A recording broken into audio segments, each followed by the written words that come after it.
Hello, hello, and welcome back. Welcome back to Breath of the Wild. I hope you're having a beautiful morning, day, or evening, wherever you are. Let us continue with our Hyrule history. Well, weeks, technically, because it's like 2 weeks that the playthrough is going. Holy shit, imagine if I had done another, full playthrough. That would have taken, well, at least a month. Which is crazy to think about. I mean, this game really has a lot of content. I was thinking back. I think my first playthrough took around 80 hours or so. Which, again, I didn't really deal with Ganon in the end. For some reason, that's the one thing that I kind of left out. Yeah, that's pretty long. I wonder how long Tears of the Kingdom is going to be. Man, so many questions still to answer, aren't there? I mean, I don't really know. It feels sort of unreal. It's weird. Well, hello everybody. Welcome back. Well, let's go in so that it's not super quiet all the time. But I don't really know about this. The thing about Tears of the Kingdom that's almost weird to me is that I don't really know what to expect from the game, and that is weird. I don't know if I've ever had like a sequel coming up where it was this difficult to discern what it's really going to entail, right? Because Breath of the Wild is such a strange game in that regard. And I've mentioned that multiple times already in this playthrough, is that... Well, how can I put it? Breath of the Wild is this weird game that is so incredible in some parts. Like, some parts of it, especially the open world and traversal through it, are, like... I almost want to say light years ahead of its competitors, right? When you look at other open worlds, maybe excluding The Witcher 3, but Witcher 3's world also did something really different that no other open world has done in that regard too. Don't want to get into it too much, but well, Breath of the Wild, as I said, or as I keep mentioning, the open world is just beautiful. It's incredible to go through it. There is so much to discover, so much to see, so many beautiful details in it too, right? And again, combining that with the runes, with the paraglider, with just how it's built, really, it's miles and miles ahead of other open worlds that you can play today, right? I would say it's definitely a better open world than Elden Ring, which is surprising, going back to it. I think, I don't know if I would have said that necessarily after the Elden Ring playthrough, but I definitely think it is. Elden Ring's world suffers from a couple of minor issues here and there, but again, we're talking about like the super high-end level here, right? So Elden Ring is still a beautiful and great open world, it's just not as good as this one. Which is fine, because this one is, as I mentioned, so far ahead of everything else, really. That being said, there are some major issues with this game, too. And that's why it's so weird to me and so difficult to grasp what the sequel might entail, right? Because I really don't know. Are they going to expand on this game's strengths? Which would be crazy to think about if that's even possible, although I'm pretty sure they could pull it off.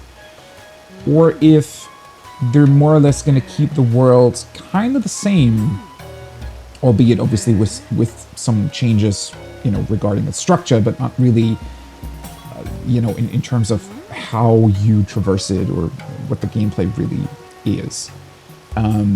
Or how you interact with the world.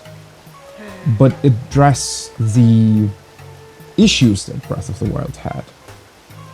And it's really difficult for me. I mean, I purposefully kept away from as many, things as I could. I obviously did watch the teaser trailer, and I watched some gameplay footage of what they showed off. But I felt like it really wasn't,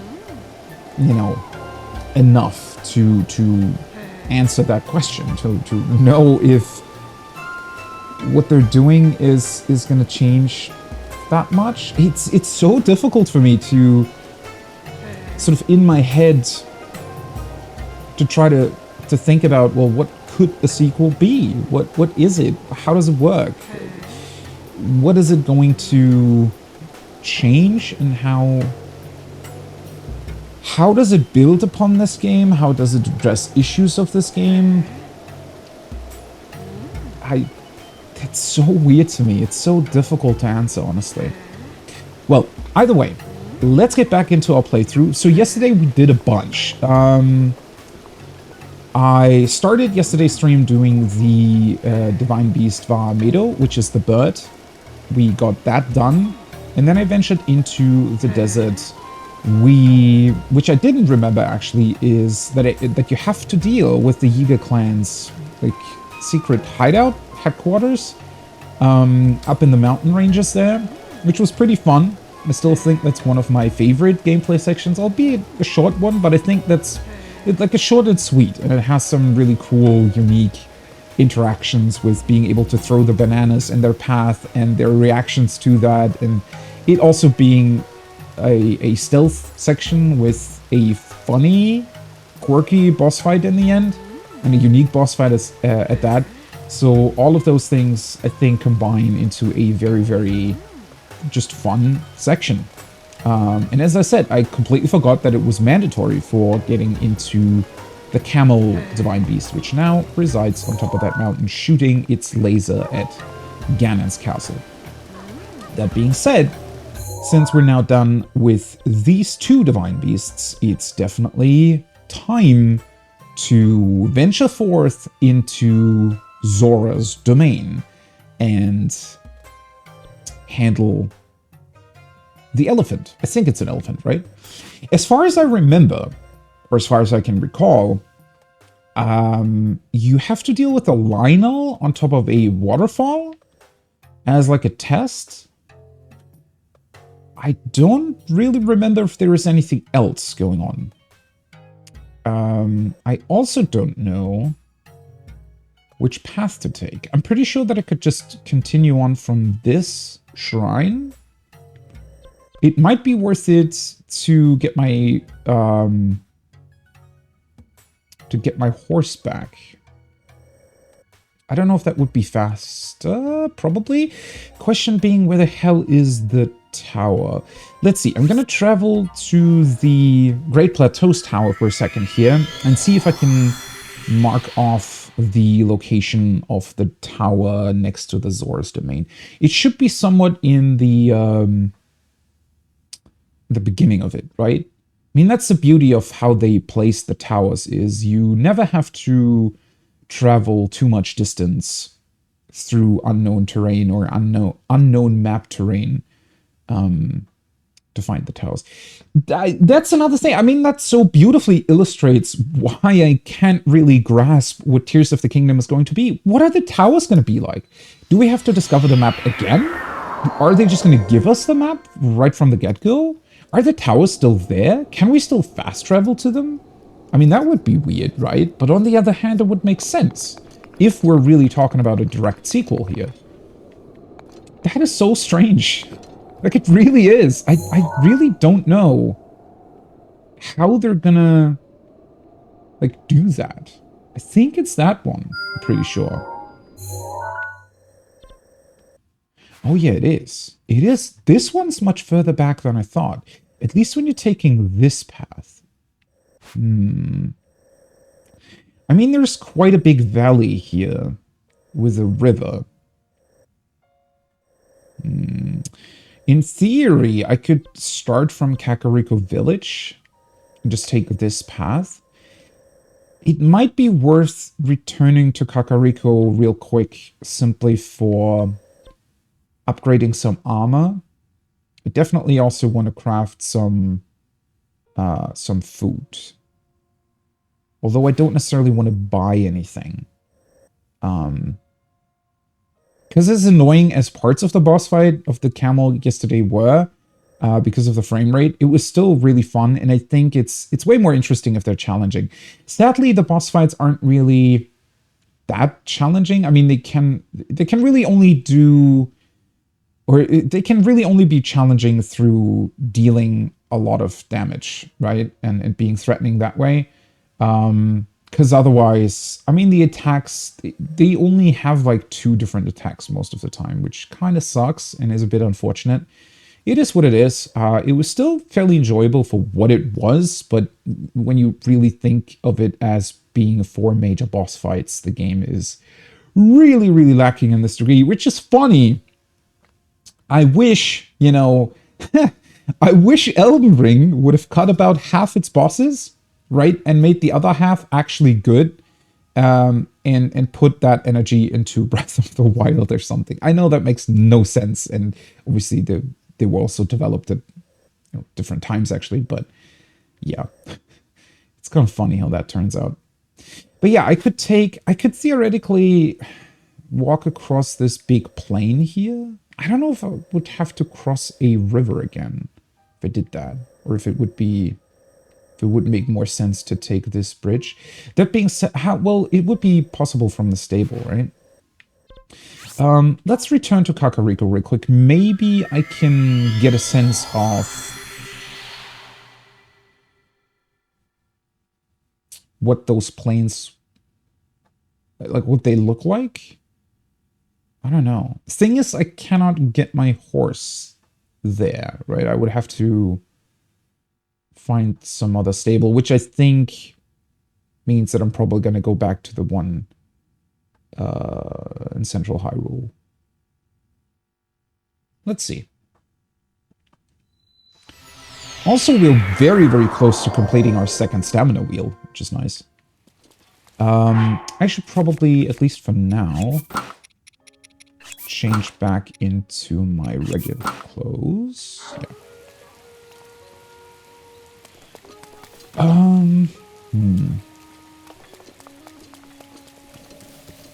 So these are kind of the planes that I could... Oh, there's multiple shrines there. So this was some sort of marsh area. Let's see, where's that one? Oh, that's very close. And the other one? It's funny that you can see both. Is it worth it to go to that one and then back? Sort of do a triangle run? It might be worth it to actually go to the tower first, and then I could just fly over to the other one, right? Yeah, but since they're both, like, really clearly visible from here... Oh, this isn't actually the... It's kind of the area... Yeah, well, I can fly over from here. I think that makes more sense than actually taking the horse, because it would... I think, yeah. I mean, look how close this is, right? And then from here... Yeah. As much as I would like to take the horse out, I wish they had more stables in the villages themselves. But, well, then again...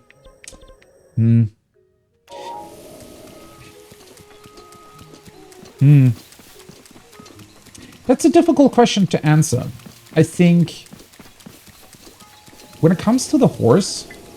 Oh, I forgot about this guy again. I wanted to sneak up on him.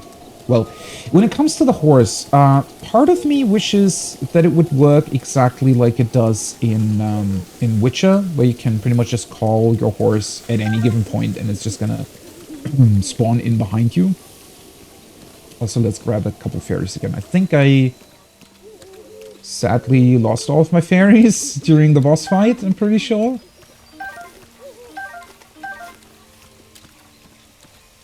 Okay, there we go.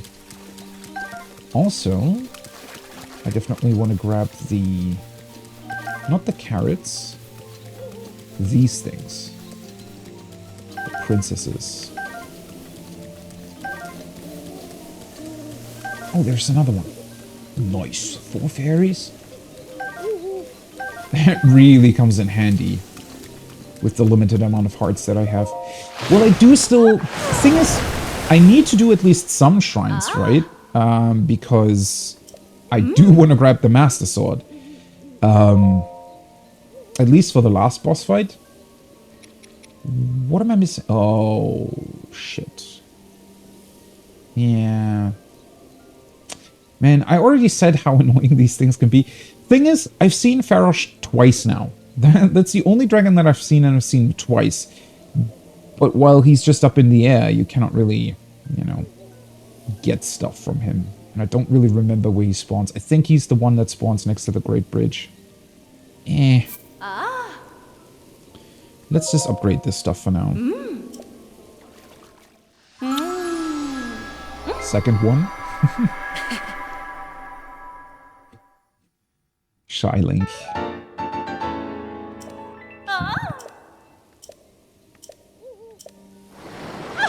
Oh, wait, what? Huh? Oh! These took the same... Ah, shit. I was confused why she disappeared, but it's because the trousers more or less needed the same stuff as this does. Well, I mean, it's still 3. Not that 3 more defense is really helping me much, but it's fine.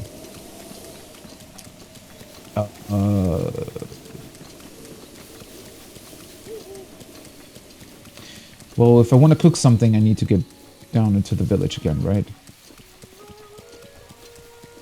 I can't just travel back up to this shrine. It's not a big deal. I can also just, let's see.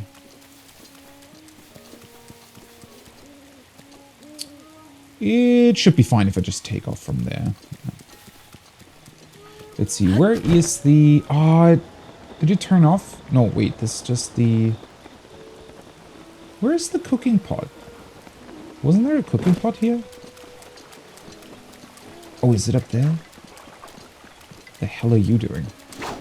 Ah, here it is, okay. Well, that's unfortunate. And of course I got rid of my torch, didn't I? Of course I did. Well, that sucks. The torch is turned off too. Is there a...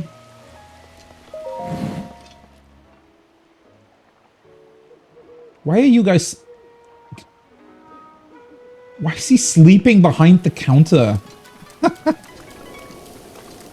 I guess he always wants... Oh yeah, I might want to take... Let's take the apples. Hi, Paya. Where are you going? I didn't know you actually left the house. Isn't there a cooking pot in here? Wait, was there? Shit. No, there's not.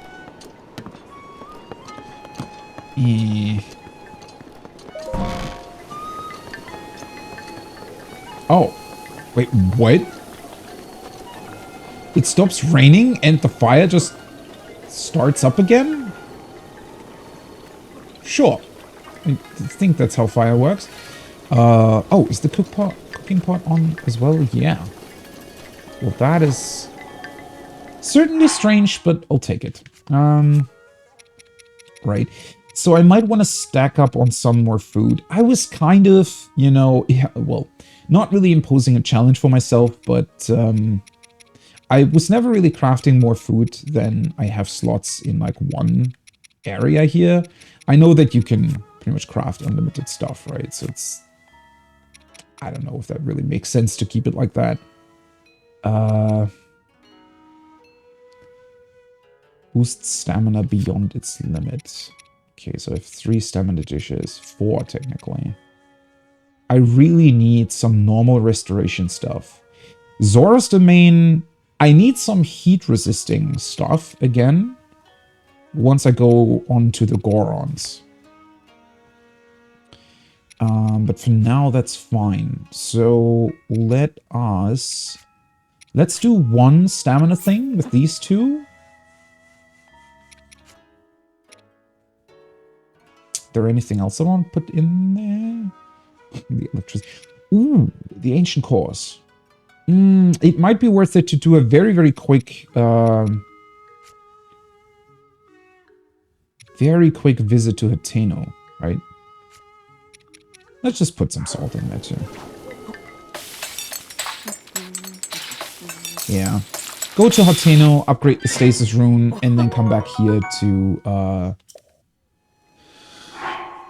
venture forth to Zora's domain. Ah, there we go. I have a hearty travel. I was gonna say, well, that only extends my stuff somewhat, unfortunately.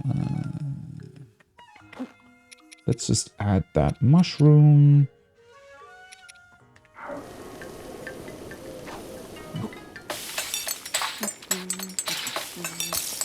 It's only gonna extend my hearts by 1. So it's, not that great, but it's still a full recovery, so. And then use these 2 palm fruits and some...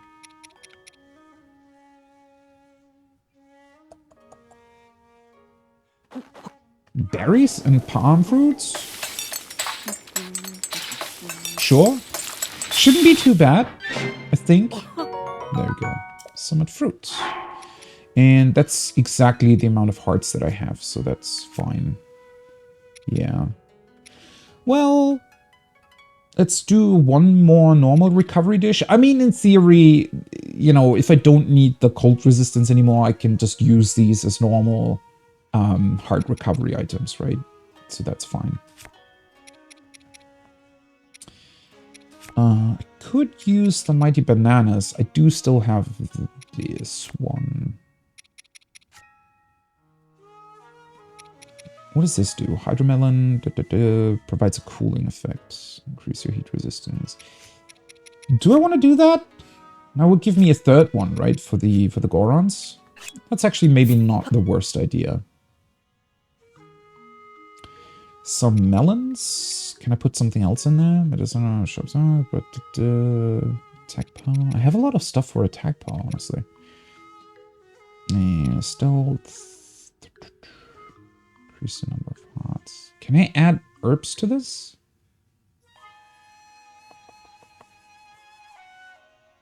Should be able to. Let's add 2 of those and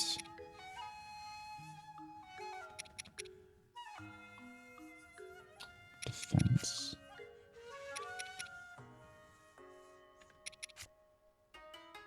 And some salt.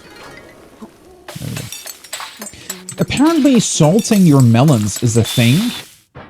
I've never really done that myself. Oh, 7 minutes, nice. Chili, salt, grilled greens. That's nice. Perfect. So, very quickly, let's go to the tech lab to upgrade the stasis room. I think that should just be possible with the ancient cores. I'm pretty sure that's what they wanted. That's going to be pretty good if I can stasis enemies. I don't actually know if that works on bosses. Would that have made the camel boss fight a lot easier? I wonder. Would be kind of cheating if you could pull that off on the boss, right? Because like his fast movement is sort of the only thing, and the fact that he can, or is pretty much blocking all of your attacks as long as the shield is still active. It's kind of his biggest feature. So if you just had the stasis rune, it's sort of, I don't know. Yum! Ancient materials. I have ancient materials. Stasis. Yahoo! 3 ancient cores. There we go. A bold snap. Here we go. Snap. Okay then. Stasis upgrade underway. Guidance stone lock removed. Let's do this thing.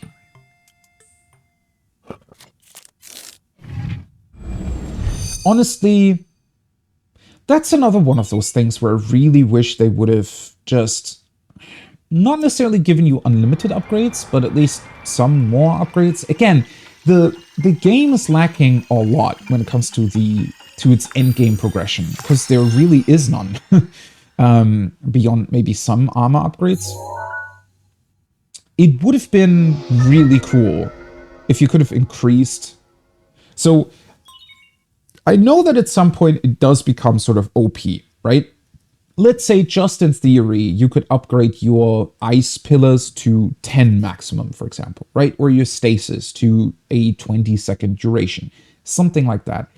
I know that would be completely insane and would probably sort of make a lot of things too easy, but that's the point, right? I think those upgrades should be available, but only at the very, very end, and possibly requiring a bunch of materials, just for something that you can still do when you've already done most of the other stuff. That would have been great. Because honestly, the Stasis Plus isn't that great. It doesn't last for that long, and especially if you're fighting groups of enemies, well, you can still kind of take out the strongest one, but then it also needs to recharge and stuff, right? So I think if they had included just more upgrades simply for time or for the amount that you can deploy, that would have been really fun. So then of this star can move even the largest of objects. Does it? It doesn't actually say stopping enemies. I'm pretty sure it does that though. My little guidance stone did the trick, hee. What's this? Perhaps you already went and powered them all up. Well, I suppose with your Sheikah Slate and your legendary swordsmanship, we have nothing to fear. Yes, quite. Nothing at all. Not even Calamity Ganon. Ooh, that was a side quest. I completely forgot about that. Right. Let's go back here and travel over to the other shrine.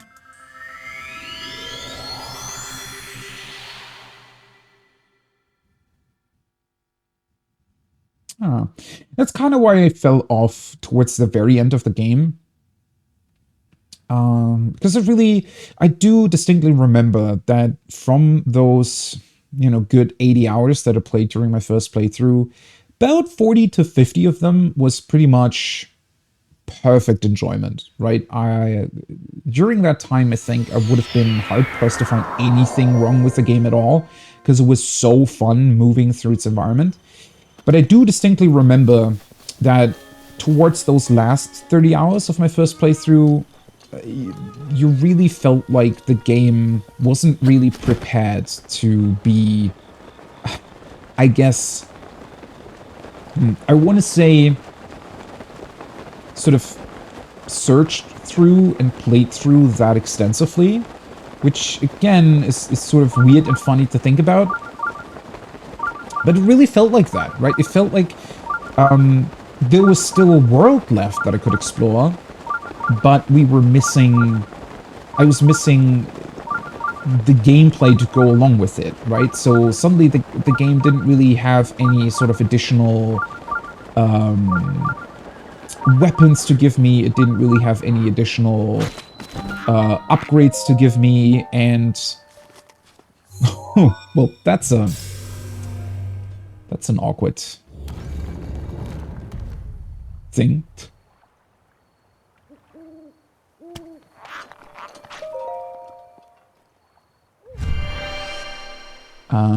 So yeah, that's why I sort of fell off towards the end a little bit. It's because the world was still there, it was still beautiful, it was still insanely fun to explore, but everything else got really, really stale. And at the same time, I also felt like it would have been fairly easy to address those issues, right? The big, difficult part, at least from my perspective, which obviously I cannot, well, since I'm not on the development team, I cannot confirm if that's really the case, but oh, that's stasis. These aren't magnetic, right? What do you use that? Oh, right. That's fun.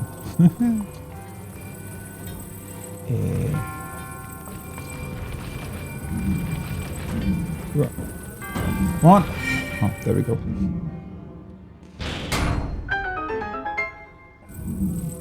But yeah, it just felt like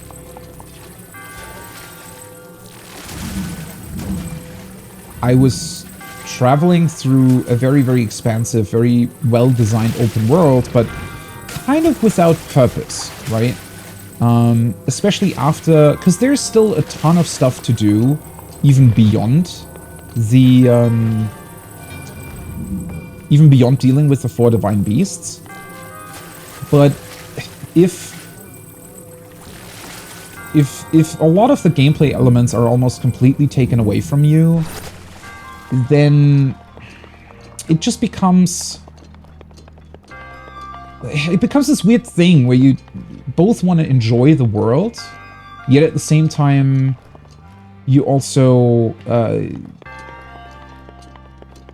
You really feel like you don't have that much purpose moving through it, right? Especially there are also no real, like, boss fights and stuff going on. So it's not... You cannot even really use all the cool stuff that you acquire, right?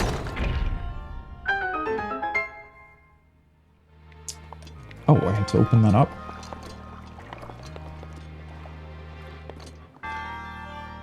Oh.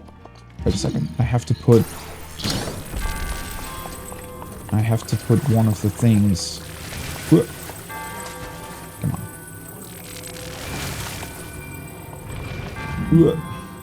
Nope, that didn't work. I have to put one of them up there before I open it up. There we go.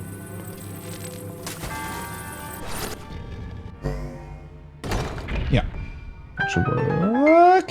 Okay, for a second there I was thinking that he would have kept just lying on the edge and not falling into the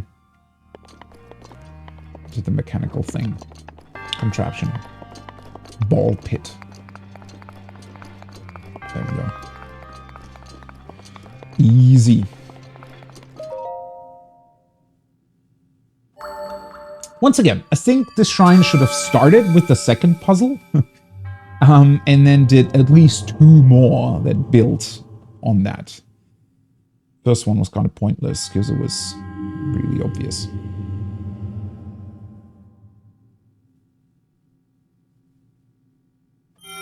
Also, I think, even though it'd be just a small upgrade, maybe that could be... Because I was thinking, right, it's kind of easy to think about upgrades for stasis. It's easy to think about upgrades for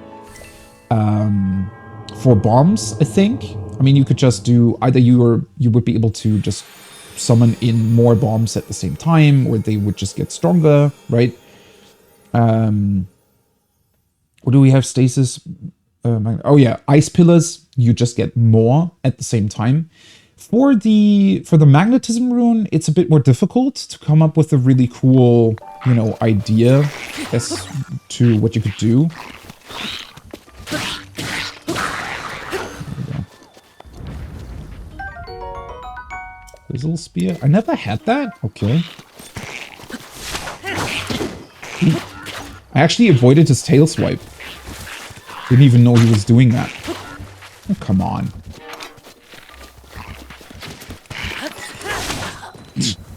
How? Are you serious? There we go.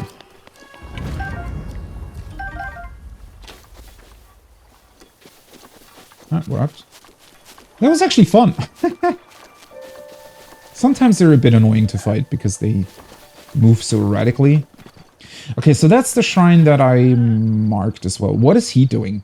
Hey! Guess he didn't really notice that we were killing his buddies, huh? And that's the tower that I want to move to. What the... Why are you here? I disagree with that. What's that guy doing here? Is there anything else on the way? Do I just want to try to somehow make a beeline through it? Probably, right? I mean, as I said, from the tower, it's going to be fairly easy to reach the other shrine. I really don't want him to notice me, though. I didn't expect there to be others that could walk around so far away from Hyrule Castle. I mean, technically, we're not that far away. This is definitely still somewhat close to it, but... Oh, that's the stone buddies. Nah. I don't want to risk that thing moving up to us. Why is it here? I don't really remember them being here in these marshlands. Oh, of course he saw me. Go away.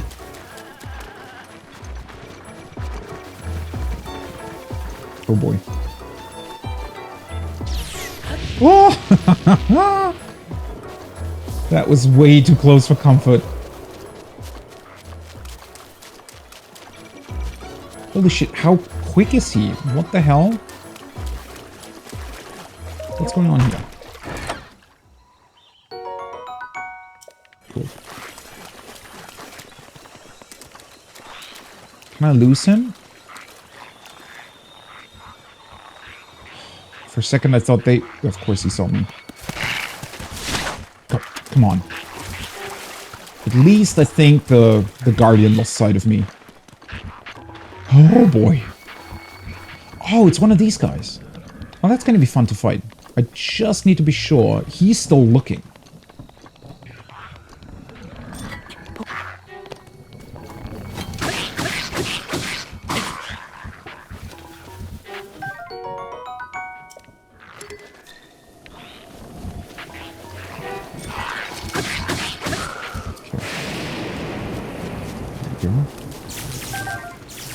I'm carrying around. Let's switch to this one. Should be fine. Oh, wait. The spear too. Nope, not that one. Wait, didn't I have a normal? Oh no, that broke already. Oopsie. I was looking for the normal Guardian sword. Why do I have so many metal weapons? Let's go with the axe then. What the... Wait, what? Oh, the bow. Quickly. Let's change to this one. Holy shit. Okay, now it should be fine. Would be really fun if this guy had metal weapons across his neck, because they're always wearing those necklaces, right? With all the weapons of people they killed around them.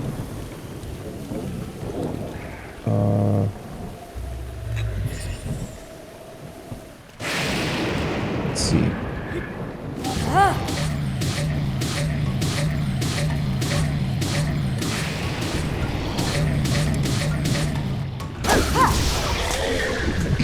Okay, he was... Nice. Nice. Inox tooth, pumpkin. Oh, something's gonna strike that again. Toenail. Did it destroy some weapons? Soldier's broadsword. That was really fun. Holy shit. That was super fun. Well, let's not use that yet. Let's go for this one. Just immediately. So they are they do count too, which is really cool for the lightning stuff. I don't need to pick this up. That was so fun. Like, hit him right away with everything I got. With a very strong weapon, and then just got hit by lightning. Before the health bar even appeared, he was just dead. Okay, let's see here. I think, unfortunately, I will have to move through some monsters to get to this one. There we go. Kill him before he shoots me. Oh! Aha! You're a... What are you doing here? Come here! Well, you're in the water, though! And there's lightning. Can they be hit by that, or do they have some sort of natural protection against lightning? Oh my! Oh wow! Oh, whoa! It's a Hylian! A real Hylian! I mean, you are a Hylian, right? No, I'm not. Yeah, I think so. I knew it! I so knew it! Well, what are you waiting for? Go see Prince Sidon. What are you doing in, like, just chilling in a monster camp? He's waiting at Inogo Bridge, which is upstream of Zora River. Please listen to what dear Prince Sidon has to say. I know it's sudden, but you'll understand everything once you get there. Trust me, you'll see. Alright. What a weird interaction, but sure. You're just... Okay, seriously, what are you doing here? How are you, like, just between all the monsters in this area?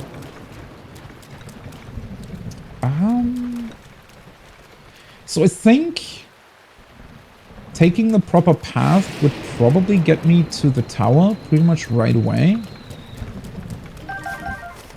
Oh, well, there's monsters up here too. I'm still gonna try to get to the tower directly.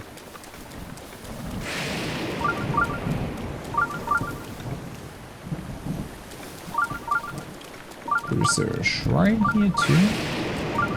Oh, I see something glowing orange over there. Is that already? I'm always surprised how early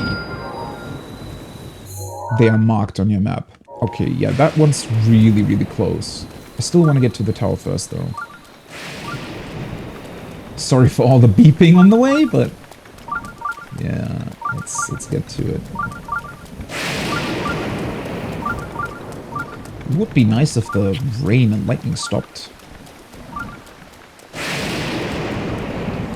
Oh boy. Holy shit, there's a lot of stuff. A lot of enemies around here. There's a treasure chest too, but honestly not too concerned about that. Was the rain letting up? Yeah.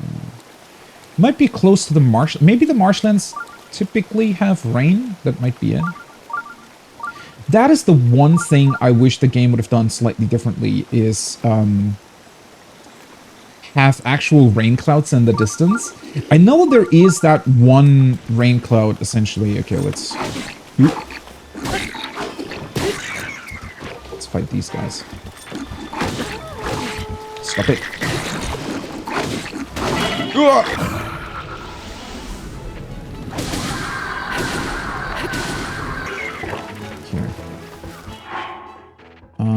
That's not exactly what I wanted to do here. Consider that up defense, demolish room. Anything that I can eat real quick? I don't want to use up one of my normal food.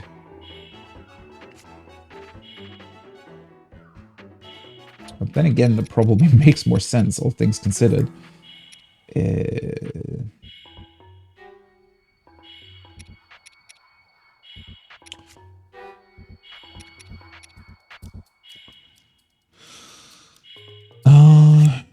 Let's eat these.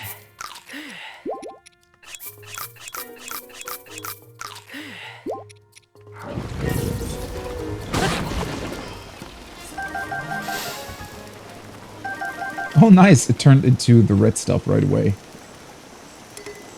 Okay. Well, at least that kind of worked. Wait, who saw me? Wait, okay.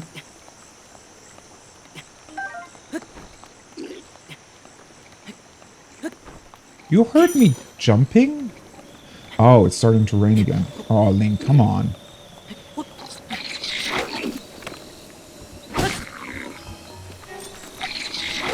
Oh, are you serious? I thought I was out of range. Oh. I also tried to hit him in a way... I shouldn't have done that. I tried to hit him in a way where I wouldn't kick him down the mountain, but... kind of want to grab those minerals. But at the same time, I also don't want to fight the Lizalfos. Let's just go up here and go to the tower. Yeah, in the distance over there, you can see rain clouds. So essentially, all the areas that have like permanent rain over them, it does show rain clouds. And look how cool that looks. And that is something that I think pretty much no open world game even does. It's cool that they included it here for the, well, permanently wet areas. Like, I think it's pretty much Zora's domain, but that's also mostly because the Divine Beast is acting up currently, right? And then it's the other place that I was at with the weird, like, mushroom-looking stones growing out of the ground. That also has, like, a small area where it constantly rains, and it has, like, a rain cloud above it. Unfortunately,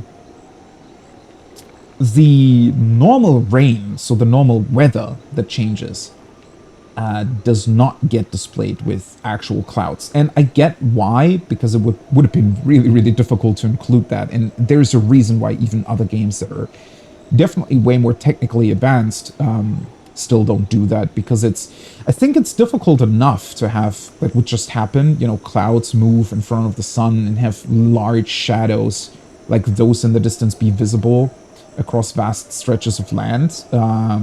You know, there has to be, you have to do a bunch to get that working without it costing just too much performance, especially if you have sort of dynamic clouds, right? Dynamic cloud cover. That's not that easy to pull off. And having actual rain clouds move through areas and form properly and be visible from a distance, and then you run in and it actually starts raining, all of that is quite difficult to pull off. So, yeah, it's... Oh, that's an ice wizard.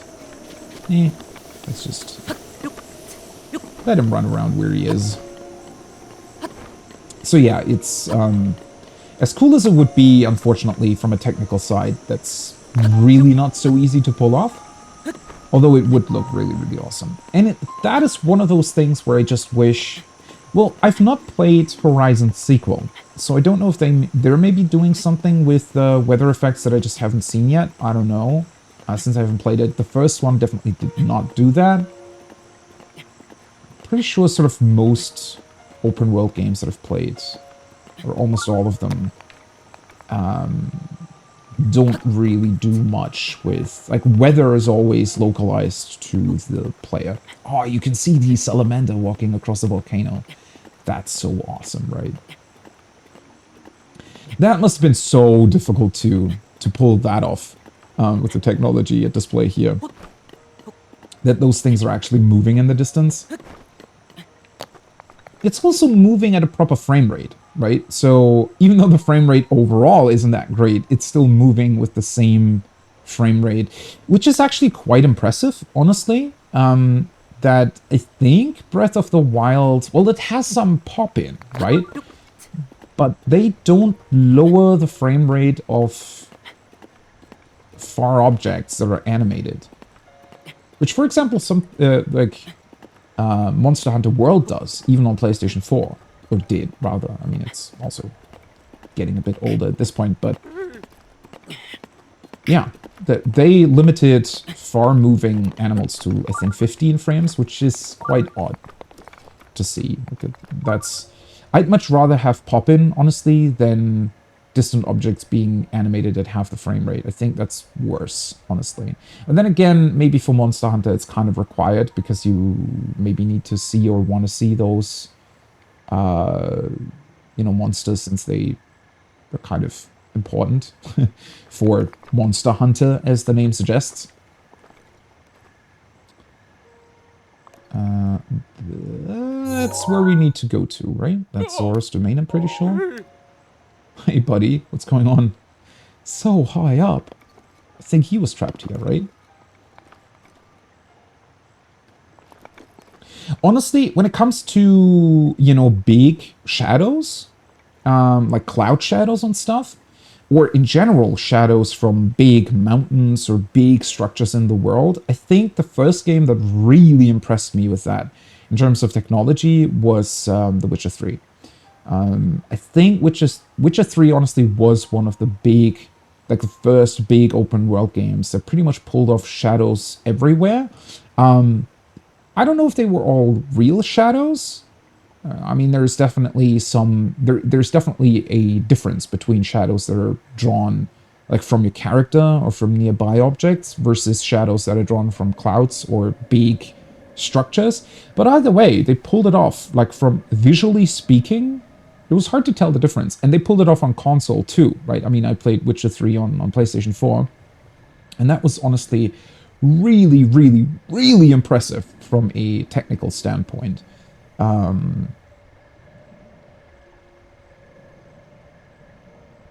I just wish that we already would have made some more innovations in that regard, which feels like we kind of didn't, right? Wow, I cannot believe it. Excuse me, yes, you. I am Groove the Zora. It is apparent that you are a traveler, but may I ask what brought you here? Well, I could ask the same.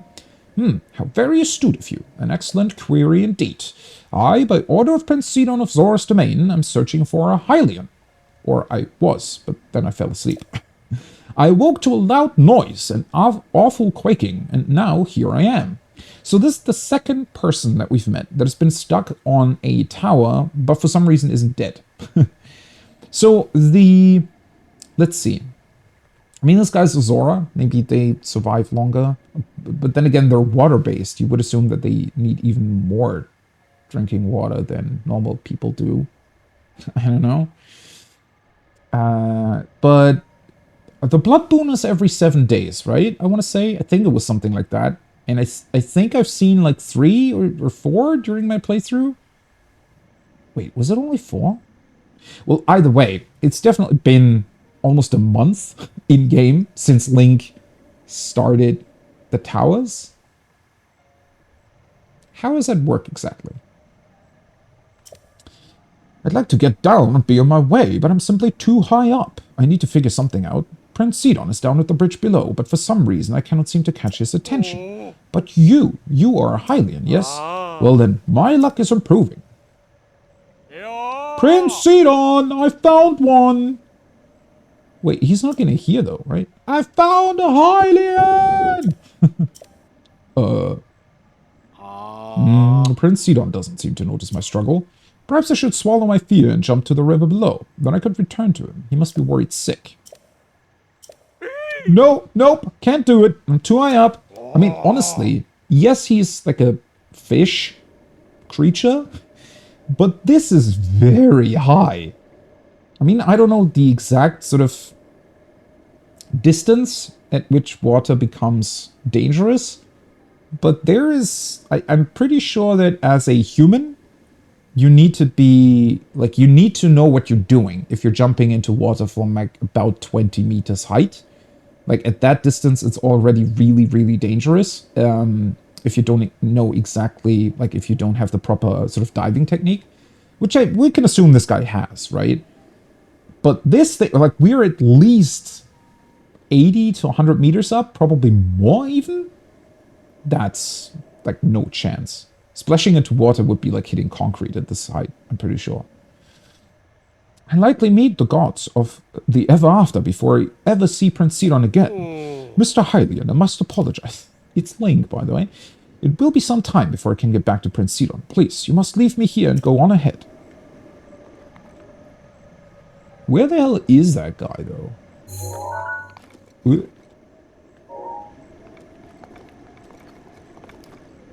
Please don't fall down, Link. I do very much like the entrance to the Zora domain. Not only is the path really cool, but it has a lot of sort of unique structures to it that just look distinctly Zoran. Which, sure, the Gerudo village in the desert and also the Rito village, they look like they're like structures that belong to their respective races, but technically, Rito Village is just built out of wooden planks. Gerudo Town looks a bit more unique, but Zora's Domain truly is probably the most unique place when it comes to looks. in the game.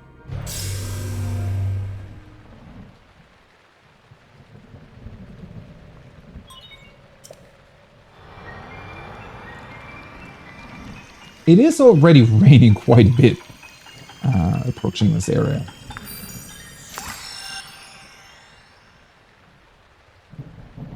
Ooh. 1 second.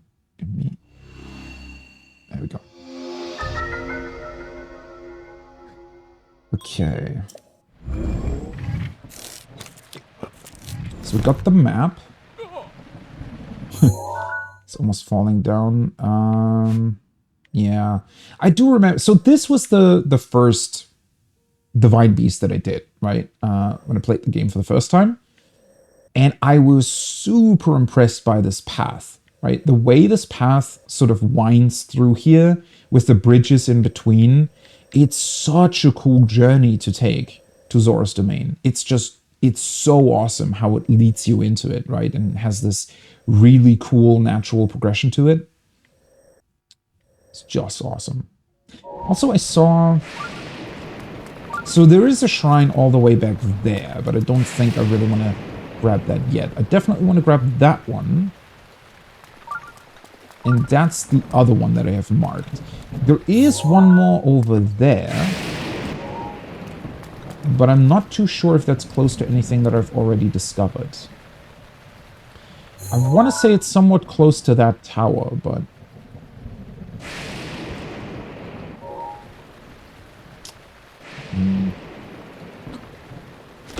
Well, let's do these two first, and...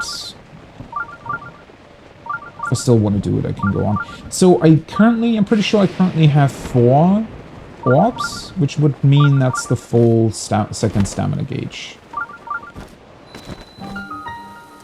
Hi, what are you doing here? Oh my, how wonderful. You are Hylian, yes? Of course. Perfect. It must be my lucky day. Oh, I apologize for calling out to you so suddenly. I am Torfo of the Zora. I have been searching for a Hylian like you for a very long time. Okay. My home, Zora's Domain, is in terrible danger. That is why Prince Sidon sent me in search of a strong Hylian warrior. Oh, there he is, right? Prince Sidon is waiting at Inogo Bridge. Would you please talk to the prince and perhaps save us all? We would be ever so grateful. You know, could you perhaps, like, save a ton of lives? There he is, Mr. Prince Sidon. Oh, what's there in the distance? Oh, that's just land. Okay. Let's do this first, though. I just need... So I have 6 hearts right now. I get 2 more heart containers doing the other 2 Divine Beasts, which would give me 8. So if I were to convert the entire second stamina bar into hearts as well, I would already be at 13. And I'm pretty sure I mean, we are doing this shrine now. I have the other one marked. Technically, I can see a 3rd one. I can even see a 4th one, but that's fairly far away from here. Either way, I feel like I'm pretty much... I'm prepared to get the Master Sword eventually. Ooh, nice. A test of strength.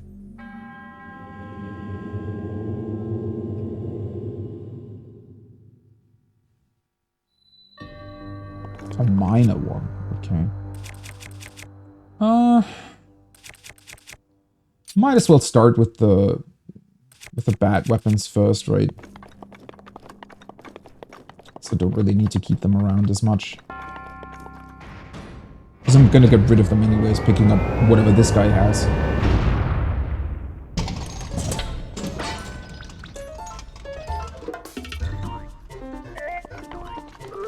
Hey, buddy.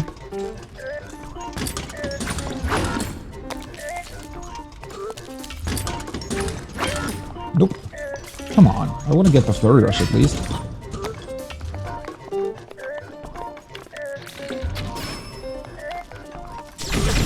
Oh! He's just doing that. I thought that had some sort of wind-up.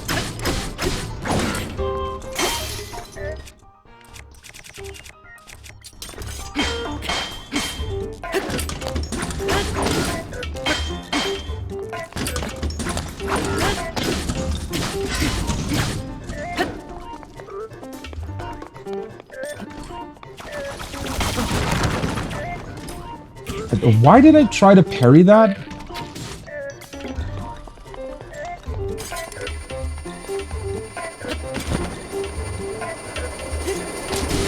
Oh.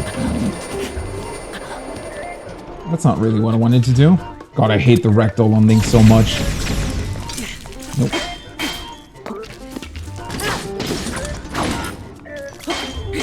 Come on. That is also, honestly, somewhat weird. So, I jumped there, but I only pressed jump once.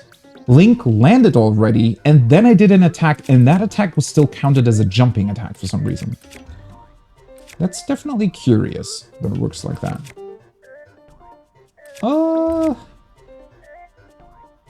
Might as well go back to the top at this point. Just boom. Okay. Well, perfect. I got rid of 2 weapons and a shield. There we go. Oh, wait, what? I thought I got rid of the shield. Oh, this one's almost broken. Okay, never mind. Let's pick that up.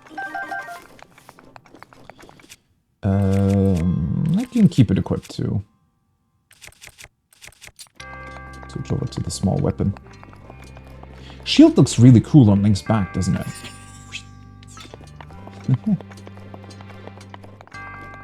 Let's see what's in here. Ugh. Another one. Really? I really need to get back to Hestu again. I think we can just drop this.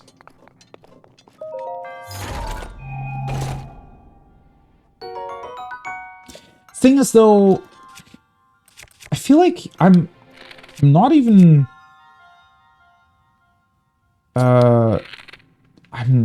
I'm using bows quite a bit. I mean, not extensively, but I'm using them. It still feels like they very rarely break.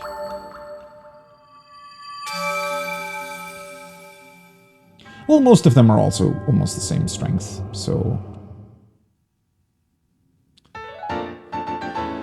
There we go. And another one. I always forget that they also just refill your life, your hearts. It's fine. So 5, that completes the stamina wheel. Yeah. Well, I mean, I still need to travel to where the Master Sword is too, so it's not like I could...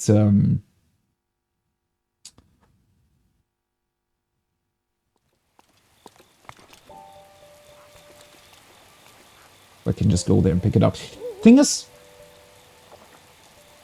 I just remembered, so in order to get the Master Sword, do you have to do the trials first? Like the Korok trials that they're presenting to you? I kind of think so, right? Okay, so let's travel back to this real quick. Just to quickly fly over to the other shrine.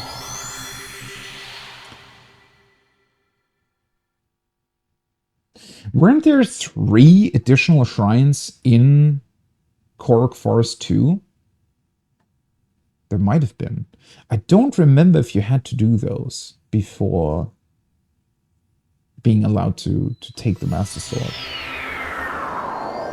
I kind of think so, right? Because you need to talk to the Deku Tree, question mark?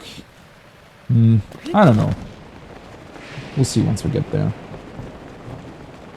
This monster... Well, what is it really? Fort? Fortified outpost? Looks pretty cool with all the torches being visible from a distance. See, this is awesome, having like a big monster hideout here. I think that works quite well. It's almost like a Monster of Fishes city of sorts.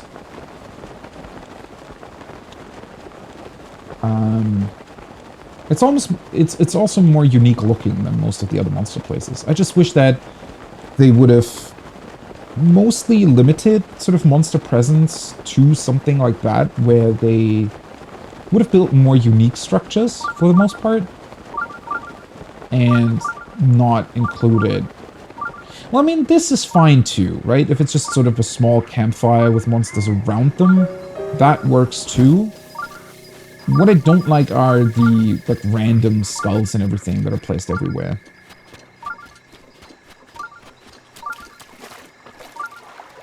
I just think that even though Ganon technically is attacking the world, or we're somehow, you know, there are dangers, like more and more dangers that are appearing, I still think that overall they went a bit too far with placing. I feel like at certain points they were maybe afraid that players would be bored, or maybe felt like they didn't really have enough activities going on. Which I don't really agree with, so kind of wish that they would have, you know.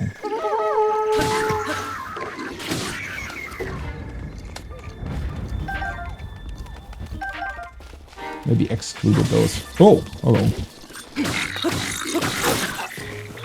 Fucking hell. Why do you have thunder arrows?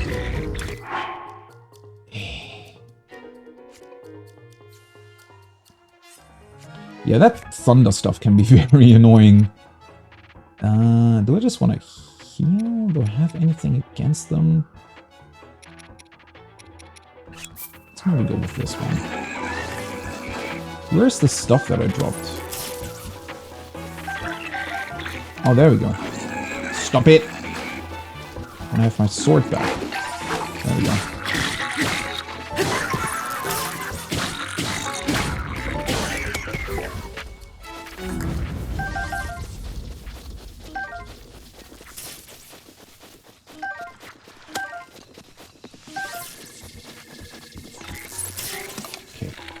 You are really annoying. Of course, I'm hitting the wrong guy too.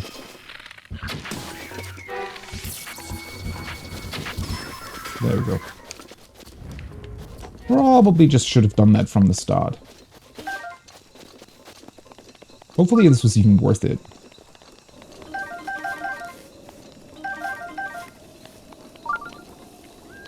Let's see. Is there anything in here? One treasure chest. Cool. Yeah, this was not worth it. Oh, those are the special minerals that glow at night, right? Yeah. I want to say you needed those for something too. Oh, you there. What? Oh, over here, I'm over here. Another one? Why are you here? Like, we're quite far away from Zora's domain now. I apologize for calling on you so suddenly. I am Leto, a proud member of the distinguished Zora.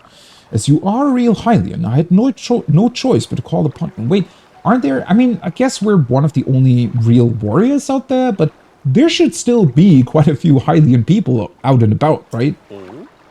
Are they calling out to everyone? Will you please spare me a moment of your time? Sure thing.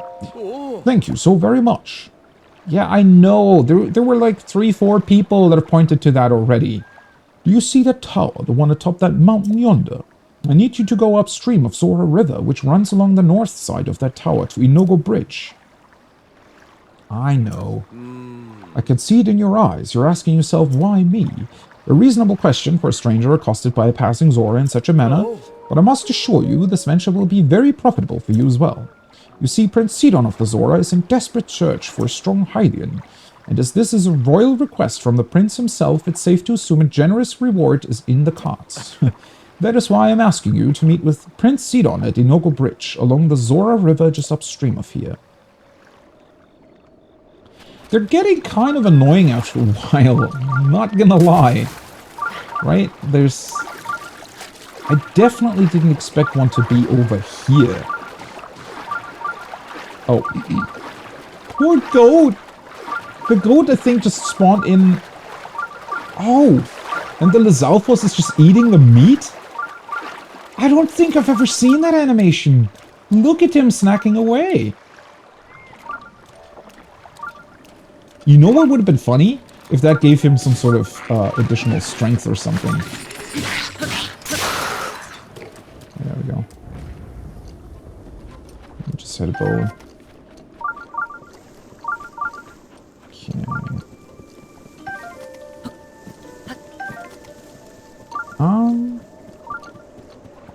As always, I think I'm missing fire arrows.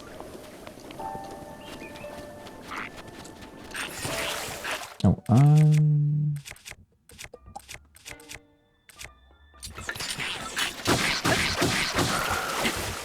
bye-bye, dude. I'm not going over there.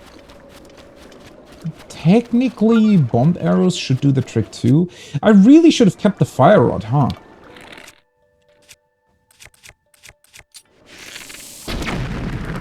Yeah, that works. Easy.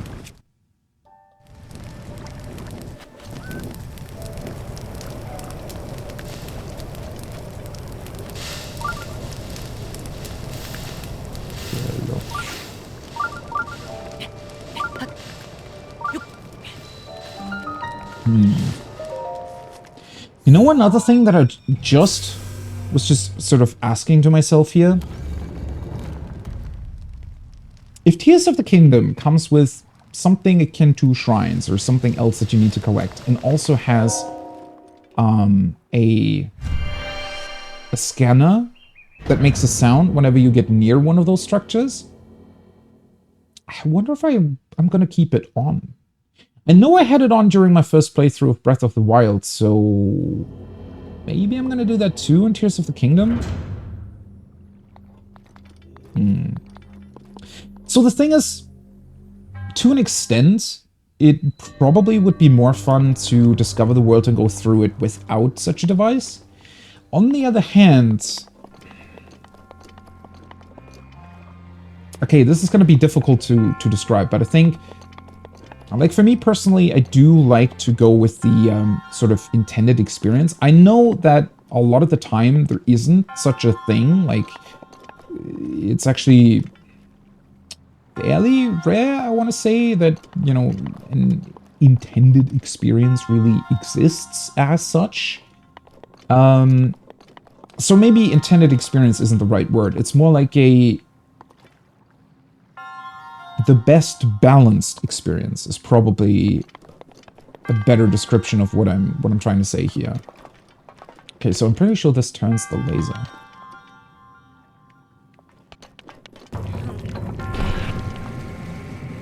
Oh, it turns that entire structure, okay. Does it keep turning?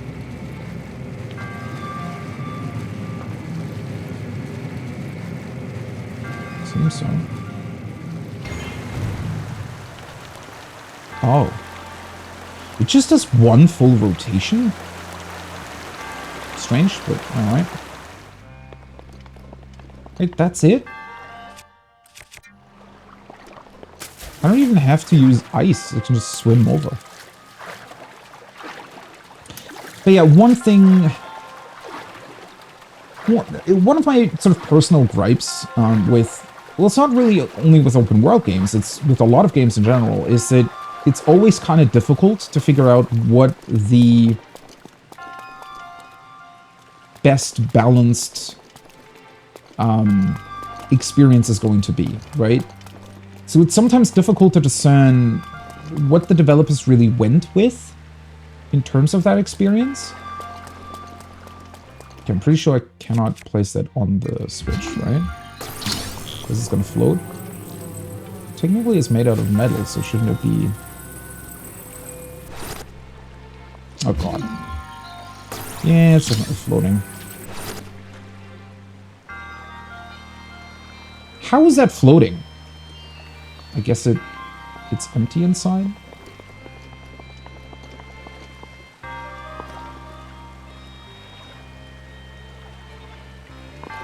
Can I not just... Let's see...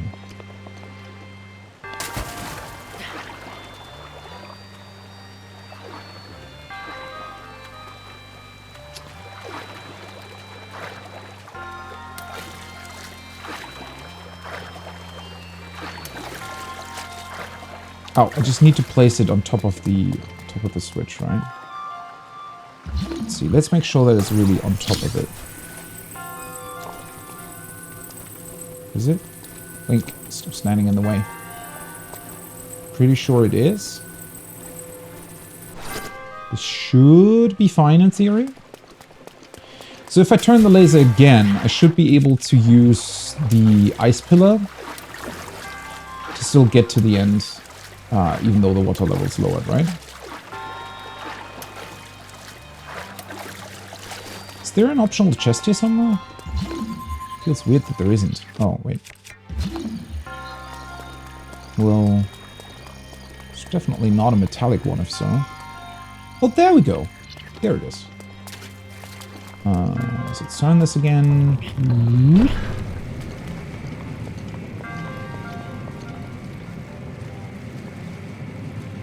Yeah, so I'm never quite sure if turning off something like the shrine scanner thing,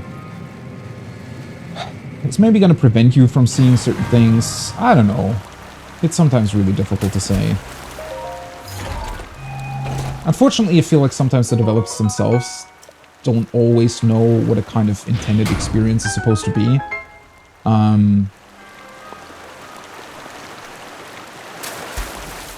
Or some things just feel, you know, quite unbalanced. Is that enough? It might not be, in fact. Yeah. I hadn't realized the water level would sink so far. Wasn't it in the middle at first? At least I thought so. Okay. So do I have to... Let's see. Turn it this way. I guess I need to get across while it's still turning.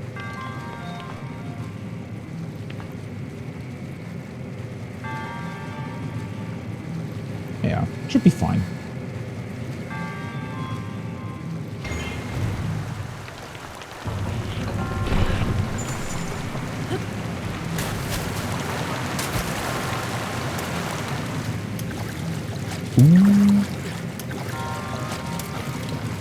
Oh yeah, you need to be fairly quick, but it works. Okay.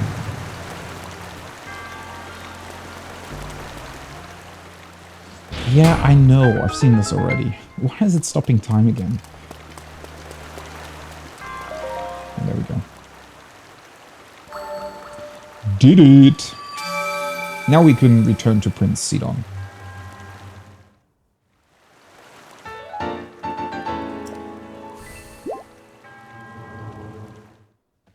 There should be a Hylian statue in the Zora domain too, right? Wait, is there? Or there one? There was definitely one in Rito's village. Was there one in Gerudo Town? Huh. I'm actually not so sure. At least I didn't specifically look for one. I don't think. Or did I? Was there one? Did I run past a statue? Really not so sure.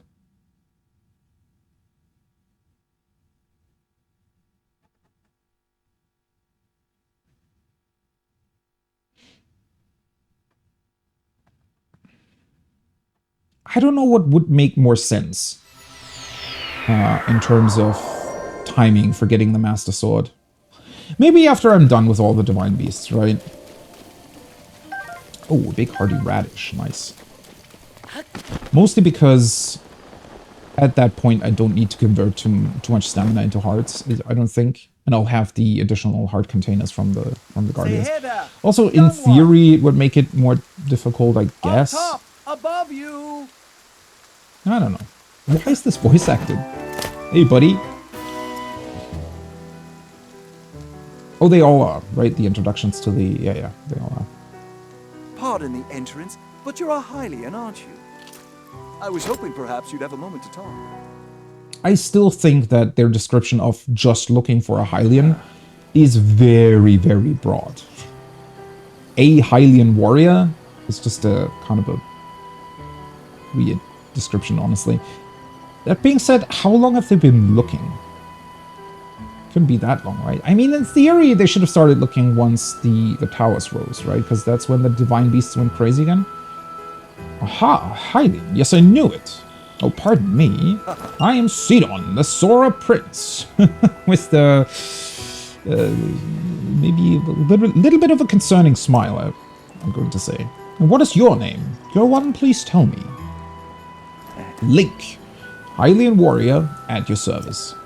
Your name is Link! What a fantastic name! Though I cannot shake the feeling that I've heard it somewhere before. Well, in any case, it's a strong name. To be honest, I've been watching you. I've seen the way you work. I can tell by how you carry yourself that you are no ordinary person. Link, you must be a strong warrior among the Hylians, correct? Not particularly. That's right.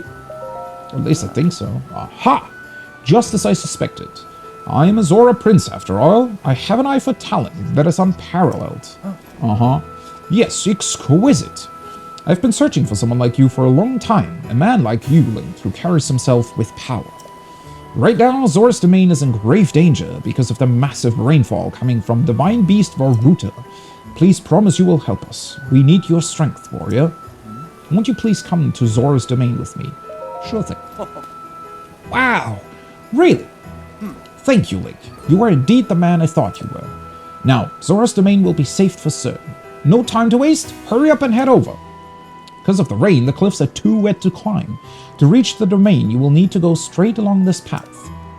As a Hylian, I know you are unable to swim up the river. As such, the path to the domain may be a bit treacherous. You likely have a tough fight in store. There are monsters up ahead that attack with electricity. Oh, they're very clever monsters. Don't give up.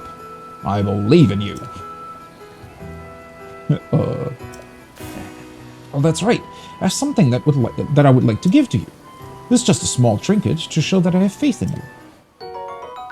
Ooh, nice. Grants a mid-level resistance to electricity. That's cool. You see, like, the first one who actually helps us with that? I mean, there have been other people that have given us, you know, stuff. Or elixirs and food, but not exactly the people we were supposed to help, I don't think. It is a drink that will increase your resistance to electricity. I'm not sure why, but its effects do not seem to work for Zora. Perhaps because it was made specifically for Hylians. So you guys don't have, like, a natural resistance to electricity either, then. Okay. It should work wonders for you, though. I shall go on ahead and make sure there is not anything strange going on where you are headed. I'm counting on you. Well, do I want to take the path? Technically, that's probably the most fun way, I want to say. Or it just activates the quest right away.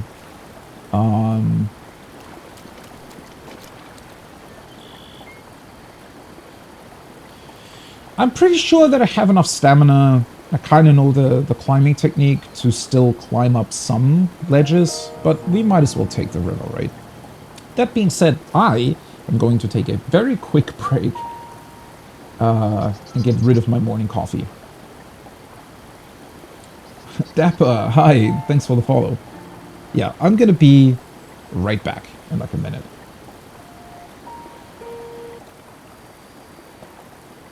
There we go. Welcome back. Now it works.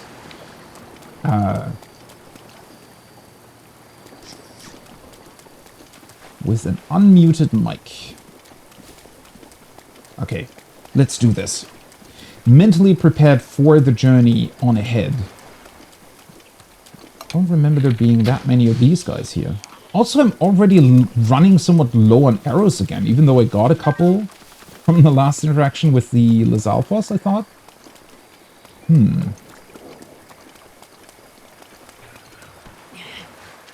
Oh. Hearty lizard.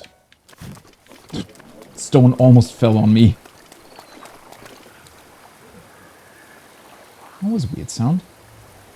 But yeah, I think doing this path first, during my first playthrough, definitely made me realize...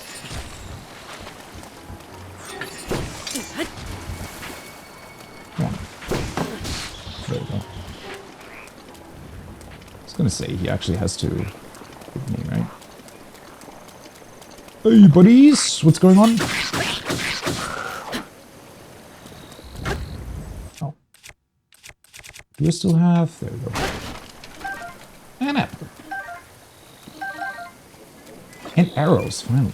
What is that sound? Something's making a weird wobbly sound. It sounds somewhat like a balloon. Is it the Octoroks in the river? Traveler's bow.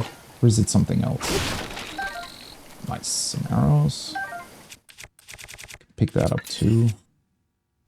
Ooh, that's very weak. Oh, well, then again, most enemies here aren't that difficult to deal with, I don't think.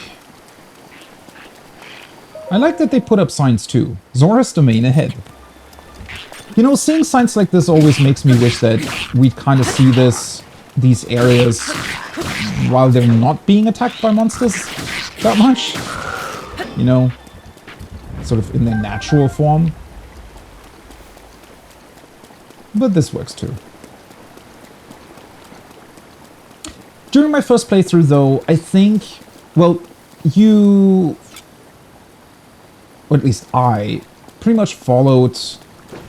What I want to say is the sort of obvious path that the game points you towards, like right at the start. Oh, I almost got both of them at the same time, that's fun. Problem is they... Oh, wait, really? Seriously? Oh, there we go. Oh, and... almost forgot about the current. But yeah, the game strongly suggests at the start that you want to go to... Oh, resistance to electricity, nice. The game strongly suggests at the start that you want to go to Kakariko Village, right? That's where it points you towards first. You're supposed to meet Impa. And that's what I did on my first playthrough. And then, since this is technically the Divine Beast that is closest to that, like once you get to Kakariko, it points you towards Hateno Village. And then this is kind of the closest point, or the closest Divine Beast. And that's why I did this next. Oh, I always had to estimate how quickly they travel. There we go. And the initial journey towards Kakariko and towards Hateno are already really, really cool travels, right? Or really cool moments when it comes to traversal of the game world. Hey Link, sorry for calling out to you from the river. Since I pressured you into coming, I was not sure you would really come through. And please, things are going well. Ever since this strange occurrence, there have been a lot of monsters around here. Be careful as you proceed. And hurry! All of my fellow Zora are anxiously awaiting your arrival. Yeah. Stop talking to me then and let me run to where I need to go. But yeah, so it's one thing to pull that off once, right? Or maybe twice. But 3 times, that's what really convinced me that this game and this game world and its design was really something special. Because, again, I guess the initial journey throughout the Great Plateau is already great, but at that point you're not really getting a sense of really being on a long journey that you're taking with Link, right? So, oi! Who's doing that?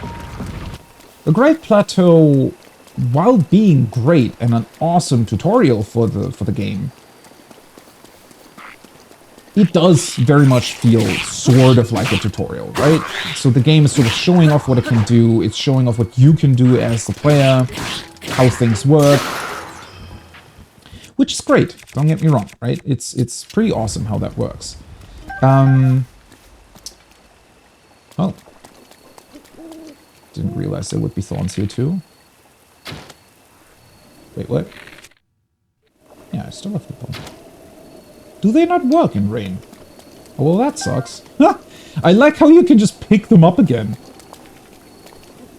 There is a treasure chest in there. Well. Might as well just climb up here. Oh, nice, some hearty stuff. And these are radishes, right? Nice. Well, these aren't, though.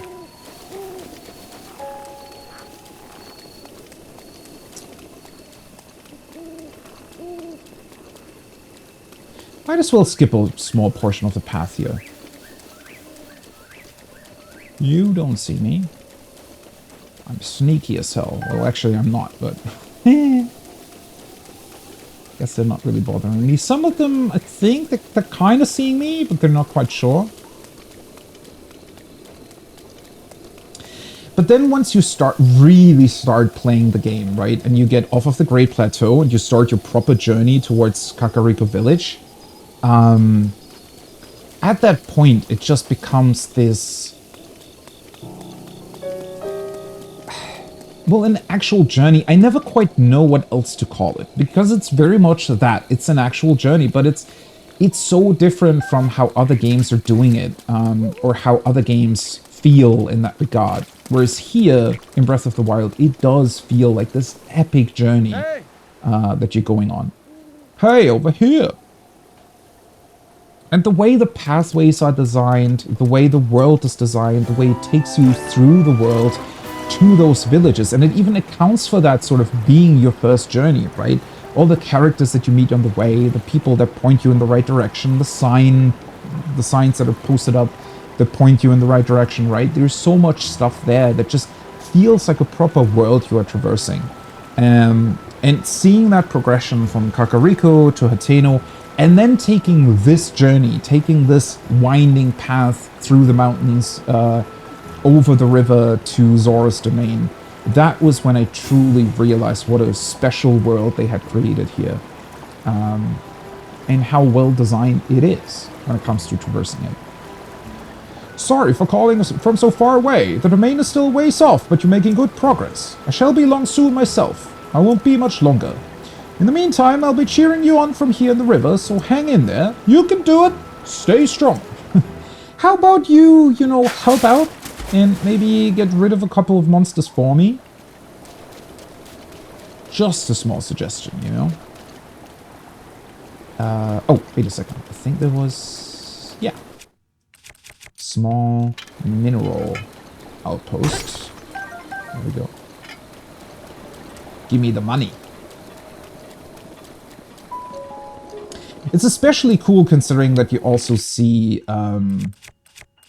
the path up ahead, right? So you see where you're going. It's so perfect in its design. I just don't want to, you know, be bothered by them too much. Oh.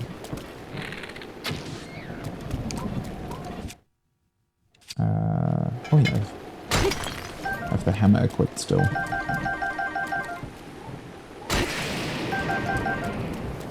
There we go. Do I want to go with some electricity resistance? Might as well just go back to non-metallic weapons.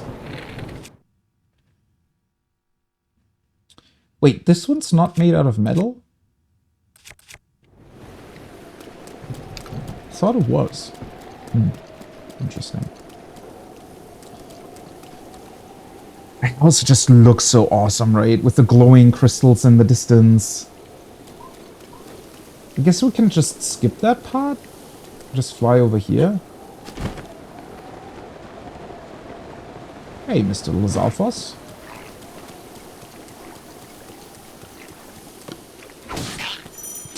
Boom. Oh, that was that counted as sneaky. Nice. Very nice indeed. Where's my axe? Okay. Thunder's already gone again, I guess. Anything that I want to craft? Not really. Everything's still fine.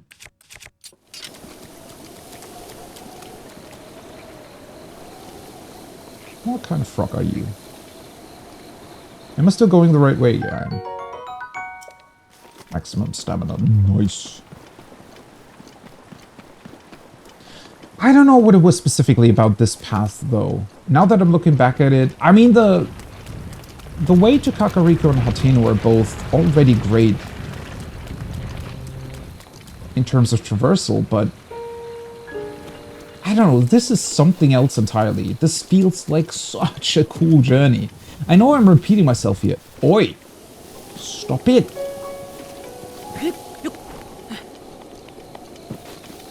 But it really, really is so special. Doing this in your first playthrough, doing it for the first time, realizing just the sheer extent that this game has, right? The amount of stuff you can do here. Why does he have Zora Spear? Spear is the Zora's weapon of choice. It's lighter than it looks due to being made from a special metal and is used by the Zora for both fishing and protecting their domain. Oh, that's nice. At least these guys have a bunch of arrows. Oh! Do I want to take that with me? I mean, I haven't really used those so far, but... let's get rid of the spear again. Cork leaf. A single swing of this giant sturdy leaf can create a gust of wind strong enough to blow away light objects. These will sometimes fall off trees as they're chopped down. I don't know if I want to keep this around. Because technically it's not super useful. It's nice for boats and stuff, but... yeah. I don't know. I do have more than enough weapon slots technically, so shouldn't be a big deal. Oh, I forgot about these two. No! Damn it! Tried to run away before he shot me, but I was standing in a puddle. That was unfortunate. Would it be worth it to maybe use... I don't want to... I only have one lightning resistant thing.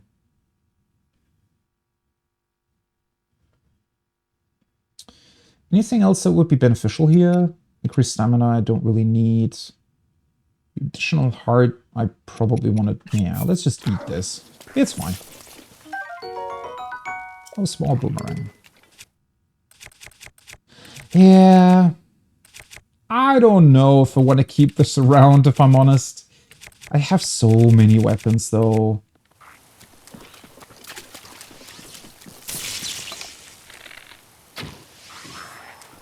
Oh. He just died from that. Holy shit. Had not realized I was doing that much damage. What? There we go.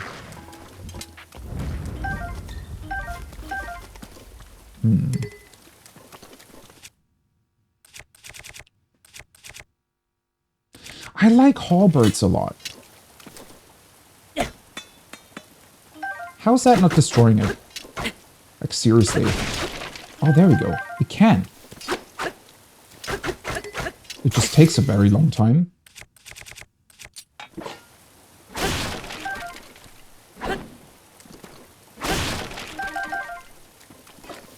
Let's pick this up. And then I can probably just drop this now. Right. Take this. 22. Oh, it's the same as the other one. Nice.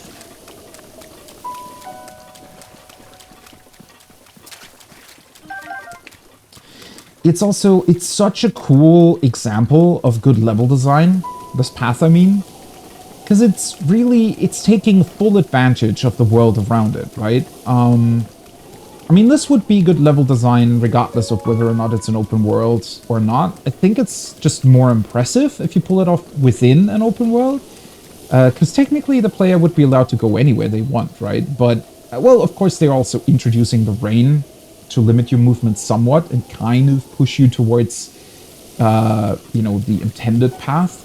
But you don't have to take it. And I think that's quite impressive in and of its own. But the level design in place here is just awesome. You know, this giant bridge, how the river flows below you, the winding path through the mountains and through the valley. It really shows off what you can do. Because technically, if we're looking at it, right, this pathway, I mean, this shows off just the sheer scale of this world, right? This pathway that we're taking pretty much sort of starts at this tower, right? And it's just this tiny section over here. Technically, we cannot even count the city proper. It's really just this beginning portion of it. And it takes full advantage of that because it's sort of winding through it, and it's really... give me 1 second. Sorry about that. Just had to very quickly handle something important. Hey. Oh, there we go. It is somewhat annoying that he's constantly talking to you, though. I definitely didn't remember that. Hey, Link! Look below! Down here! I know that you're there. You've been... This is like the... Oh, there's a croc there, though. This is the, what, 5th time he's talking to us? And it doesn't really help that the other Zora are constantly pointing you towards him, too. They're a bit obnoxious with that. You're still pretty far off, my friend. But I was sure you'd be passing over this bridge, so I've been waiting for you. Wait, we're right in front of your domain. What are you talking about? You will be in Zora's domain before you know it. In fact, I'm going to head that way, too. I shall meet you there. Whoa, Link! Beware, warrior! A monster approaches from behind you! Oh. Hey, buddy. Ooh. Oh, wait. Why have I... I don't want to fight with my axe. Let's go for the boomerang.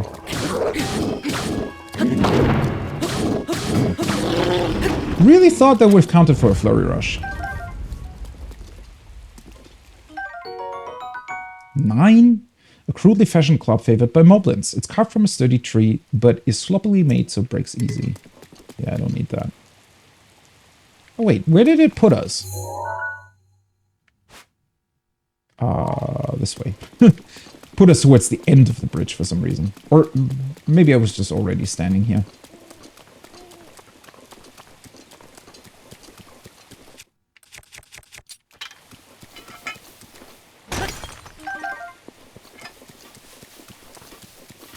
But the level design, as I said, the level design at display here is just superb. It's so good. And arguably, so at the start of the stream, I was hinting at that I think Elden Ring's world design or level design isn't...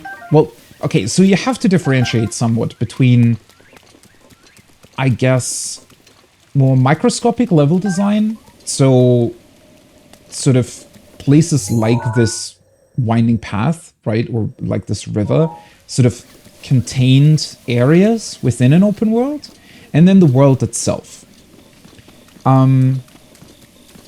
And again, when I'm talking about this, you have to remember that we're talking on a very, very high level here, right? So both games are really good in terms of their open world design. So Elden Ring's still, you know, pretty far ahead when it comes to that compared to a lot of other games. But if we're comparing these two games specifically, I think Breath of the Wild is a lot more impressive. For a number of reasons. Mostly because it doesn't need to rely on verticality. Oh, I completely forgot to look at the other wall. Oh well.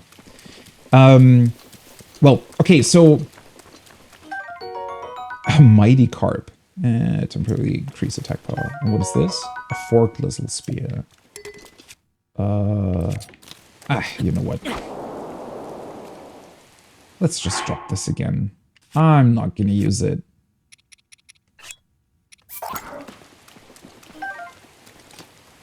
I'd much rather use the spear. It's pretty awesome. Pretty sure I would be able to light this. I'm not gonna... Do I want to take the lightning rod from the wizard, though? Nah. It's fine. I just want to get to this aura at this point. Let's read the... Let's read through the wall, though. Examine. History of the Zora, Addendum 1. King Dorephan stands his ground. Around 100 years after King Dorephan probably, ascended to the throne, a stray guardian crossed upland Zorana into our domain. The guardian seemed unstoppable. Our best soldier's spears barely left a scratch on its metal hull. It was then that our King Dorephan, without a thought for his own safety, came out to face the guardian himself. With supernatural strength, he lifted the Guardian and hurled it into a ravine.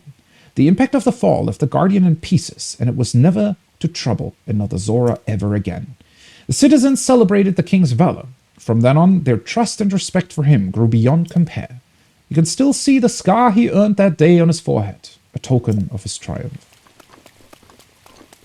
Okay. I don't necessarily think these are super important, though. Like, it's neat lore when it comes to the Zora specifically, but it's not. I don't think it's really telling us that much about what we possibly didn't know about the Calamity. At least I don't think so. But yeah, so this world uses a lot of verticality too. The big difference between this and Elden Ring, though, is that it doesn't limit you in terms of movement. It actually uses the verticality to the player's advantage, and honestly makes the world more fun to traverse through its verticality, because you have the paraglider, because you have the ability to climb on any surface. Verticality suddenly becomes a good thing, right? And something that you want to engage with. Whereas the big difference in Elden Ring is that they're using verticality to cut you off from certain pieces of the map and only allow you to ascend certain very specific points with your horse, right? Which is fine, because it's okay that Elden Ring is doing that, because it works really well. It's still, I want to say, equally impressive how the, well, what's now being called legacy dungeons, like legacy Dark Souls levels, I guess, how they're inserted into the big open world of Elden Ring. That is still very, very impressive. And something that you cannot easily pull off either, right? And then other things like Nokron and Oxtella, the whole underground sort of city network that exists below the world. There is so much incredibly impressive stuff, and it's insane the first time you discover that, right? And see that, oh shit, there's even more beyond the already huge open world.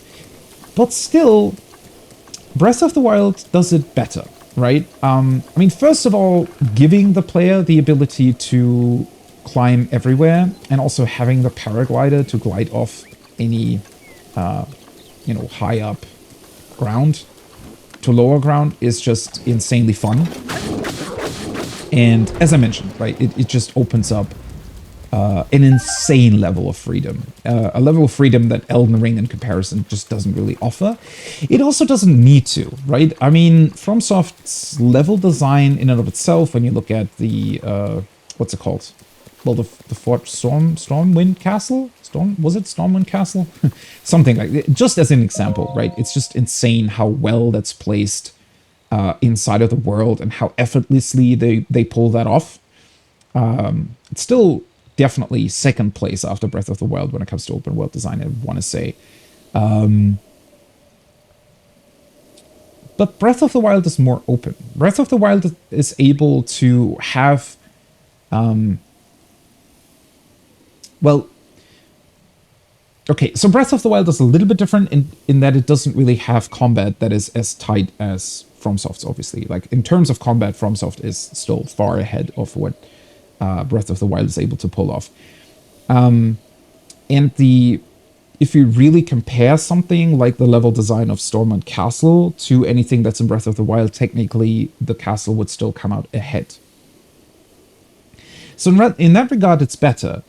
But I think, well, FromSoft cheats a little bit by having very, very high vertical differences in their world, to the point where, I mean, it's very much ingrained into how the world is designed, how you're sort of ascending from where you start, right? And ascending further and further until you get to the sort of highest point at the Earth Tree and the, like that giant's flame, right? At the very end. So it's very cool how they sort of built that limitation of not being able to traverse that verticality as well as you can in Breath of the Wild into their world design and even into the lore of the game. So that is equally impressive, and it's really, really cool how they pulled that off. But yeah, they're a bit cheeky with that, right? Technically they're a little bit cheating when it comes to an open world, because they still sort of have individual level parts that are then kind of glued together by these insanely high vertical ledges, which is still really impressive, and it's a really innovative way, honestly, of designing an open world. And no other game has really done it like that either, right? Where they really went full on ahead with insane verticality and sort of in terms of gating off different portions from the player, right? Hey, Luna Waffles, welcome back. 3 days left. Yeah, Tears of the Kingdom. Man, we're getting really, really close. I'm super excited.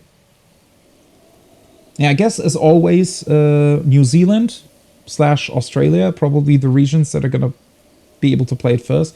Technically, I'm still sure that I would be able to get the game on Thursday if I really tried. There's definitely going to be a store here around somewhere that is going to sell it early, as always. I'm not going to, though. Don't really want to bother going through that. I don't really have time to play on Thursday anyway, so might as well go for it on Friday, right? But yeah, it's insane how Breath of the Wild essentially has that same level of, or almost same level of detailed level design. Sort of really good level design on a microscopic scale, but also really good level design on a macroscopic open world level scale, right?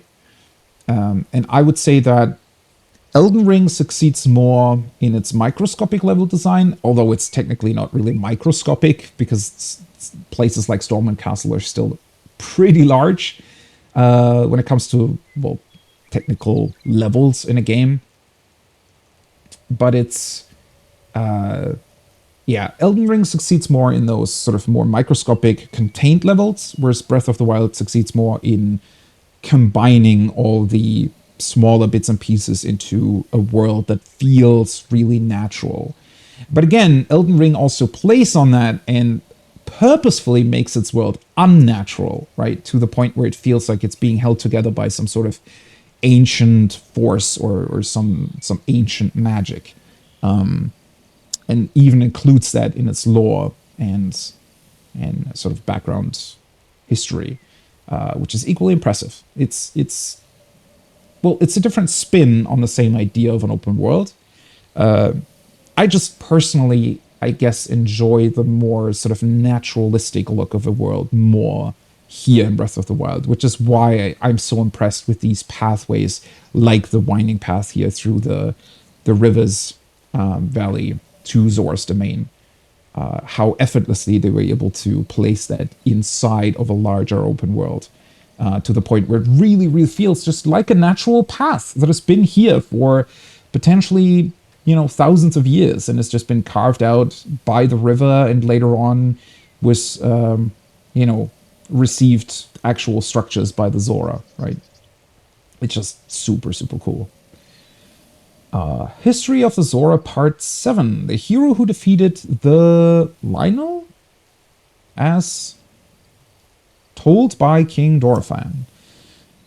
There was a time when the people of the land were threatened by the dread beast, Lionel, who lived on something mountain.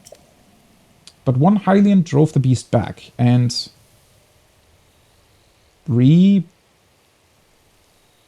peace to the domain? Restored peace to the domain. The Zora helm won in this fight is not north, or is now north of, in the ruins near the lake. Summoned Lake. It rests there to honor the deeds of Hero Link. Time has taken its toll on this. Yeah, I can see that. Yeah, the Lionel. I'm pretty sure that is still the challenge that we need to do before we are allowed into the Divine Beast. I really don't know if there was anything else to it. I remember there being a couple of side quests here. One possibly involving diving down below the city to retrieve something.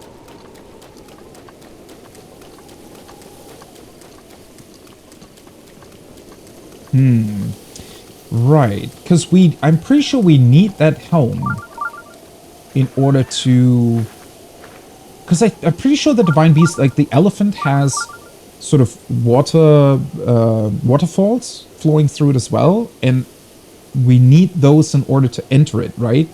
So we need the helm, which allows you to traverse or to swim up waterfalls, which is it's also really, really cool. And sadly, an ability that I never really used that much in my first playthrough. Well, I used it here probably once or twice, and then for the Divine Beast, but not really later on, except for maybe in one additional place. Typically, you just don't really need it that much, I guess. Where was the shrine here? Is it just inside the city proper? Zora's Domain. And as I said earlier, this is definitely the most unique looking place from the different races, isn't it? It's just, it looks so almost alien-like, or like Atlantis, a city that has been built underwater and then brought to the surface or something. Really awesome structure. Wah! I've been waiting for you, Link. Welcome. Behold the pride of my people, Zora's Domain. Now I shall introduce you to the king. Hurry, this way. He's still very excited, huh? I guess he was just afraid that we weren't going to come, considering how long they've already searched for a Hylian warrior, I suppose.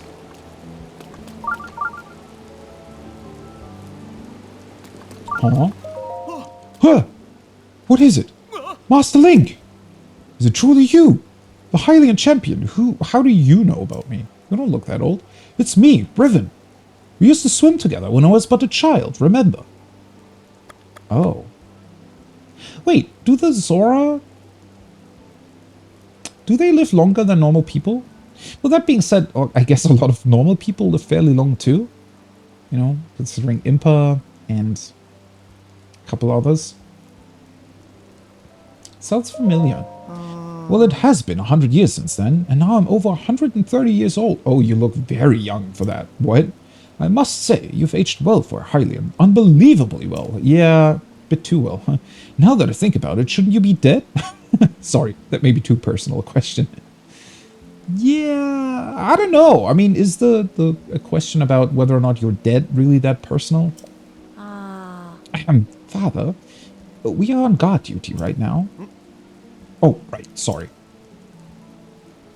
The leader of the pack, Baz, the Hyrule Gaddison, and my father, Trello. They have all aged quite a bit, I'm afraid, but they are all doing well. Oh, but Master Link, you probably shouldn't speak to the elderly. Oops, sorry for keeping you too long. You have business in the throne room, right? Please proceed there at your earliest convenience. Okay, seriously, how old do the Zora get? Do we know? Is it like 200 years? Because I guess if he's still on guard duty with 130, and he doesn't really look that old. I suppose when he talks about the elderly, but probably about 200 maybe? Oh, it's you! We met at Zora River. It's me, Leto. Yeah, I do remember. Thank you for coming so quickly. But enough about me. Could I possibly ask you to go and meet with King Dorphan? He's in the throne room. Please go ahead. Is he the sculptor of the village? I mean, that pillar looks pretty perfect to me. I don't really know what he's doing there. Maybe he's just readjusting a minor scratch or something. Okay, let's quickly do the shrine first, though, so the blinking stops.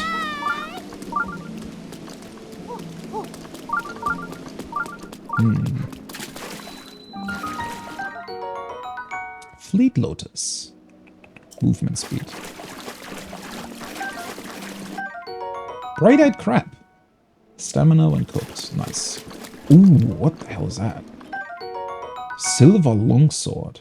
Although the Zora prefers spears to swords, they made this two-handed weapon using a special metal. It found popularity among Hylians for its unique design. It looks pretty cool. Just like the city, I want to say that the Zora weapons are probably the most impressive when it comes to design. Let's just drop this. As much as I like spears. This looks really awesome. Isn't it? I mean, that's such a cool weapon design.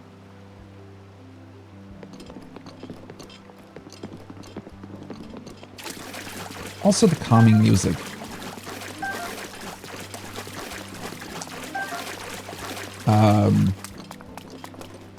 Dragon Roost Island in Redo Village, probably still my favorite song. But this has an entirely different quality to it. Very calming. Soothing. I like it. As always, I wish it would be a little bit more pronounced when you're actually inside of the domain. As cool as it is to have the music sort of fade more into the background while you're traversing the open world, once you're, you know, in the domains and villages proper, I wish they would have gone a bit more, you know, made the music a little bit more pronounced. But, I mean, that's fine. You can still listen to it if you want to, right?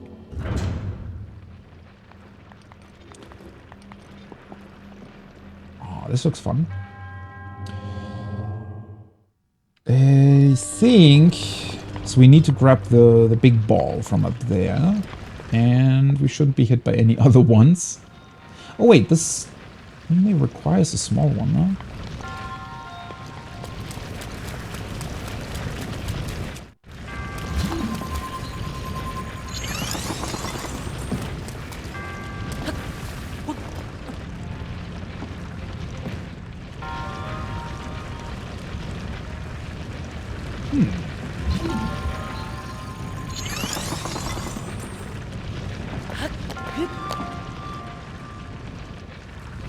They age much slower. Yeah, I do remember that there was at least one Zora who talked a little bit more about age on another Zora Spear.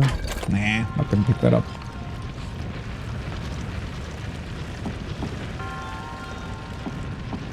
Okay, they can have the mind of an adult?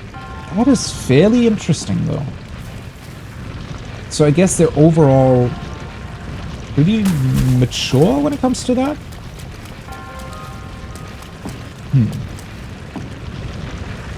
That is very interesting. But I guess it also explains their more sort of intricate design work and everything, right? They seem very sophisticated when it comes to craftsmanship. Maybe it's a result of that. Okay, why is there a big one here? Do I not need a small one for the...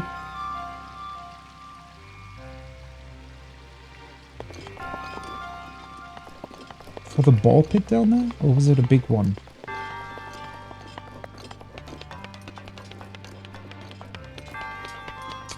Let's see. I actually like how they're how they created these bridges here. You can really just look at it from the outside. Oh, wait, isn't it pretty much purposefully designed for you to be able to just...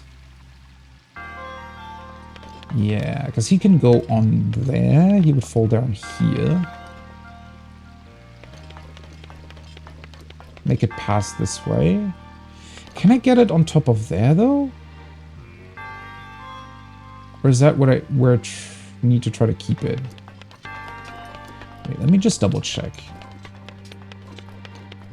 Oh yeah, it is a big ball thing. I thought they were usually bigger in diameter. I just need to be careful to stasis it at the very end, right? So that it doesn't fall off. Okay, let me see here.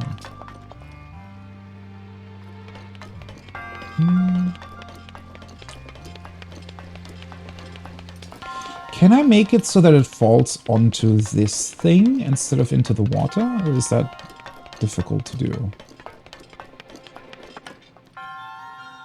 Because technically, if I want to move it, I still need an additional ice pillar to do that, right? I feel like 2 aren't going to be sufficient. Although in theory, maybe I could stasis it.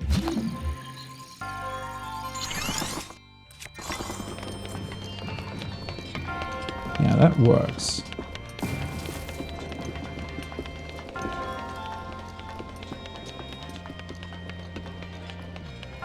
Oh.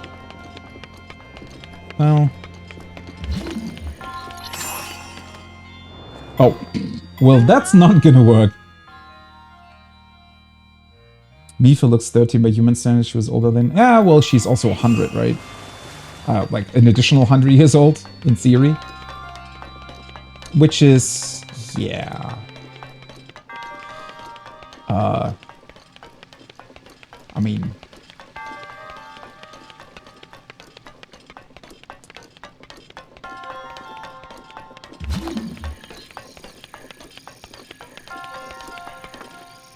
Oh, whoops. That's stasis. Wait, so I would need to create another one. Let's see.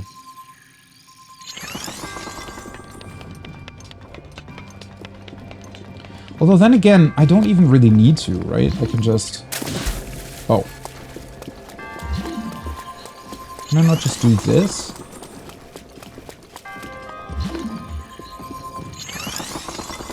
Yeah, perfect.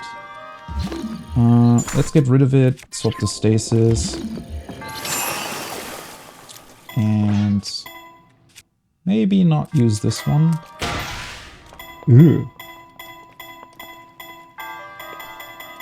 Okay. Oh, it's still reloading. Whew, that worked. I thought for a second there I was accidentally like shooting it off this way. And I needed to grab another one. Wait, can I not move it by myself?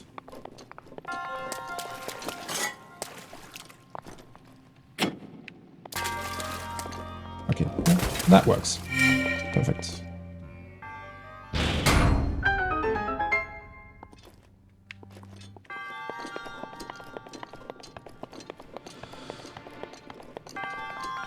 Hey, buddy.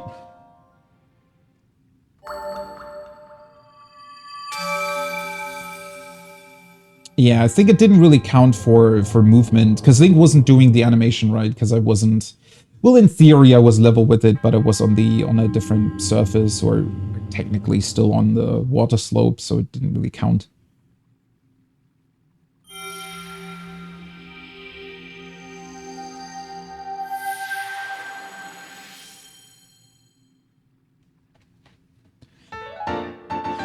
Almost makes me wish they would have done this more too. I want to say there's a couple of shrines that sort of pick up on their environment a little bit.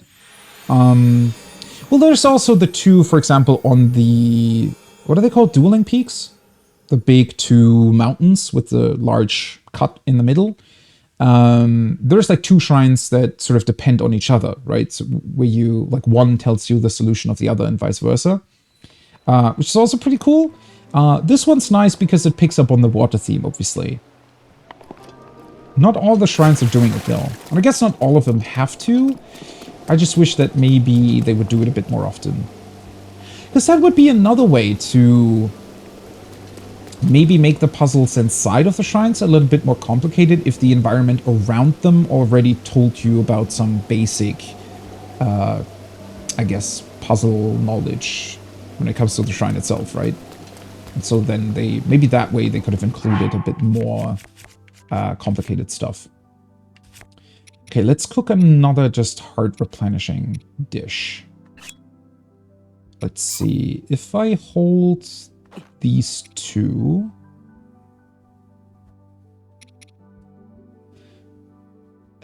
do I really want to add anything else? No. I think this should give me a +4, if I remember correctly. Whoa, never mind, it's a +10. Wait, oh, because it was big radishes, right? I think the normal ones give you +2 per radish, and the big ones, I guess, +5. Okay, that's pretty insane. Might be very usable against the boss of the Divine Beast.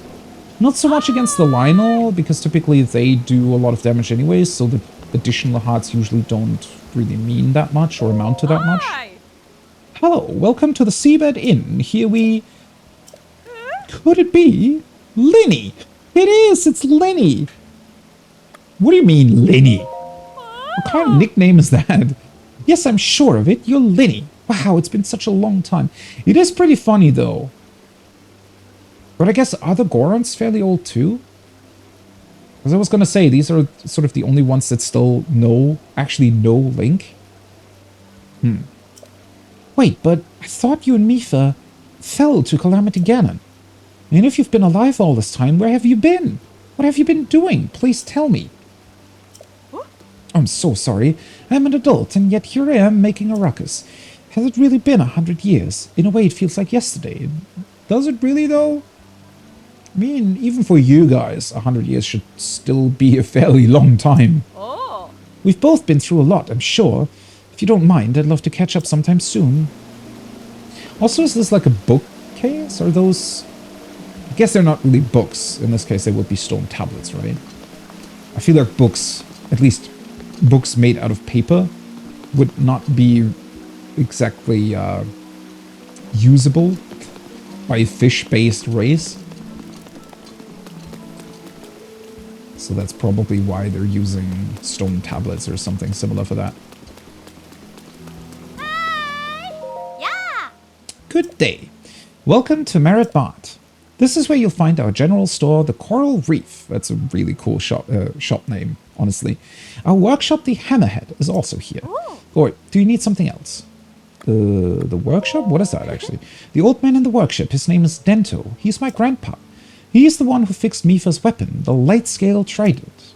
Is there anything else you'd like to ask me? Not really. So I remember that you get the trident eventually, and you can reforge it here.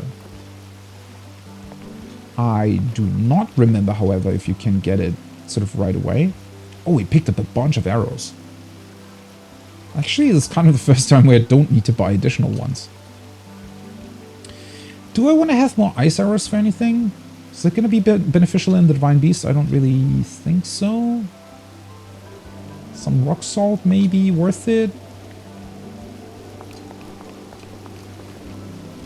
Then again, I have so much stuff just lying around. Aye. This is our general store, the Coral Reef. Here we have swift violets that will help you run faster if you cook and eat them. Why do you sell those, by the way? I guess it counts in water too, because, I mean, can't they pretty much swim really fast already? We also carry arrows for travelers. If you see something you like, just go grab it from the table. Ah. Oh, unless you have some other business with me. Yeah, I want to sell some stuff. Oh.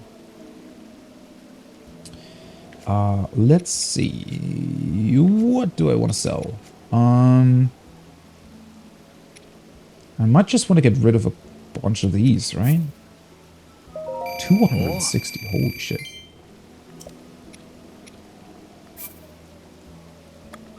Some all of these. Ah. I don't really remember if I currently need money for anything. I mean, in theory, I could go back to some other stores and grab some clothing from those that I still don't own. For example, the knight's armor might be good to have since it's increasing, well, my armor value by quite a lot, actually. On the other hand, I don't really know if I want to go for that. I have a lot of rubies now, though.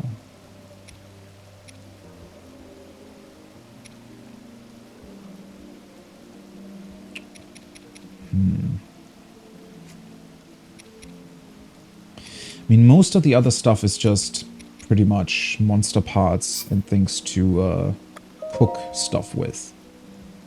Oh.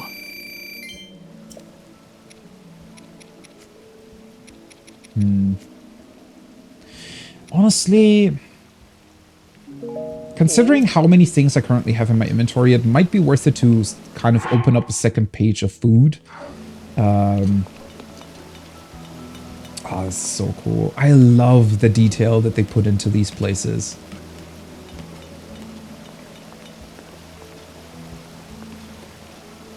He's got a very, very extensive workshop here, right?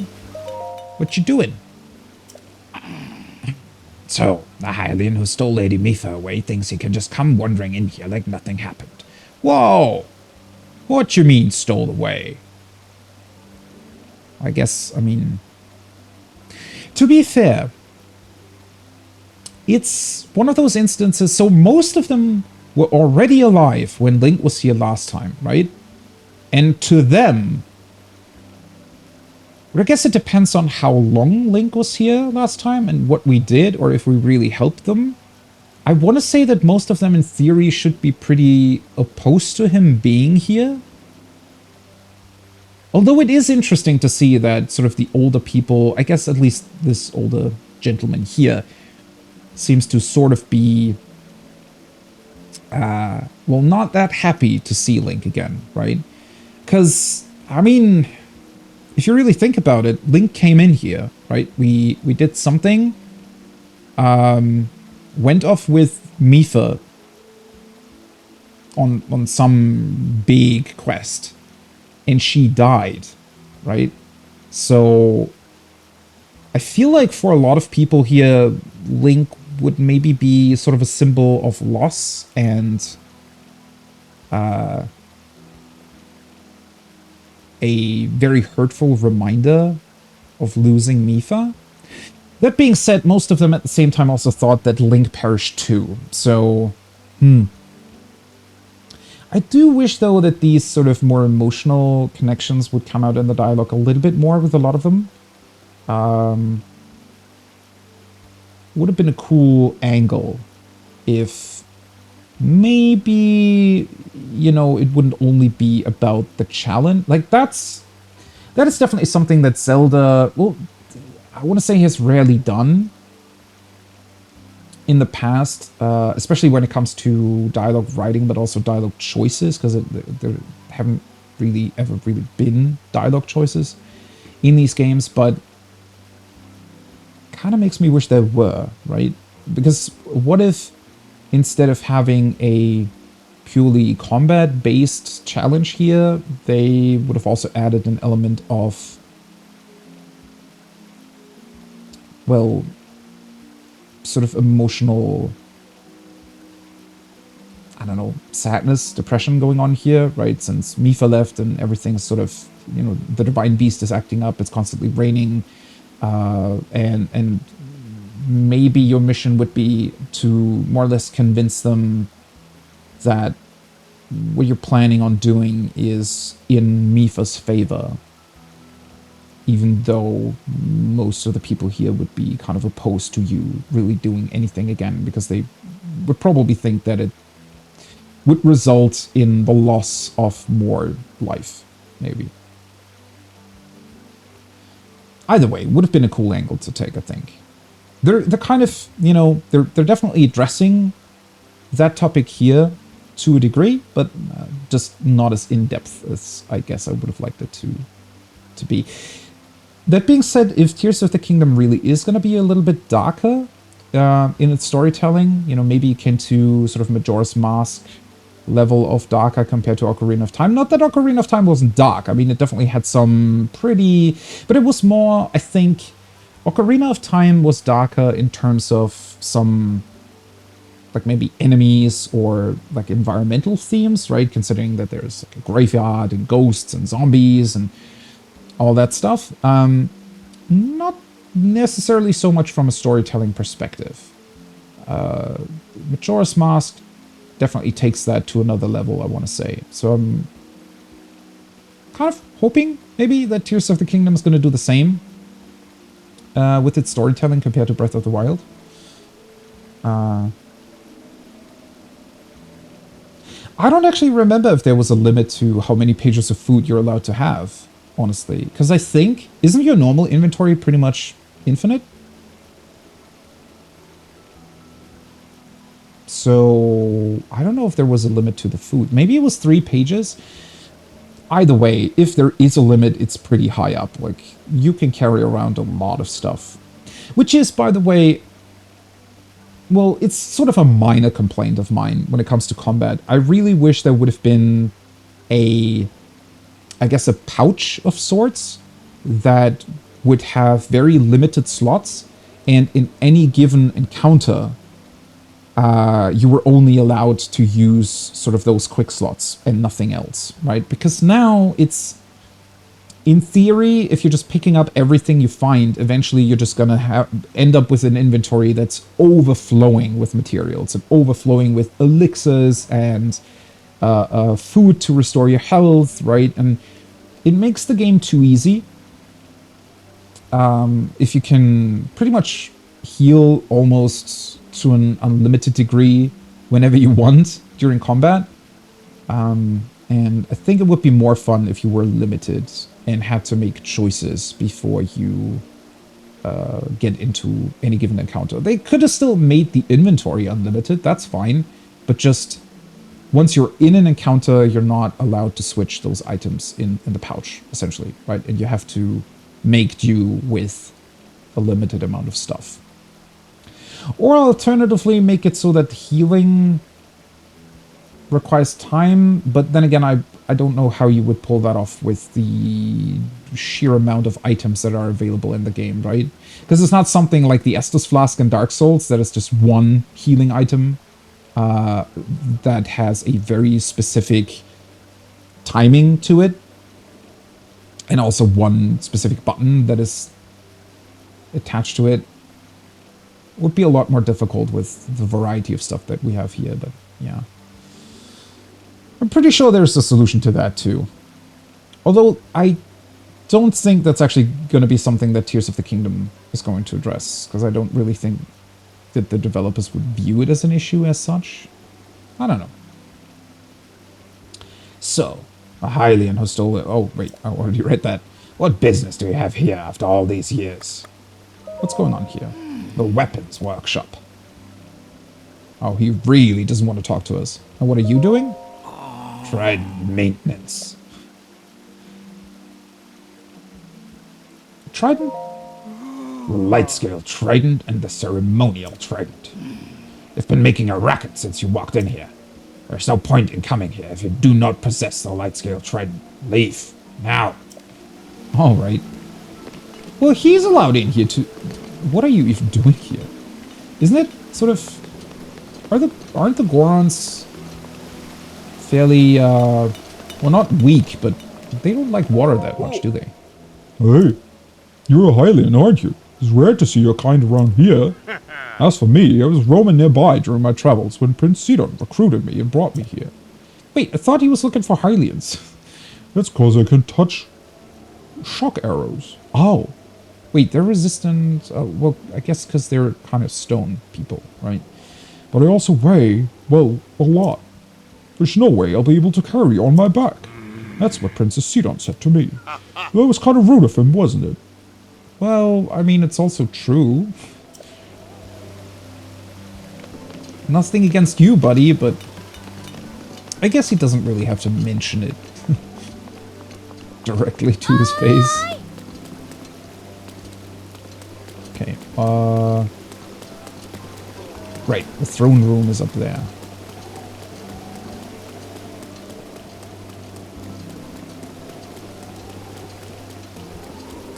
Has a slot for every resource. Yeah, there's a stack limit. But isn't the stack limit pretty much 999 for most stuff? Because you can definitely have 100 or more than 100 of everything. What are you doing? Is he trying to pick up a thunder arrow? What are you doing? Lady Mifa, watch this. I, Segan, the aptly named Demon Surgeon, shall strike down the divine beast Varuta. What you doing? You Link! Finally, I can avenge Lady Mifa. That's the first thing you're thinking about, I guess? Okay. It's been 100 years since you last showed your face here. Now I, Segan, will cut you down myself. Wait, what? That's not... What? I thought you were fighting the divine beast. Playing dumb, eh? Nice try, but you cannot fool me, Champion Link. You were unable to protect Lady Mifa from Calamity Gang. It has been 100 years since we lost her. Poor Lady Mifa. How heartbreaking. Honestly, saying I won't fail her again seems kind of disingenuous. Because, like, how are we... I mean, yeah, eventually we're going to prove it by actually, you know, dealing with the divine beast, but you know, just saying it like that seems a bit, I don't know. There's no way we'd ask for your help now after all this time and after all that has happened. So says I, Sagan, the demon sergeant. Even if this body of mine is destroyed, I will drown Ruta in shock arrows myself, and in doing so Lady Mipha's regrets shall be alleviated. We cannot even touch one arrow. How are you supposed to do that? If you understand anything of courage, then get out of my way at once. I do very much like that there is sort of this theme going on here of, especially the older people that were already pretty much adults when Link came here the last time, they're all sort of opposing him. That was pretty awesome. It's a nice touch.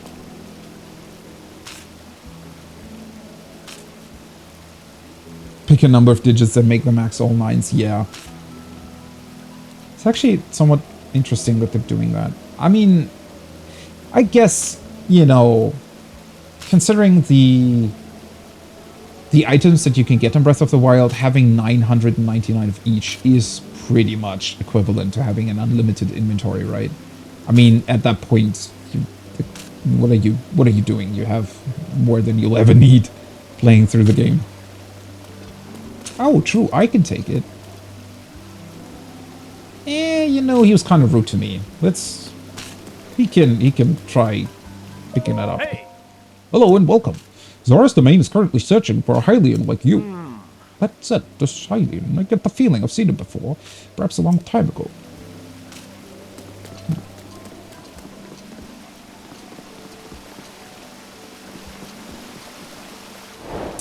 True, I've never really thought about it like that. Will we like round numbers and they like to max something out? That's very much true. It's kind of a funny way of thinking about it. Although not true in every case. Considering that, for example, Pokemon levels, the maximum is 100. That might have been some sort of weird quirk with the original game though. Or its technical limitations, I don't know. Why are the kings always so much bigger than the normal people? Is there a special king gene that just allows them to grow far beyond their normal size? Oh, there was a page limit on food. I didn't see that immediately. Yeah, it might have been 3 pages, something like that. Kind of feel like 3 pages would have made sense. Or maybe it was 5.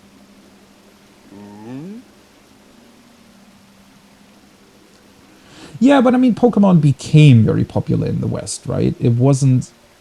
Well, I guess it was sort of from the get-go, but like when the games originally released at Blue and Red, we didn't really know what it was about. So, and it was already like it released 2 years prior in Japan, right?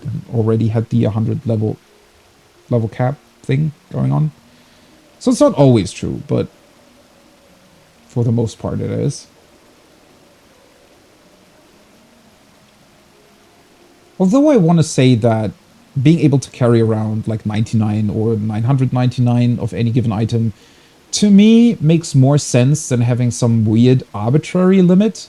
Unless the limit is based on something very specific, right? So if, I don't know, you get like a pouch that holds 3 of anything and the limit is 3, that makes sense, or maybe 5 or 10 in a lot of cases. But especially when it comes to sort of higher limits, sometimes it's very strange what gets picked for certain items in certain games. There's some very weird limits where you kind of go, wait, what?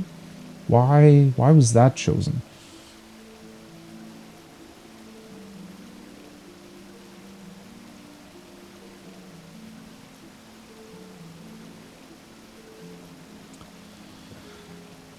Yeah. Well, when it comes to magic, I guess it's also sometimes the magic of programming, right? You never quite know like what's behind those decisions until sort of developers are talking about it. Sometimes there's some really, really quirky stuff going on. I mean, I guess Pokemon, for example, it uses a bunch of the... At least the original versions, right? It uses sort of 151 numbers for the Pokemons, but since the byte goes to 256, they're using everything above that to store other stuff, like the protagonist's name and things like that. So, I mean, certainly that's not very much a concern anymore, but, you know, back in the day it might have been. It is interesting to think about that, though, because most of the time it means that a limit like 999 is kind of weird, right? Because it's very far away from the theoretical maximum storage. So it's sort of wasting a bunch of storage too. But again, it's not very much a concern anymore. If like one cutscene already takes up more space than the entirety of your inventory, it's, you know, really not a concern anymore. Ah, you must be the Hylian that Sidon brought here, correct? You did well to come all the way here. Yeah. I am King Dorephan, ruler of the Zora. Huh. That object upon your waist, is that not a Sheikah slate? Shouldn't you recognize Link as well? Now that I've gotten a good look at you, it is all too clear who you are. Okay, he does. You are the Hylian champion Link. Do not tell me you have forgotten me. The Hylian champion? You can't mean the Link. That champion. Yeah, you picked up the one Hylian warrior that you were actually looking for. I thought that's why he was looking for a Hylian. I guess they just thought that a Hylian warrior would be able to help. Okay. Yeah, weight stacking systems can be weird too, though. It's... Oh, the magic thing was about kings being bigger. Yeah. True, it might be some sort of... It might actually be some sort of magic. I don't know. I mean, considering that it is Hyrule that we're talking about here, maybe being a king or being from a line of kings or something like that just means that you're naturally growing bigger. Would be funny if that was the case, like if that was actually sort of in the lore somewhere. I mean, I don't know, but it might be. Oh, Poseidon. So it's Sidon? Yeah, that makes a lot more sense. Sidon. I didn't actually think about Poseidon. Yeah, Sidon. He's... Yeah. Now that you mention it, he's very clearly named after Poseidon, right? So it's Sidon. Although Sidon isn't... Well, it could also be a nickname. Maybe his actual name is Poseidon? Or it's sort of supposed... alluded to? I don't know. So that's where I've heard your name before. What a fateful coincidence that we should cross paths. I cannot believe it. A Hylian champion, Link, has appeared before us. We have met numerous times, I'll have you know. Ah, so many memories. My mind is overflowing with nostalgia, my friend. I had heard a terrible rumor that you had fallen in combat, but it appears you managed to survive. Extraordinary. I've been sleeping. That sounds kind of bad, right? While you were fighting, I just, you know, I had a nap. I lost my memory. Come again. You say you have lost your memory. Surely you must remember my precious daughter Mipha, yes? You do you not? Well, I mean, at least 10 people have already mentioned her to me, so... Mipha who? Doesn't ring... Both of these answers is super rude. What the hell, Link? What's going on? Mipha who?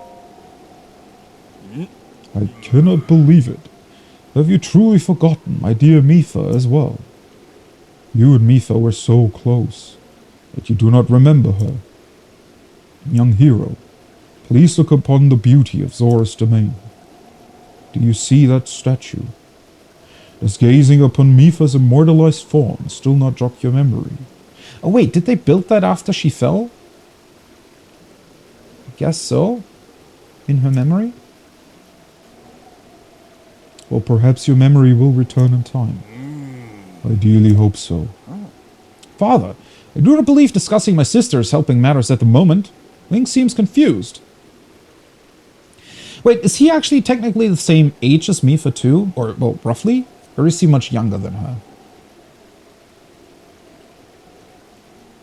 Difficult to see. Oh, yes, of course. But first, It is worth noting how remarkable it is that Sidon brought a champion here without realizing it. That is quite a feat, my boy. Well, he just got lucky. Yeah, that's a good one. Link, I doubt not that you have endured a great many trials. Still, I must ask you to hear my plea. Now then, hero. I must inform you that Zora's domain is in danger of vanishing because of divine beast Varuta. I shall do you the courtesy of speaking bluntly. We alone cannot stop this beast. Will you lend us your strength? What? King Dorphin, my liege, please do not speak so. Who the hell are you? To ask a Hylian for help, why, the very thought of it curls my fins.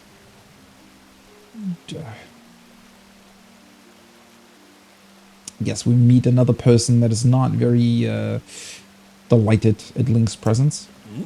Muzo, I expect more of you. How can you still protest? Muzo, it's rude to speak that way to your king and his guest. Link is here because I invited him. With such unprecedented rainfall, we have no choice but to rely on the aid of a trustworthy Hylian. Have we not already discussed this and arrived at that very conclusion? He is the key to saving Zora's domain, I've no doubt in my mind. I still don't fully understand why they need a Hylian.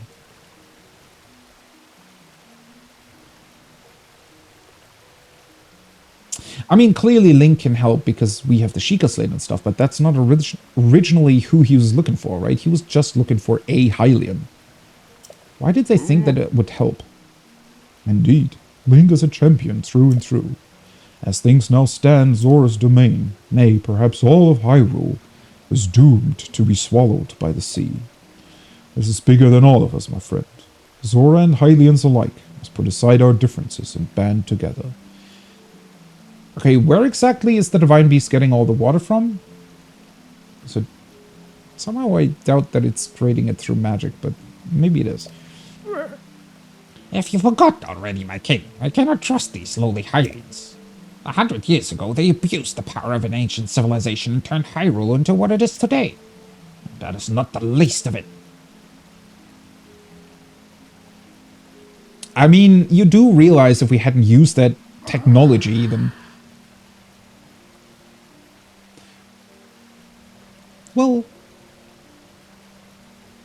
I don't know. Would have Ganon stood a chance? I mean, that's kind of the trick he pulled, right? Is that he took over all the ancient technology, but it was still there. Maybe... that's difficult to say.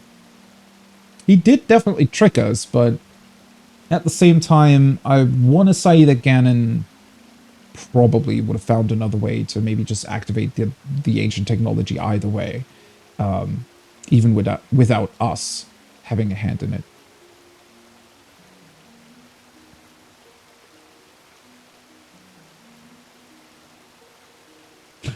It's why Link doesn't talk much. Yeah, you can definitely look at it that way. That's true. I wish they actually... Well, that's why I always keep saying that I just wish that the memories were, you know, extended way, way further and we'd actually get, you know, a full RPG-length story with Link and Zelda, which we might, maybe, hopefully, in Tears of the Kingdom, but... I wish those sort of elements of Link would be brought out more. I wish you would have more character, I guess. It is their fault that Lady Mipha was lost to us. Link. Divine Beast Varuta is great power. It has the unique ability to create an endless supply of water. Okay, there we go. Can really do that? How, though? That honestly feels like it's almost far beyond what the other divine beasts can do. I mean, the bird simply flies, right? Yeah, sure, it has cannons and it had a shield, but aside from that, it's sort of just a big flying bird. A powerful one, but really nothing more than that. And the camel can create thunderstorms, but I mean, technically that's not that difficult to achieve, right? Even if we presume that the world works at least somewhat similar to our real world physics. Creating thunderstorms isn't, or at least thunder or lightning. Well, it requires power, certainly, but it draws that power from the ground, right? Which might possibly be connected to the Sheikah technology that might still be buried underground. So it kind of makes sense that it would get its power from there. Being able to create unlimited water, that seems strange. Unless whatever that weird sort of Sheikah energy is that they're using to power themselves can be converted into water, right? Because, I mean, in theory, humans can create water too, right? By fusing atoms together. So maybe it's doing something similar to that. Which would in theory mean that it cannot really... I guess it's just their fear that will completely drown everything. Which it could still do, but only to an extent. I highly doubt that it would be able to really drown the entire world. Although technically in Zelda history, that has already happened once, but that was sort of a more, I guess, magical... Was it rain? I actually don't remember. What's the background story there behind Wind Waker? I think it had something to do with like an endless rain or something.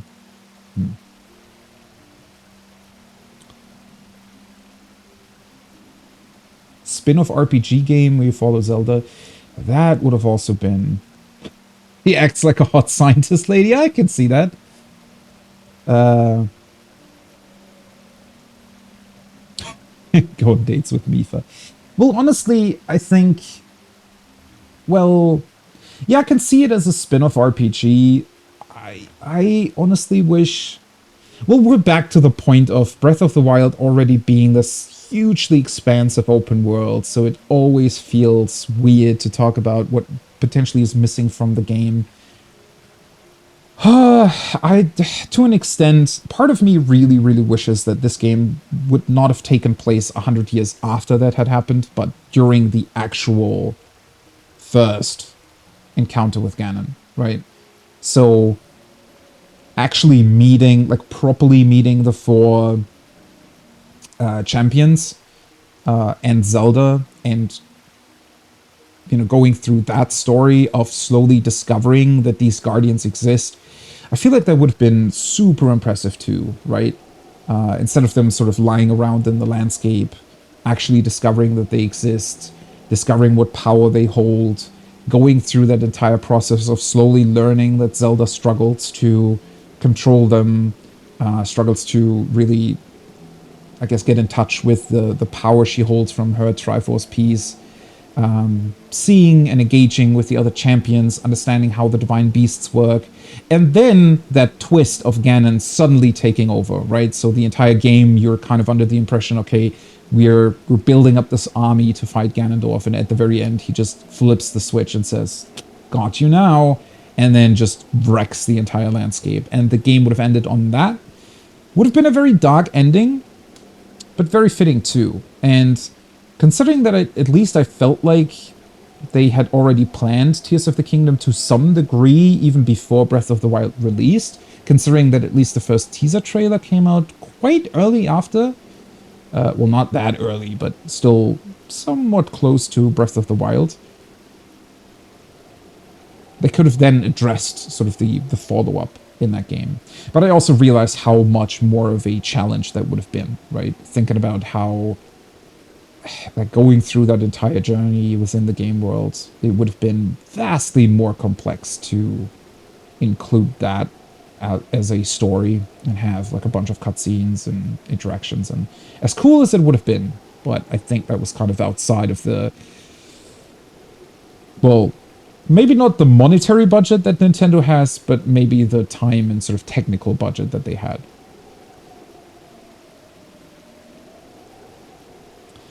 Maybe it wouldn't have been as much action. That is true. I guess that's where they made a very That's where they made that sort of important choice of, oh, we want to create. I feel like that's kind of their approach to Breath of the Wild that they took is, oh, we want to create a game that has a cool interaction with the environment, right? Has the different runes that you can use with the Sheikah Slate, all that cool sort of physics-based stuff, and the whole traversal bit. And yeah, the more story you introduce, the more interactions with characters you introduce, the more you possibly take away from that gameplay interaction. I think you could have still pulled it off, but that would have required a lot of investment, and that's, well, I think that would have went beyond the scope of any one game, which is kind of why I hope that Tears of the Kingdom will at least bring some of those elements back around, because now they already had a bunch of this stuff established.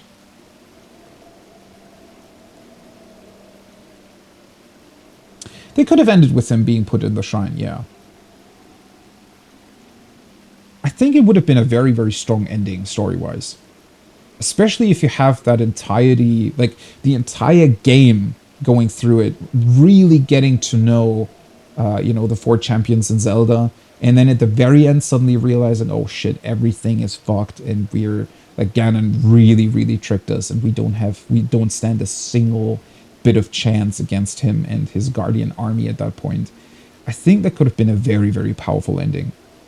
Again, a very, very dark one, especially if they had already, well, maybe not specifically shown, but definitely, made sure that you knew that a lot of people died, and maybe even seeing, because, I mean, there is sort of a cutscene that shows the city around the castle being destroyed, and really focusing on that more as well, and that as an end to a very long game journey that you take yourself throughout the game world, that would have been, I think that would have been a very, very impressive ending, honestly.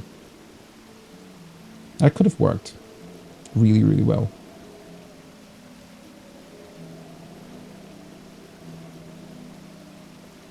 Yeah, I mean, they wanted to release Breath of the Wild. Well, it was originally planned as only a Wii U game, right? They really ran out of time in certain places. I guess we'll see on Friday how they could potentially change up some stuff, considering that hopefully they really took their time with Tears of the Kingdom and realized everything that they wanted to. Of late, it has been mercilessly spouting water into the air. As a result, this area has been plagued by heavy rains. For Zora, water and air are as one, so you would not think this would be quite so critical of a problem. Sadly, the rains have filled the eastern reservoir nearly to the point of flooding. If the reservoir bursts, as it soon will, I fear immense damage will befall not only Zora's domain, but also the area downstream from us. There, Hylian lives are in very grave danger. Oh yeah, that's... The divine beast is crying out once again.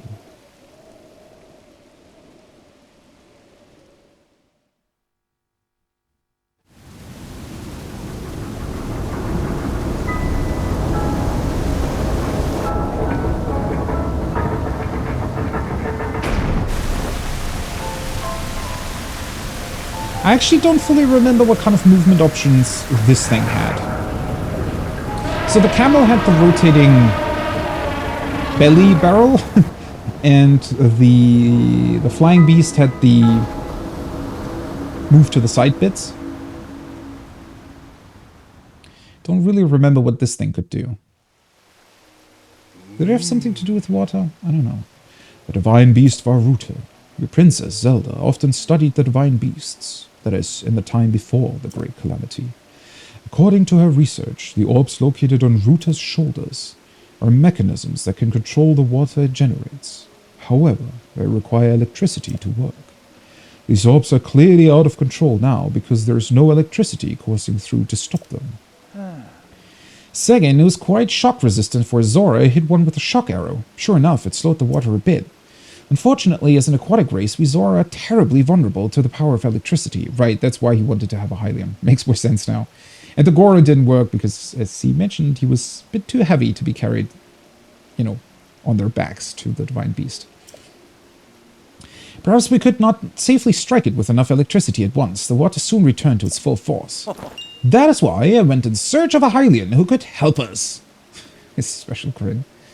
Link, I'm certain you've already figured this out, but we need you to use shock arrows to get those orbs working properly again.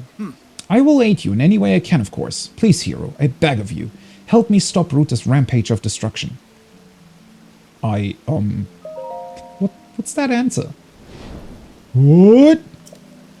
Princess Zelda herself instructed you to board the divine beast and appease it from within. Oh, okay, so Link was referring to, hey, I was going to do that anyways. So then, Princess Zelda is still alive. Yes, in Hyrule class. At least as far as we know. I mean, I guess technically the 4 champions for the divine beasts are still alive too, but kind of only in spirit form. I do not believe it. She was alive this whole time, just as you were. The events of 100 years ago cannot be altered, it is true. But if we can regain control of the divine beasts, they may yet prove useful in sealing Calamity Ganon once and for all. Huh. I did not know you had such grand ambitions, Link. Wondrous. Naturally, I shall have helped too. God. Once it has stopped rampaging, you can easily climb inside it. Come, Link. Let us appease Ruta together. I'm in. Let's do this. Thank you, Link. Truly. We are in your debt. Am I gonna get shock arrows from you guys? Or... I think I still have a bunch. Our goal is the same. That means our meeting was nothing short of destiny.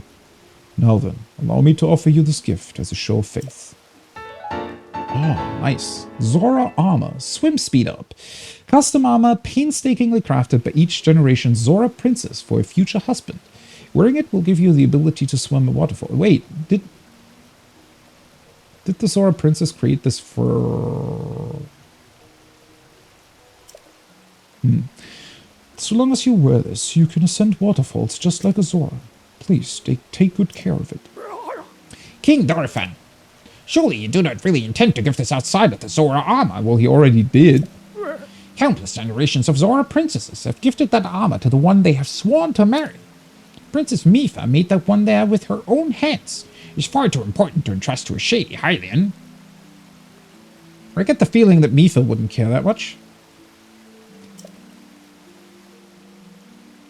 Oh, well, she would care, but, you know, getting it to Link. He may be a champion, but Mipha had no such relationship with him. So why should he receive such an honor? This is just too much, my liege. I do not understand it one bit. He just nopes out. That Muzu is not easily swayed once his mind is set. You must understand. He was in charge of educating my dear daughter Mipha. Okay, well, that explains it then. He must feel very protective of her. Naturally, she means a lot to him, just as she means the world to us. Ever since we lost her to the Calamity, he has grown to despise Hylians. That's a very strong reaction, though. I mean, I get despising Link. Why every other Hylian, though? I hope you can forgive his rudeness. What shall we do now? I tasked Muzu with finding the shock arrows we will need to appease Faruta. But now he has rushed off in a huff. Link, do not let his words concern you. I will work this out with Muzu. I shall return shortly. Okay. I don't know if that really works that quickly. Sidon, suppose that means you are going to tell him. Wait, what? What's he going to tell him? Link, Muzu is most likely at the square down below. Do you mind going down there? I would like you to try to speak with him.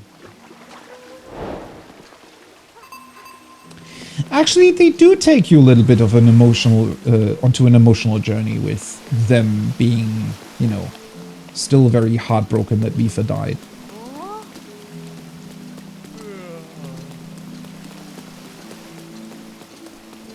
Didn't really remember it sort of fully like this. Mipha would be giddy. Yeah, that's a good way of putting it too.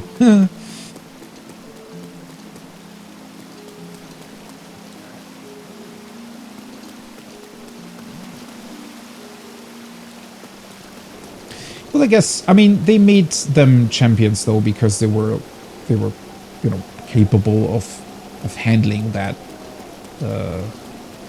task, right? So it's at least partially also their own sort of strength that got them into the position they were in. It is a very beautiful statue, though. Gotta admit. I mean, the whole city is... I just love this place. Maybe I'm a little bit biased because it was the first place that I went to after the... You know, after Kakariko and Hateno. In my original playthrough. Okay, need to talk to them, though. Hey. What you talking about? I came all the way here, but it was in vain. I have no desire to speak with you. Listen well, Muzu. There is something you need to know. He who stands here, the man called Link, is the one whom my sister Mipha had feelings for. Oh. I don't know if that's going to convince him to help us. I was only a child then, so I did not know it myself at the time, but it is so. I grew up hearing my father tell stories, some of which were about my sister's undying love for a Hylian named Link. What? No. You can't fool me with such a fanciful lie. Not this Zora. Search your feelings, Muzu. You know it is true. How could Lady Mipha possibly have feelings for a Hylian like him? The facts are clear. He remembers nothing, even when he looks upon Princess Mipha's statue. It is the truth, Muzu. Though you never knew it, he was ever in Mipha's heart. Well, thankfully, I feel like we're gonna get a memory that refreshes Link's, well, memory of her.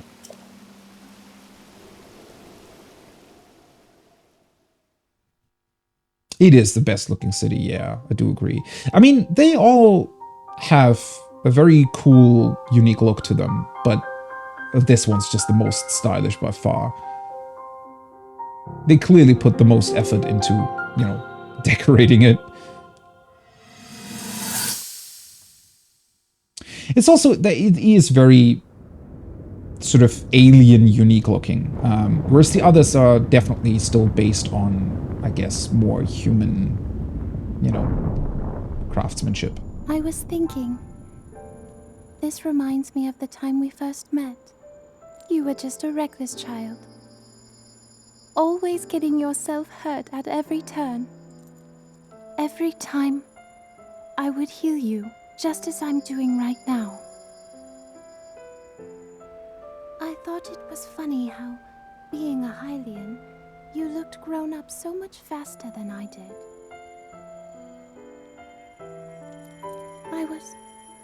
I was always willing to heal your wounds, even back then.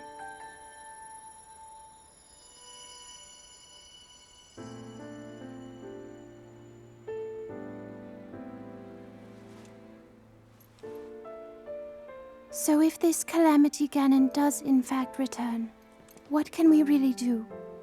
We just don't seem to know much about what we'll be up against. But know this, that no matter how difficult this battle might get, if anyone ever tries to do you harm, then I will heal you. No matter when or how bad the wound, I hope you know that I will always protect you. Once this whole thing is over, maybe things can go back to how they used to be when we were young. You know. Perhaps we could spend some time together. It's a very beautiful memory, though.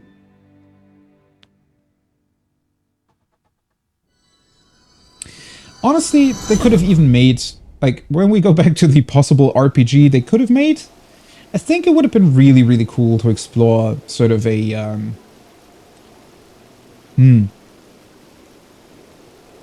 not a love triangle, but instead sort of her and Link, you know, getting together slowly over time, over the course of their travels, but at the same time, sort of the king of Hyrule and their whole, guard and everything, pushing Zelda and Link together, right? Not because they love each other, but instead because they're kind of meant to be together. Okay, yeah, Link, you're the, I don't know, champion, big knight guy thing that needs to be the next king, and so yeah, Zelda is supposed to marry you. And exploring that, I think that would have been equally as interesting to, instead of a love triangle, kind of spin it the other way around and make it so that Zelda actually, because of maybe also her, insecurities with her power, possibly other troubles too, she just doesn't really care for Link.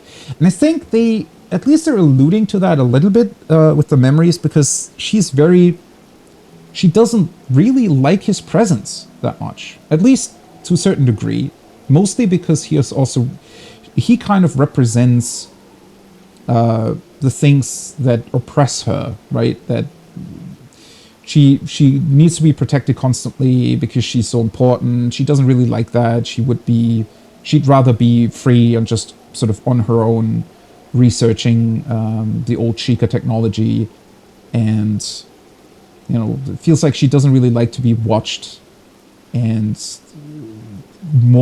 feel more pressure through that. I think that could have also equally been a very interesting story, because typically you just get that, oh yeah, at the end it's still Link and Zelda and yeah, blah blah, loving couple and so on. I think exploring it sort of in another way would have been pretty cool. They're alluding to it here, but we can really only interpret it for ourselves. The game doesn't really answer it either way, I think. Yeah, not really. Although, depends. Guess we can look back at it once I get all the memories together again. I don't know. There were definitely some cutscenes where Link and Zelda were definitely, much closer than in other ones. But it still feels like there is that, definitely some underlying issues that are just not being talked about there, right?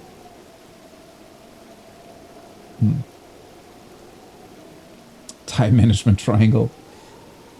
Well, I just think that, just having sort of a love triangle in there would have been very, I don't know, stereotypical. So making it something else, because that's very rarely explored, I want to say. Especially in video games, like having two people that look like they're kind of, meant for each other, they're the perfect couple, but actually they don't really like each other. And they, that sort of angle, doesn't appear that often, I want to say.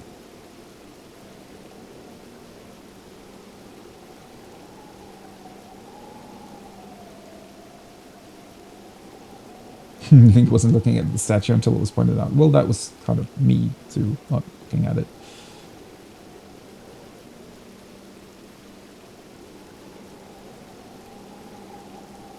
Yeah, I mean, in terms of sort of love stories, they've never really been a part of Zelda, right? I guess it's a bit more of a... Although, considering that it is, at least to a certain degree, a very classical sort of fairy tale, a legend, it's actually somewhat interesting that they never really went into that. Maybe it's just very implied that sort of Zelda and Link always kind of are meant for each other. I guess, I mean,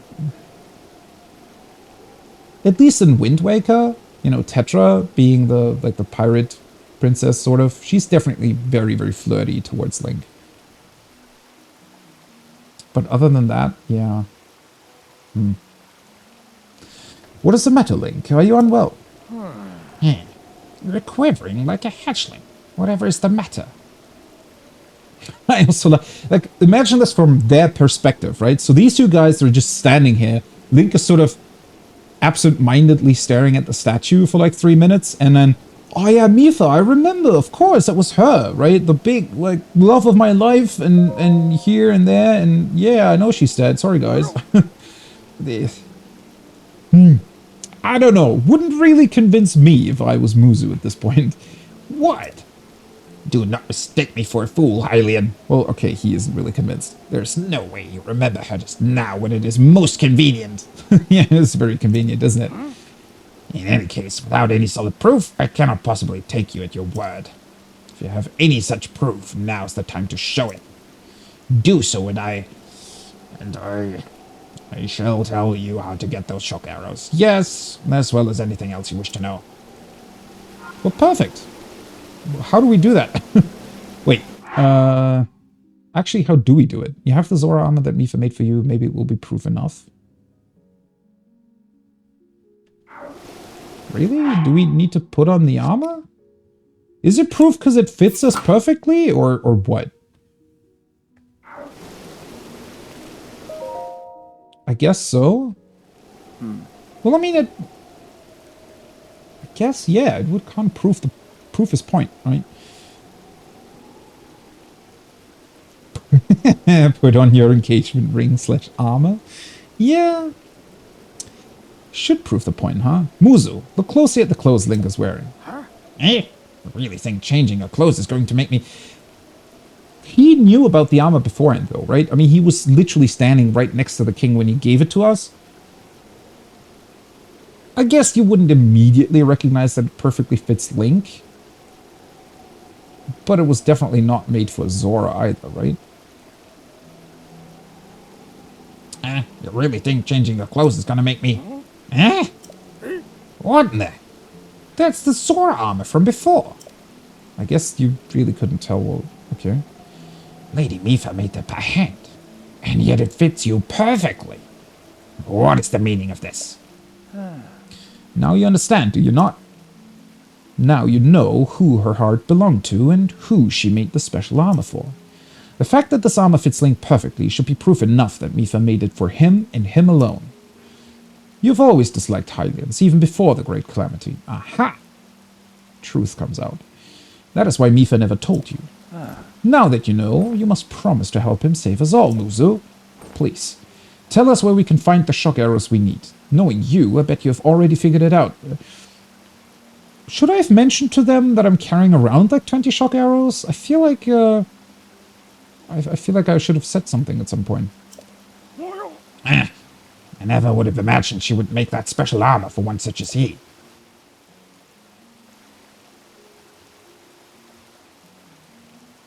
Or maybe she would have.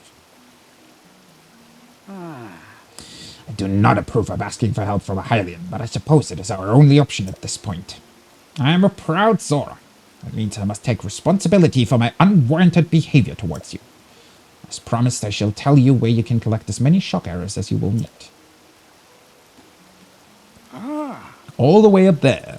Fight a Lionel and you will get them. That tall mountain over yonder. It is called Ploymus Mountain, and there you will also find Shatterback Point.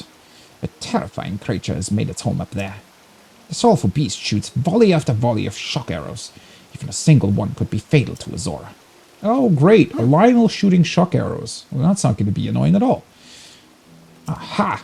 You must mean that Lionel. He's a man-beast, that one. The beast does indeed wield shock arrows. That is certainly one way to collect them quickly. He is vicious, to be sure, but I'm certain Link will rise to the challenge. You know there are like shops over there, like in Kakariko Village? Well, not Kakariko. Was it Hateno?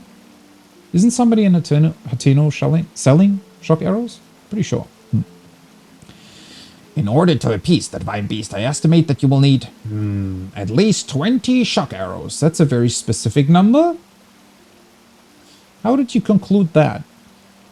Oddly enough, it's exactly the same number of arrows that we were gifted for every other divine beast. And we never needed that many. You think you can gather that many? Huh?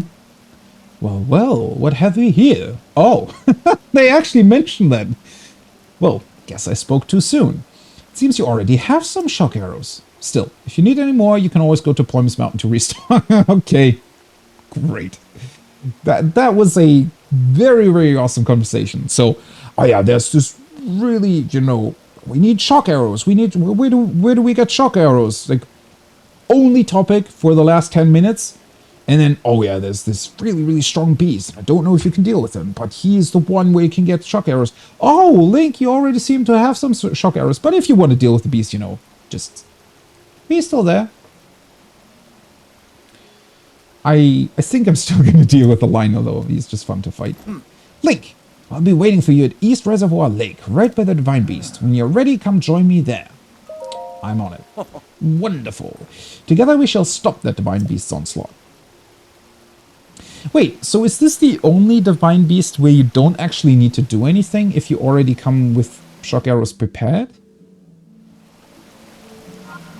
Because the other two... you always need to do something fairly specific, right? It was the Yiga clan's hideout in the desert. Well, I guess the Rito, sort of that challenge of hitting 5 targets with a bow is not much of a challenge, but it's still a point you have to go to before you're allowed into, or you're allowed to face the Divine Beast. I thought there was like an examine option or something for the statue. I guess not. Ooh. That sounds like a blood moon.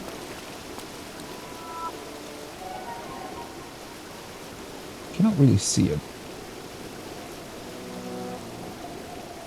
God, that's such ominous music. Yeah, they're taking missing shots into account, but it's kind of funny to think of. To always think about that. Oh yeah, you need shock arrows, but then you need exactly 20. I have calculated that you will miss 3 shots per target and 2 will hit. And it's 4 targets, so you need 20 arrows.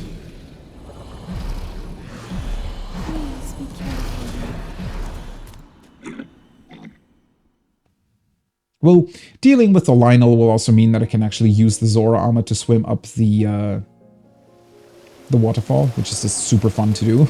So let's do that real quick. Where is it? That's where the Lionel is, right?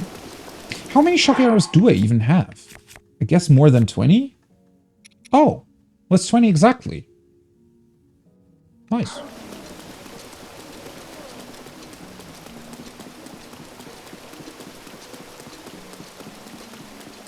Would it be worth it to return to Kakariko real quick to see if I can upgrade the Zora armor? Probably not. He's still trying to try picking up that arrow. I think I need to kind of head to the outside ring first, right? Oh, wait, there's actually... How do you normally get onto that ring?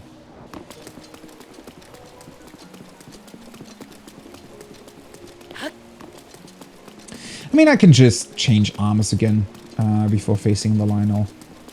Interestingly enough, I think...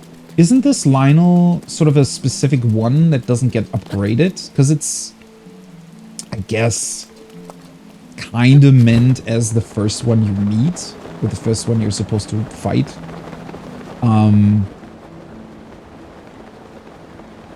So I think this one always stays as a red one, I want to say. Or maybe it doesn't. I know that it was a base one the first time I encountered it. That is so cool too, how... Well, first of all, that's insanely fun swimming up the waterfalls, but it's also very, very awesome how they thought about sort of shooting you upwards a little bit so that you'd be able to use the paraglider right after swimming up the waterfall.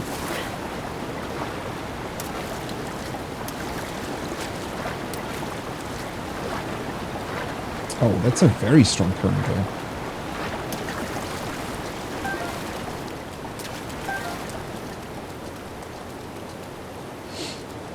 Oh yeah, picture. Well, I've kind of neglected pictures, honestly, this playthrough.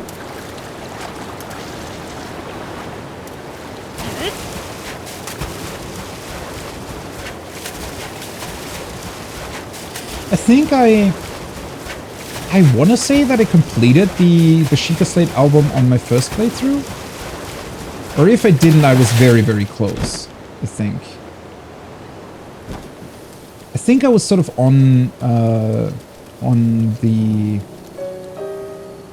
like a personal quest to complete it when I stopped playing, or when I finished. Where is he though?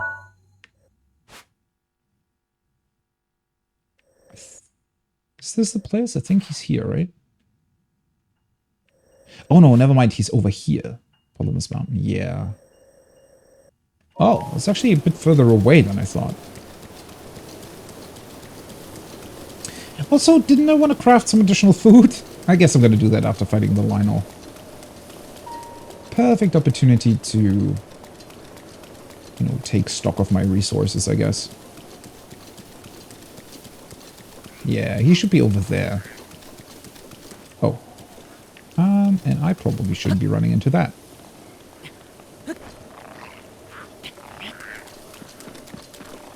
Ooh. Knight's Claimer. Only the most confident of Hyrule Castle's knights carried this two-handed sword. Its cutting edge is finely honed. And of course I cannot actually take it with me. Let's see. I mean, I still have very, very good weapons.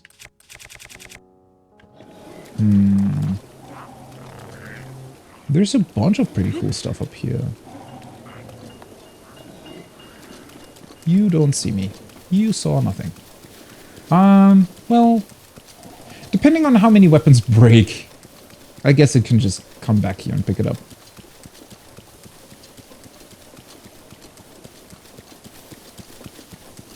General, it's a pretty cool upper area here. Also, before I forget, I should definitely put on my best armor. Yeah, that should work out. So that's what? A 21 armor value? Well, I guess it heavily depends on what kind of weapon the Lionel is actually using. Do not still have... So if he has something like this, he would still deal 15 damage to me. Nice. So he pretty much one-shots me either way. Ah, well.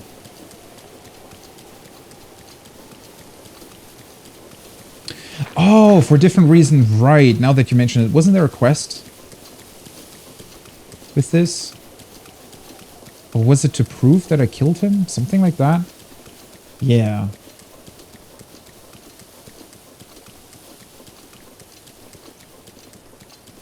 Well, the lake? What do you mean lake?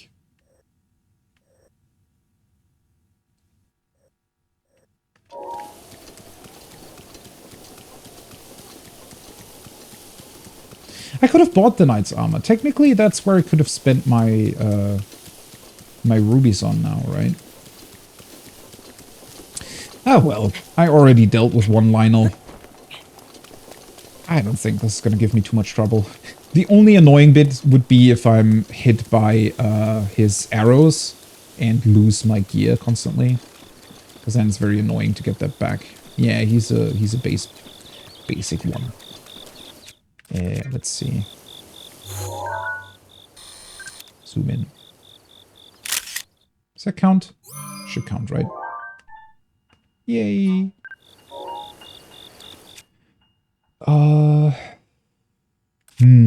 Let's see. Could use the scimitar. I mean, perfect opportunity to actually use it, right? Lionel, and then maybe this lizard shield. Also, let's see. Ooh, nope. Might as well go full ham on him. With normal arrows, though. Wait, how do I activate the... Does this even work on him? I don't really know. I think I need to hold, like, jump, right? Before... Also, let's save. I don't want to run all the way back up here again.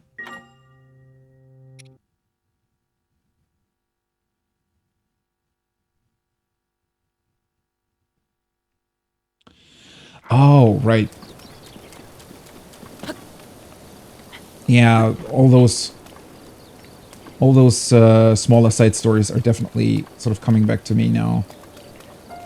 Especially now that you mentioned, oh, there's just a shock arrow sticking in the ground over here. How nice of him to leave that behind. Oh. There we go. It's kind of funny that they're just sort of lying everywhere. Pretty tricky though. I just realized that there's a bunch of water puddles on the ground here. Yeah, you probably don't want to be standing in those. But then again, it's also raining, so you're kind of fucked either way if he's using shock arrows against you. Okay, buddy. Let's see.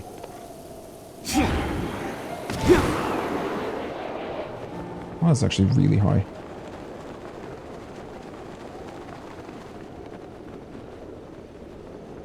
Hello there.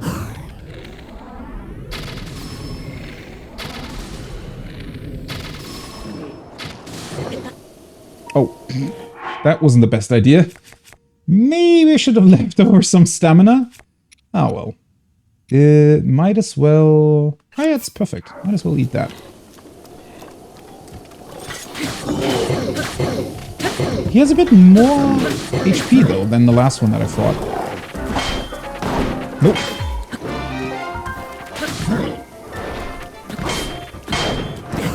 There we go. I was accidentally moving left and right instead of backwards. These are a lot easier to trigger a flurry rush with though, because of the sort of side swipe. Well, thankfully he doesn't have like a thunder... Oh, no. Ah, there we go. That's what I wanted. Need to keep my stamina in mind this time. Come on. Link, you can do it! Almost. There we go. Yeah, it's really easy to trigger Flurry Rush against these guys. When they have the big two-handed sword. I didn't even lose a weapon! Huh. 10 additional shock arrows. Can't carry any more sheets. Okay, let's see. What is this? Lionel sword. That's 24. Yeah, so the other Lionel that I fought had what? Oh, he had the big club, right? I'm still carrying that around. So the big club hits like from above. And the problem is with that Lionel, you kind of naturally already sort of strafe in front of him to dodge his attacks, right? But that also means that quite often, at least for me, I wasn't exactly standing below him or below his attack, so it wouldn't trigger the Flurry Rush when I jumped to the side. But with this guy, since you need to jump over the sword anyways, right, with the back jump, it's much easier to trigger a Flurry Rush that way.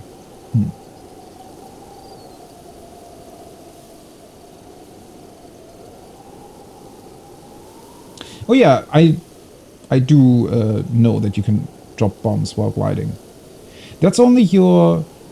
Well, it's only the summoned ones from the rune though, right? So it deals significantly less damage than a bow would, I think. But at least this one, I mean, this is kind of like overkill for a base Lionel, I guess. Let's see here. So you dropped a bow. I guess I have 3 of these, right? Might as well take the... Even though it's not really good. Let's see. Oh, it's the same one that I got last time. 10 times 3. Well, might as well take it, right? I don't need 2 of the Knight's bows, I don't think. And the shields? I guess I could drop this one since we have to...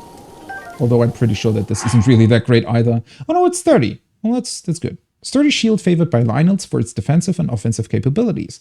First and foremost a shield, but the bladed edges can deal slashing attacks when deflecting. That's actually really cool. I don't think I've ever tried that, or tried doing that. That's only when you... Wait, how does it work? Ah, yeah, okay, it's like this. You still deal damage technically. That's pretty cool. And then we get his sword.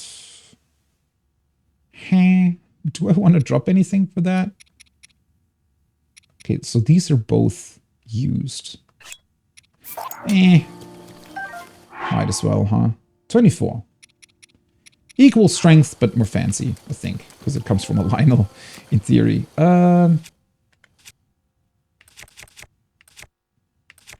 let's swap back to that one, and might as well equip the Lionel sword. I definitely didn't think that the scimitar would last so long. I mean, that was like, what, 3 flurry rushes? Most other weapons would have broken by then. I think it's because it's the special weapon that you get from the Gerudo. I guess they did have a much longer longer duration, I was going to say. Much better quality to them. It makes sense, although I know that they do break eventually. There is a lot of shock arrows around. I love how they're just... So did the Lionel do target practice here? Was he trying to shoot all the trees? Killer Whale, hey, what's up? Just dealt with the Lionel. In a very fanciful way. Did he even hit me once? Wait, I got hit once, but that wasn't by the lot. Or was it? No, I hit myself because I fell down. That was it. I was going to say, I did take some damage, but that was my initial jump after, yeah, and I fell down, took some damage, and yeah. The Lionel itself did not hit me. Well, technically he hit my shield, but that's fine. Yeah, I mean, it was a base Lionel. The ones with way more HP are much, much scarier. What was the most HP they can have?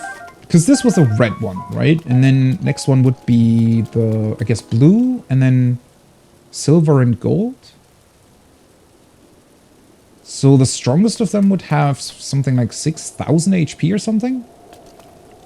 I do remember encountering one... There's definitely one in the desert, right? To the south somewhere? Like south of the Great Plateau? Wait, where is it? Here somewhere. I think that was one of the toughest that I fought in my first playthrough. Because at that point, when I went here, I was already quite... like far in my playthrough. And so he was really, really strong.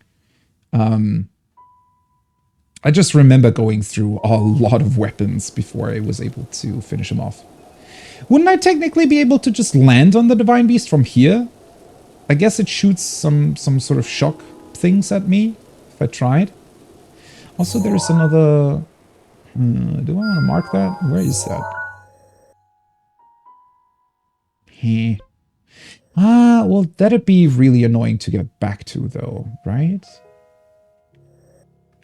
I can keep it marked for now.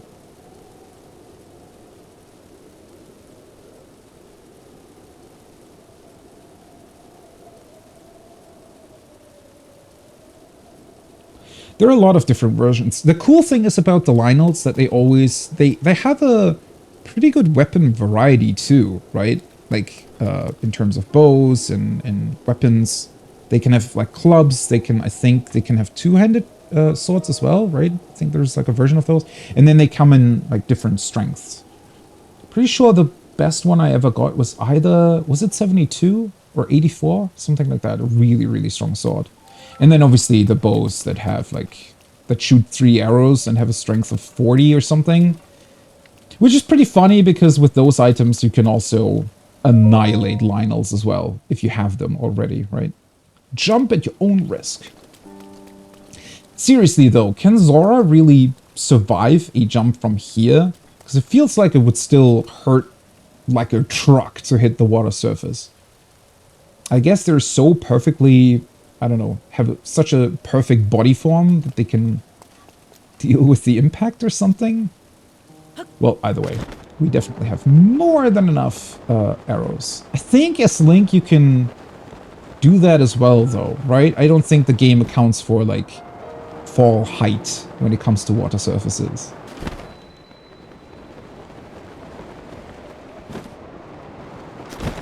Ooh, that was a bit too close. Looks really impressive though, right? Is this the closest you can get to a Divine Beast before you take the quest to enter it? Maybe. I mean, in theory, you can get maybe fairly close to the others too.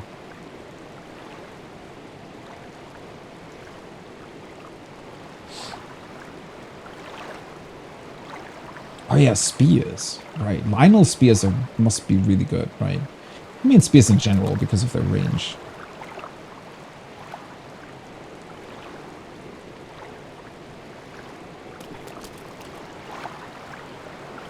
That's so insane. How high is that? Imagine really jumping down from there. That must be really, I mean, dangerous too, though, right? I mean, with the proper training, yeah. Maybe it's something like... Well, I mean, ski jumping is also pretty dangerous, right? And you sort of train that with, like, smaller slopes and going onto the bigger ones. So maybe it would be somewhat similar to that in terms of training. Hey, buddy. What you looking at? Let's get into this thing.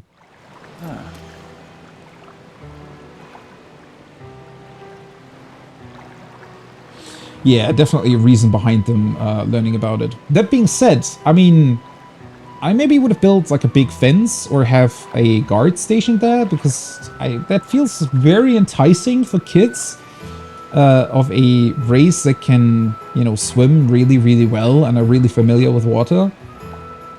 It'd still be super dangerous though, right? I mean, they can still technically get carried away by winds and hit rocks. I mean, I don't know. Pothawk, hi, welcome. Real life physics don't apply in video games. I don't know. Have you played Outer Wilds?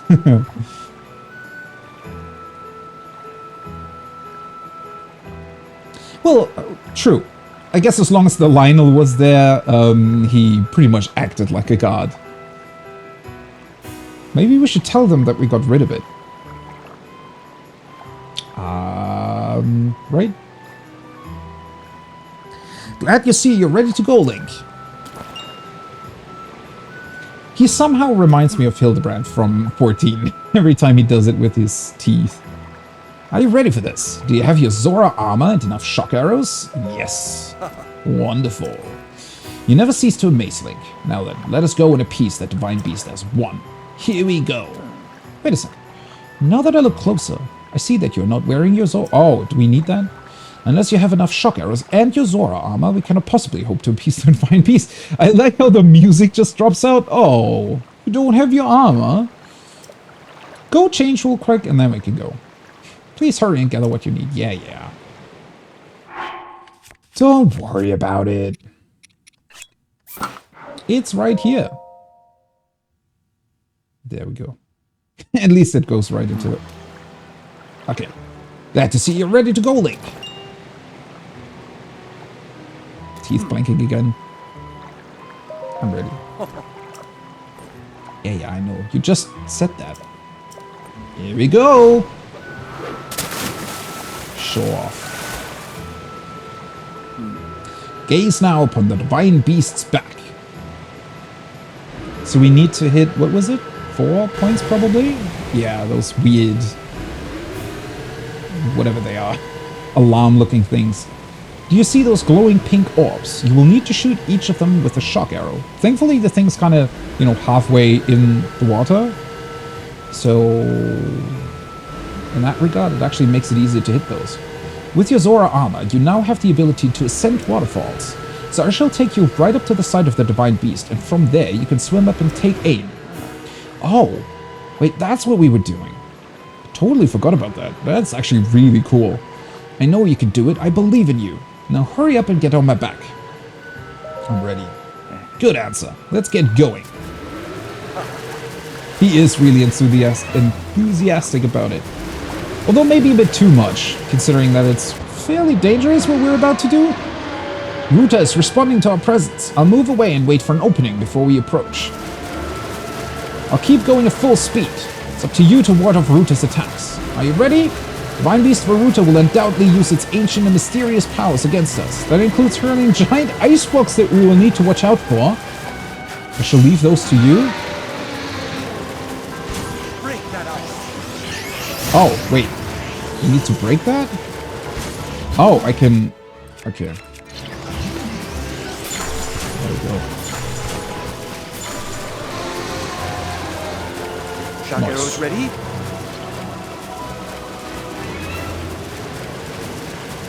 Oh, do I have them ready? Alright, go!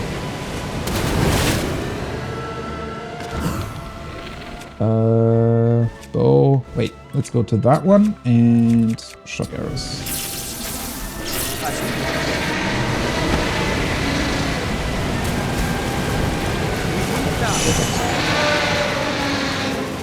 What's that ice?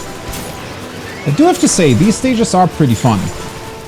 It's kind of cool that they have this sort of double thing going on where you have to get into them first and then you get the proper sort of puzzle-based thing afterwards. Oh, that was the wrong one. Well, I guess this works too. You can also just drop straight back down. Ooh, I think it's getting angry. Whoa. Oops. I think I created an ice pillar back there. Wait, you already did these two. We need to get to the other side.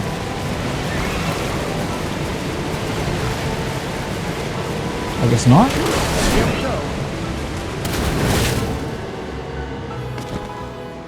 Oh.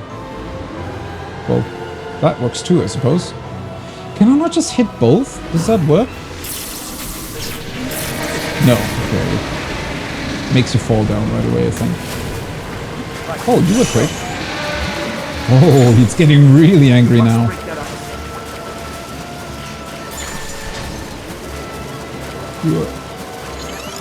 Nope. Oh! Okay. Did not realize that would work too. So you can just create an ice pillar behind you. And it's just gonna hit the ice too. Yeah.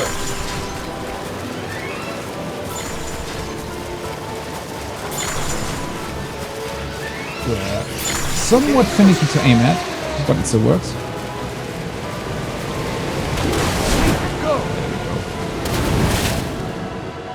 And of course I'm on the wrong side again. There we go. Thankfully it's got no upward defenses. That sucked. Okay, that works. Wow! That was astounding! And that was a dialogue box that was... that went away way too quickly. There we go.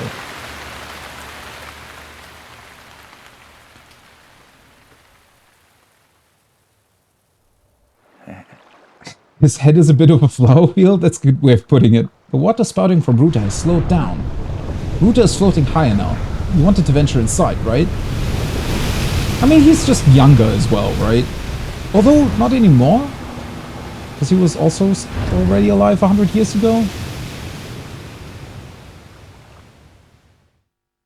Maybe it's also partially that he just wants to show, you know, that he can take action and wants to be a good leader. Well, Link, here we are. Not necessarily the Looks easiest like this task. is where the real work starts. Best of luck. Nice job cutting off the water flow from this divine beast. And he's really supportive.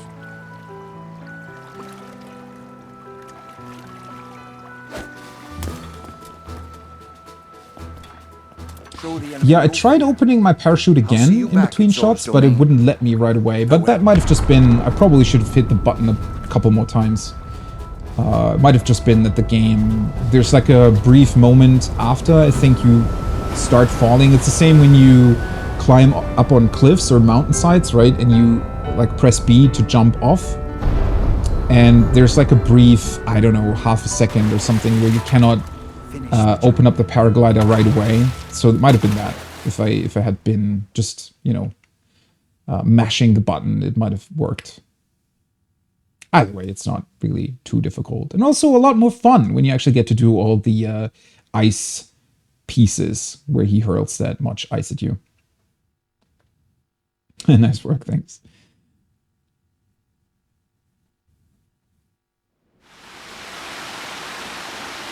Good team leader, but probably trouble ruling a kingdom. That's a good way of putting it, yeah.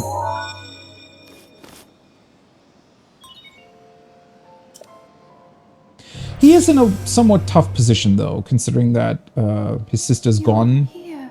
And, yeah, he maybe wasn't really... Maybe he was more trained as that, right? A sort of team leader, not necessarily the successor to the Zora domain. I'm so happy to see that this day has finally arrived.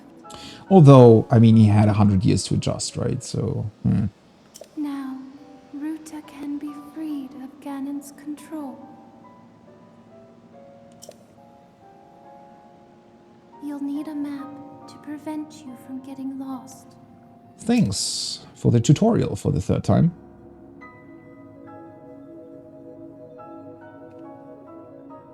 Let's see what this thing did. I really don't remember what the gimmick was here with the movement. Information that you will need. And whether or not it contained anything with the water. Oh, right. I need to get to the main station first, though. Nope. Don't want to use up my shock arrows. Even though I have a lot of them.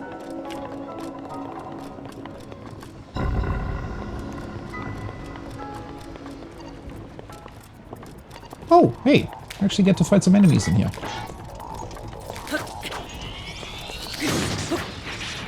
Well, that was quick. Oh, I think I might still need the armor, actually. I feel like there was a waterfall that you need to ascend at a certain point. Or maybe not. Well, anyways, it's not really like I need to have too many defenses. At least not before the boss fight. Let's see. So that's underwater. Can I not hit that? Would a bomb count?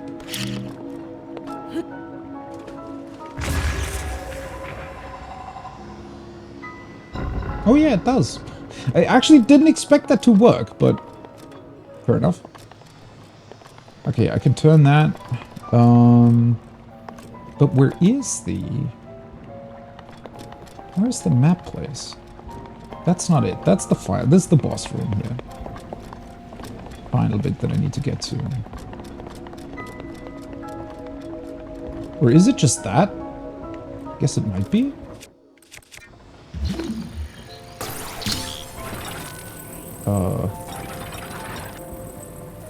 Is it the correct way? Does it stay up though? Oh yeah, it does. Almost looked like it wanted to get back down, but... I guess this is the map? There are 4 terminals remaining. No, Don't give up. it's actually not. Wait, you can get the terminals before getting the map? I didn't realize that was a thing. Okay, maybe the map was behind there?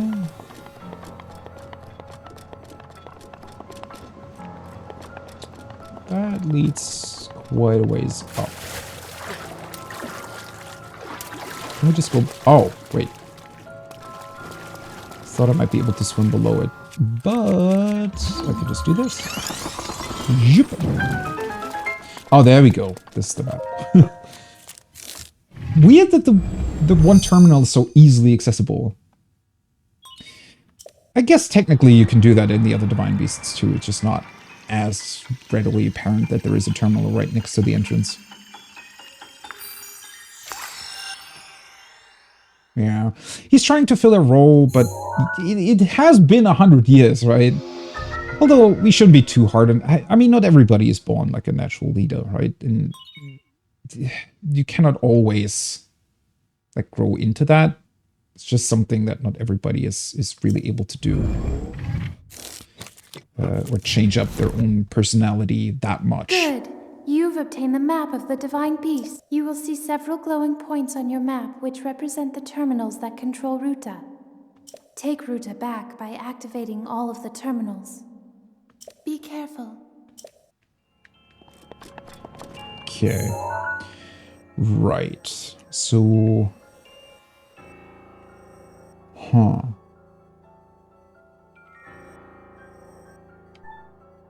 So we can just turn the front piece up. Does that change? What does that change?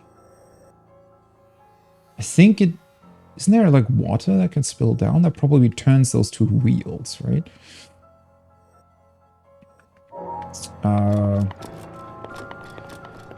Let's look around a bit before adjusting anything.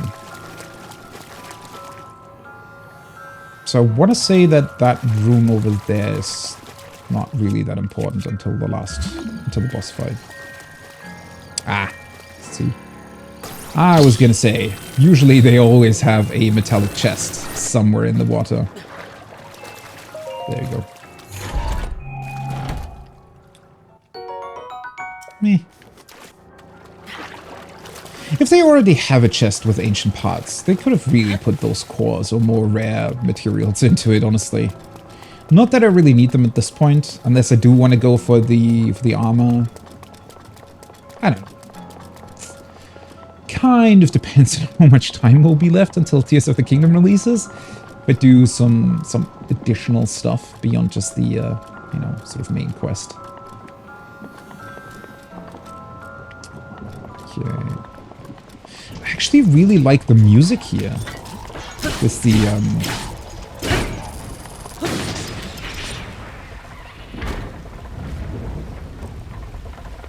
That's not a piano, right? That's... I don't know, it feels like the music in here is a bit more unique, I want to say.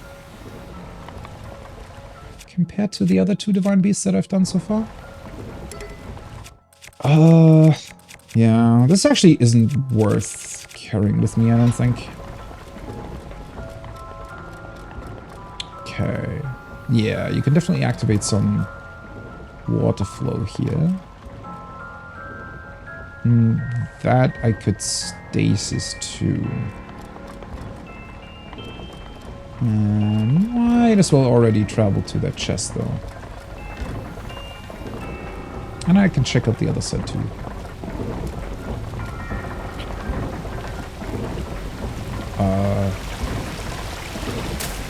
Or maybe not.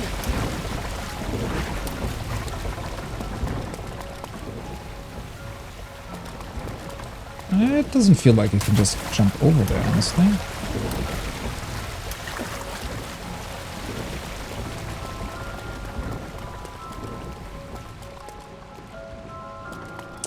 Ah, right. Now that you mention it, I remember being, I think, slightly disappointed that the whole... Because it's not that easy to obtain, right? I think you need quite a few pieces, actually. Of the ancient materials. Most of them are fairly easily obtainable, but I want to say that there were definitely a few that are quite annoying to get. And considering that you don't really fight that many guardians, I don't know. Also, you still need to upgrade it, right? Which requires additional guardian parts, although I don't fully remember what you need to upgrade the knight's armor. I do remember that I found it somewhat weird that the knight's armor was technically the best armor set in the game. I don't know, something about it. Maybe the fact that you get it fairly early on, I thought was a bit weird. I don't know. Let's see. Yeah, I think at this point I probably want to move. Right, it looks like I'm not really able to do that much else here without it dropping the water down. Why are there flames up there, though? Don't remember that being a thing.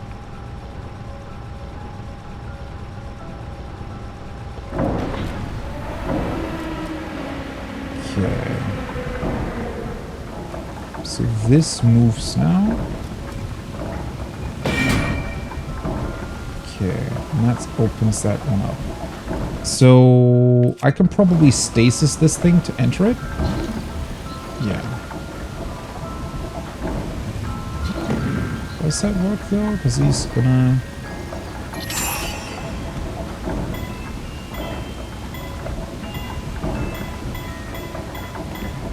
Oh, well that wasn't it.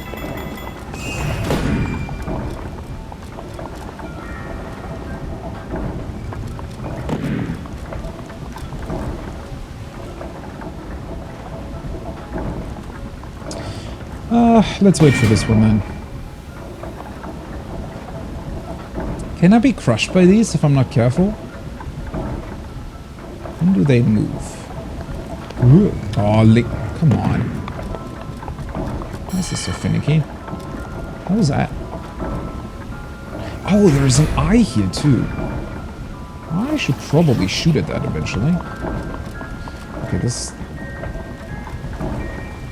doesn't work. I need to get back out. There we go. Here's the eye. Let's get rid of that first.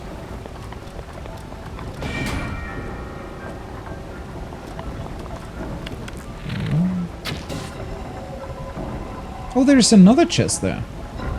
Nice. Not that I really need all the chests. Somehow I remembered this just standing still afterwards, though. Ah, well. Let's grab the terminal first. I could also just fly into it. Really shouldn't be that difficult. Let's see here. It's just you don't really get that much. There we go. Oh! Well, that's bad. I did not remember that being a thing, and I didn't want to jump out either.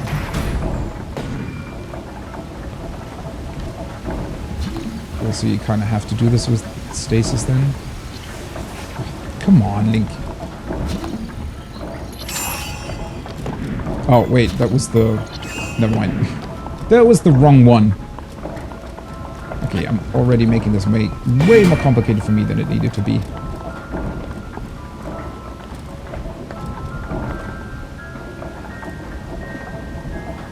I don't want to be crushed to death.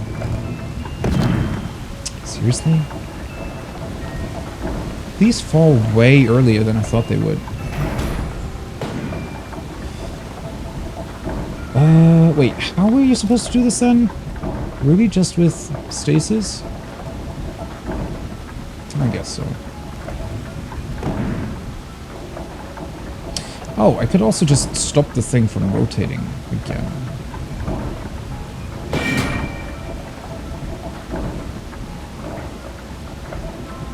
That doesn't really help, I want to say.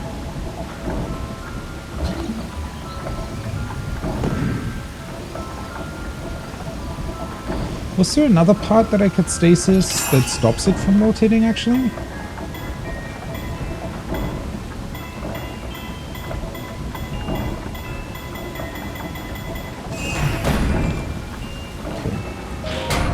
Okay. Well, I got it. It's fine. Bit more finicky than it needed to be, but... You can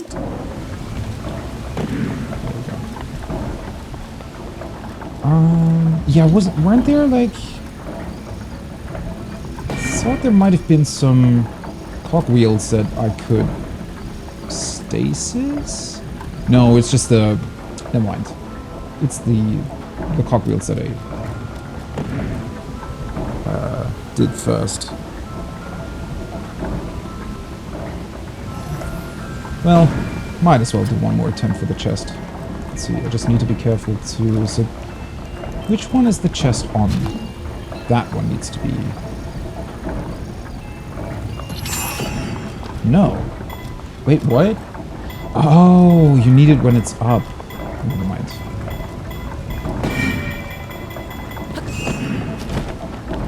Oof. For a second there, I thought it would fall down.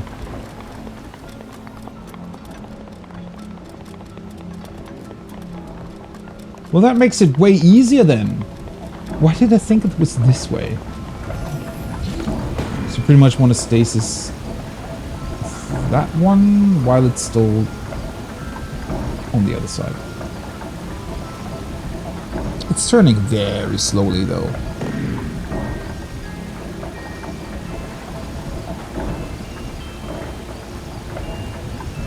Come on, do it. So you probably want to wait until it's about halfway up.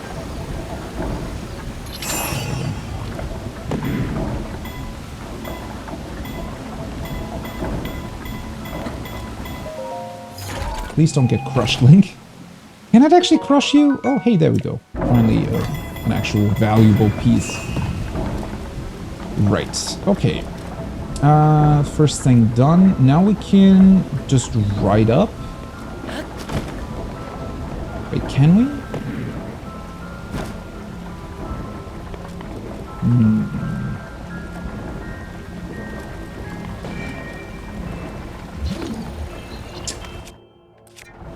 Nope. Cannot interact with this one. Feels like jumping over is somewhat far away, though. Was there a way to make it turn the other way around? Oh yeah, there is! I completely forgot. You can just... That's why you can do the individual adjustments here, right? Because if it turns slightly back at some point, it's pretty much only going to hit the other side. And the wheel's going to turn the other way. There you go. That makes things significantly easier. I still feel like there was a way to get the water over to that one. Maybe? That's not what I wanted. Come on, Link. You can do it. Oh well, that works too. Oh, hey.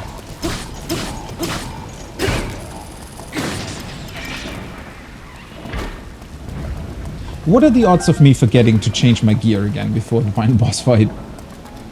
Okay, now we're over here. What did this do?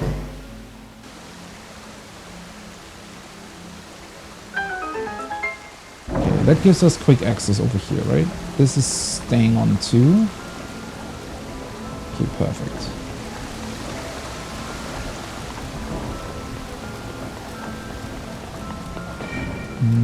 And I think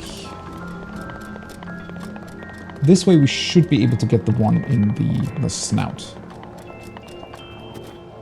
Wait, can we?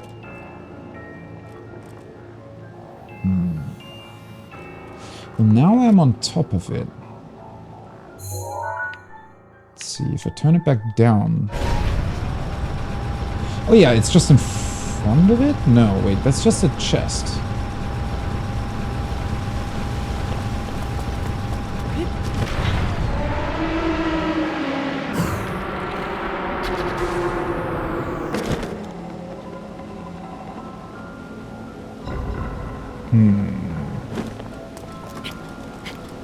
Zora elevator? Yeah.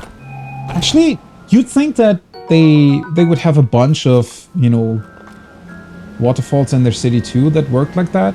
Although I was just saying, or I was gonna say, waterfalls that can turn on and off. But then again, why would you ever turn them off, right? Unless maybe to save on water or something. Okay, so one's in here, but it's actually in the thing, right? So it's not really accessible from here. I don't think. So I guess there was a way to get in. Which setting was it on? It doesn't really matter, I suppose. Let's just turn it all the way back for now. Okay, can I really move? Or would I have been able to jump down to it?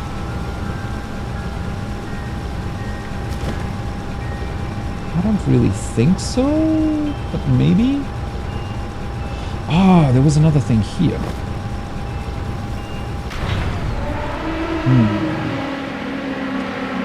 Right, so there must have been another setting. What happens if I...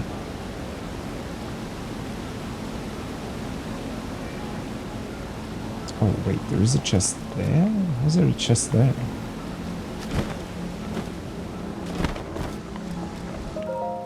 So there is one setting that gets the water in here, right? Oh, nice. Well, that's kind of pointless. Okay,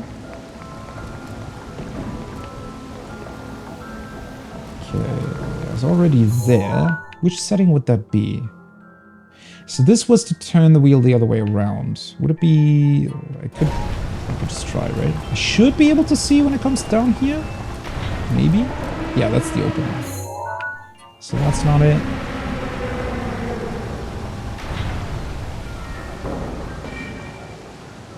One more.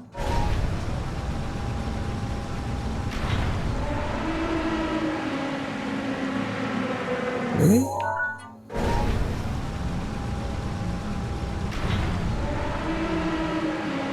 Maybe not? Did I accidentally pass it?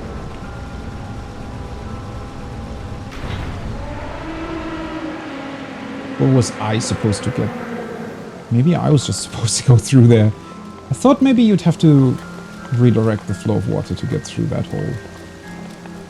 Guess not. Right, so let's turn it all the way down again to get to the tip.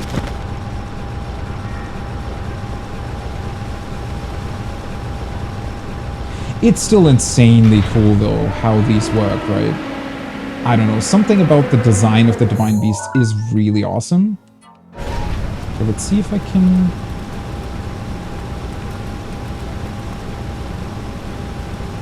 Maybe this was... Oh yeah, there it is. Okay. Let's see. And now we just need to turn it all the way around again.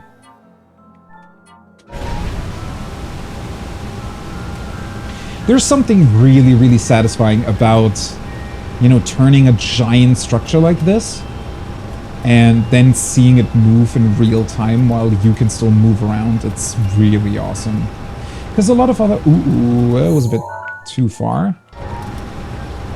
A lot of games I feel like would have maybe just had a cutscene playing or something like that, right, while it was moving. Or it would just... you know, change once you exit the menu and then it would be in the new state. But having it actually move in real time like this is really, really cool. And they even incorporated it into the puzzles, right? Since you're pretty much required to do that sometimes. Like in this particular case where you have to use your glider while you're on top of it. Because there are two eyes. Is there any point in me getting rid of these?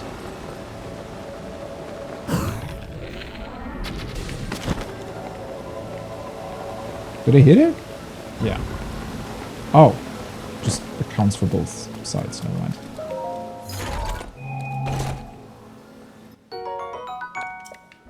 Okay. I'll take those. Can we still make it? Yeah.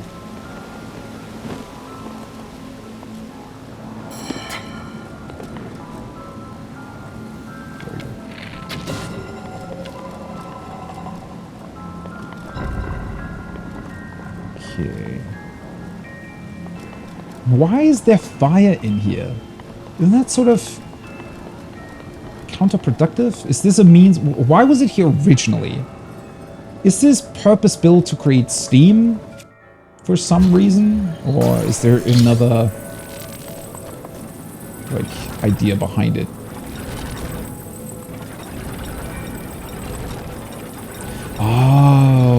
Oh, I was thinking a little bit ahead, I guess. I was thinking of getting the water through the small hole, but that's just to jump down here. The water's supposed to go through the big one. Yeah, that makes more sense now. Yeah, it even seems to be purpose-built to allow for that to happen, right? To allow the water to flow in here, onto the flames. So clearly, originally, there must have been some purpose to it. When the thing was not evil.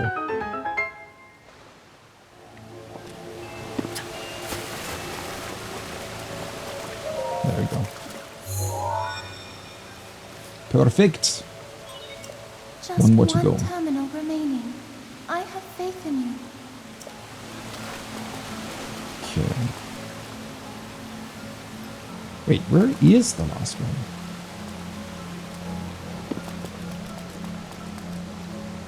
Can I get over to that? Aw.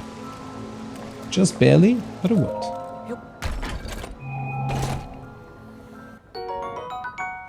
Yes. Right.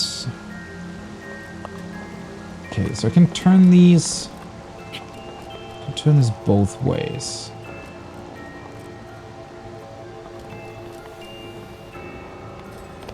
Is it just behind? No, wait. That's the boss room behind that one, right? Yeah.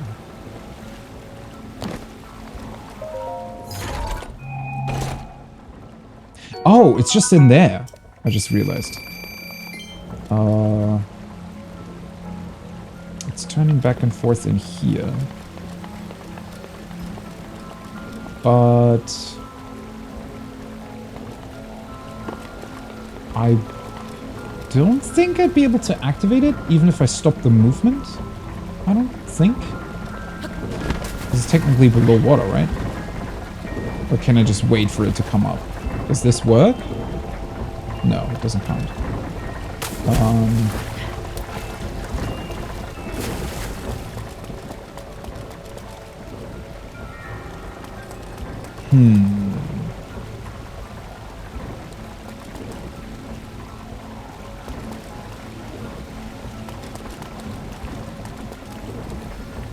Is there another gear or button that turns this thing off? I don't even need to stop them. Oh, wait, I cannot even stasis this thing, okay. I thought there was a way to get, like, water flowing from the big one over to this one to make it stop.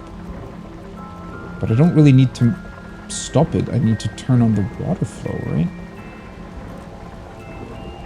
Is there something else downstairs that I needed to do? I don't think so. That's just the entrance, right? Or technically the way to the boss room. What if I just stop the movement? Is that already... Oh, it doesn't even allow me to break. I thought this was maybe how you could... Yeah, okay, it's just gonna break.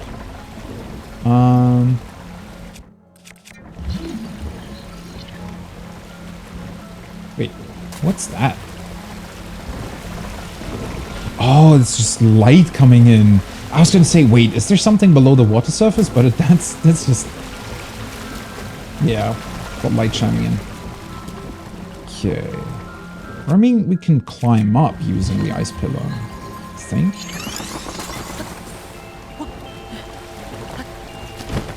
Wait. Really?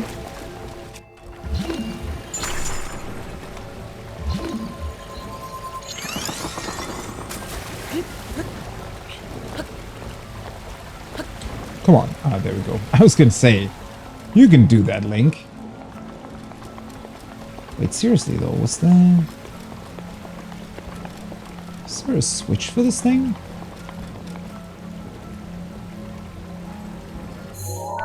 Because if I turn... Or was there a specific setting where water does flow over here? Or was there another eye that I needed to deal with? I don't think so. I'm pretty sure that that water is just purely... Because that doesn't really make the water flow over here. Just activate the terminal. Well, I did try that. I feel like I'm missing something fairly obvious here. Why can you even turn it that far?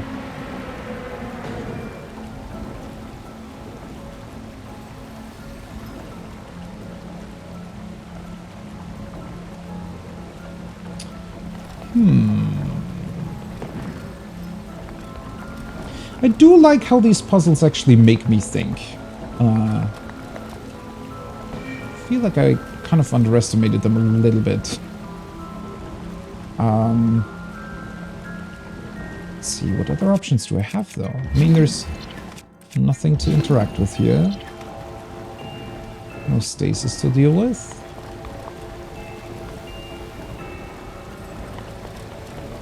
The other waterfall I just turned on and off. So that's not the solution. I was already standing there. Doesn't really do much. Could I create an ice pillar in front of it? I don't think so. Because even if I did make it stop, it would still... There would still be too much water in here, right? But is there even a way to get rid of it? I feel like I'm thinking about this way too complicated. Pretty sure there was a fairly easy solution to this.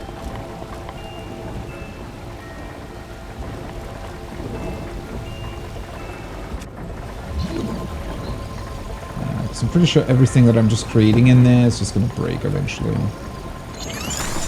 Yeah. So that doesn't really do it. Oh! Well, that certainly works. Okay. I hadn't realized that was a thing that you could do. It also just immediately gets rid of the water for some reason. That is somewhat tricky to find, though, right? I mean, yeah, sure, if you... I guess it's blue. So that would kind of tip you off. But it is somewhat of a... It's not really... I was thinking about it in terms of a puzzle. And it's more of a, okay, find the solution. It's more about finding rather than thinking about it, I guess. There should be a new glowing mark on your map. Head there. I have done this before. Yeah, it's been a long time. I think even more than 6 years. When did this game originally release? I think my save file that I sadly had to delete because, well, for some reason you only get one. I think there was one from 2016. Like January 2016 is, I think, when I last played it. So that's a long time ago.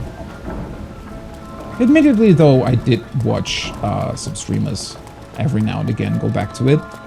But not really with any specific puzzle in mind. It is somewhat of a... The thing is, I was pretty convinced that there was a way to essentially make the big wheel have the water flow over to the small one, which would stop it, right? Because it would sort of equal out the flow of water on both sides. That's kind of what I was looking for, which is why I didn't really take another look at the thingy over there. But well, now I found it. Okay, let's do a quick heal before I engage the boss, though. Let's see.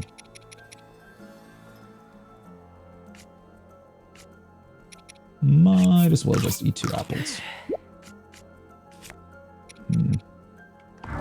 I don't remember if this boss had any specific elemental attacks. Does it have lightning? Because that was a theme that was creeping up earlier. I don't think so, because the last one already had that, right? The one from the camel. So technically they should have water attacks. I'm just not really sure how or which ones. Or maybe it was 2017? Wait, really? Then it was later than I thought. Wait, January? Or was it something else? I thought it said 2016. Maybe my Wii U... Maybe it wasn't set to the correct date. That could be it. It should be though, right? I mean, the Wii U does have, like, internet... time... settings, I think.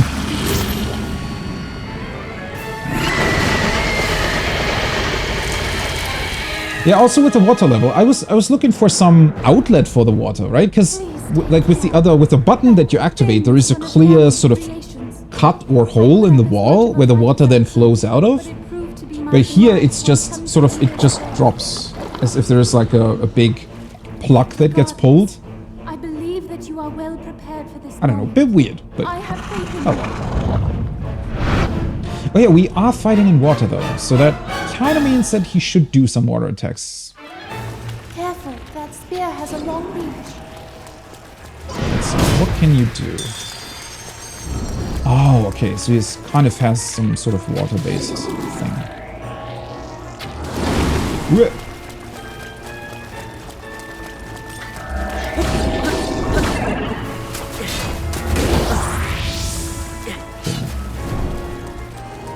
That was weird. Yeah, he doesn't really like you being near him. Oh, he actually hit me. Huh. Really? Can you not hit the lower part? I guess you have to... I think it's kind of easier if you don't actually lock onto him. Let's see. Would the Thunderblade be a good option? Or would it stun everything in the water? Let's go with the Moblin Club. Oh, oops. Might as well activate some... Oh no! Shit. I already ate the attack up thing with the Lionel. What else could I go for? Guess might as well go for the defensive ones, right?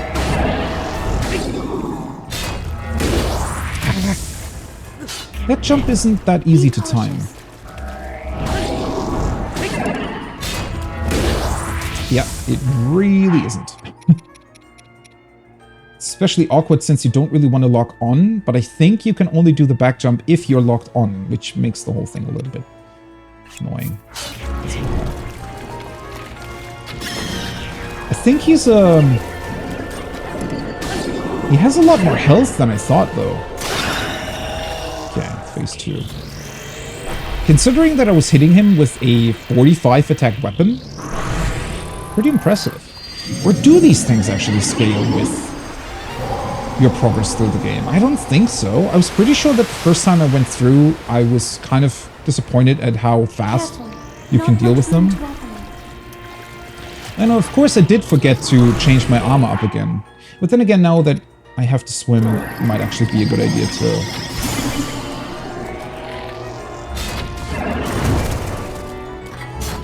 Okay, do I have to hit you with arrows? Well, no. Actually, that should work though, right? Maybe not. Oh, we're doing this again? Yeah, sorry buddy. I'm too well prepared to handle that though.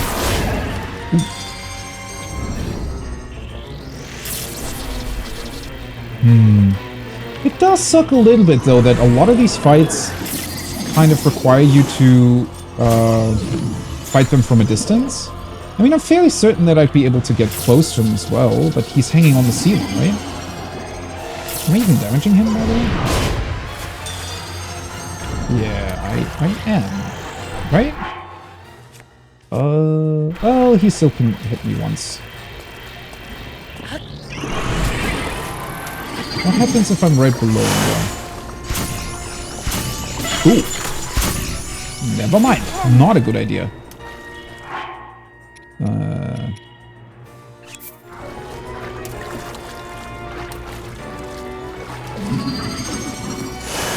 Wait, is there... Am I supposed to... Can I... Am I supposed to hit him with this or something?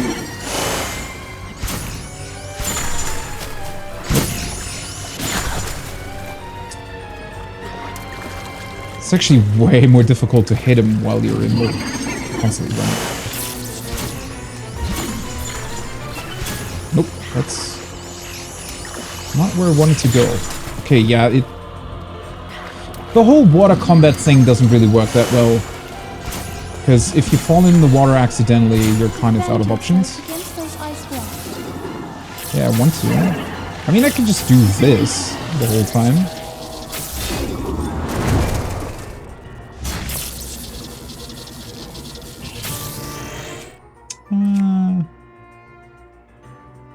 You know what? Might as well.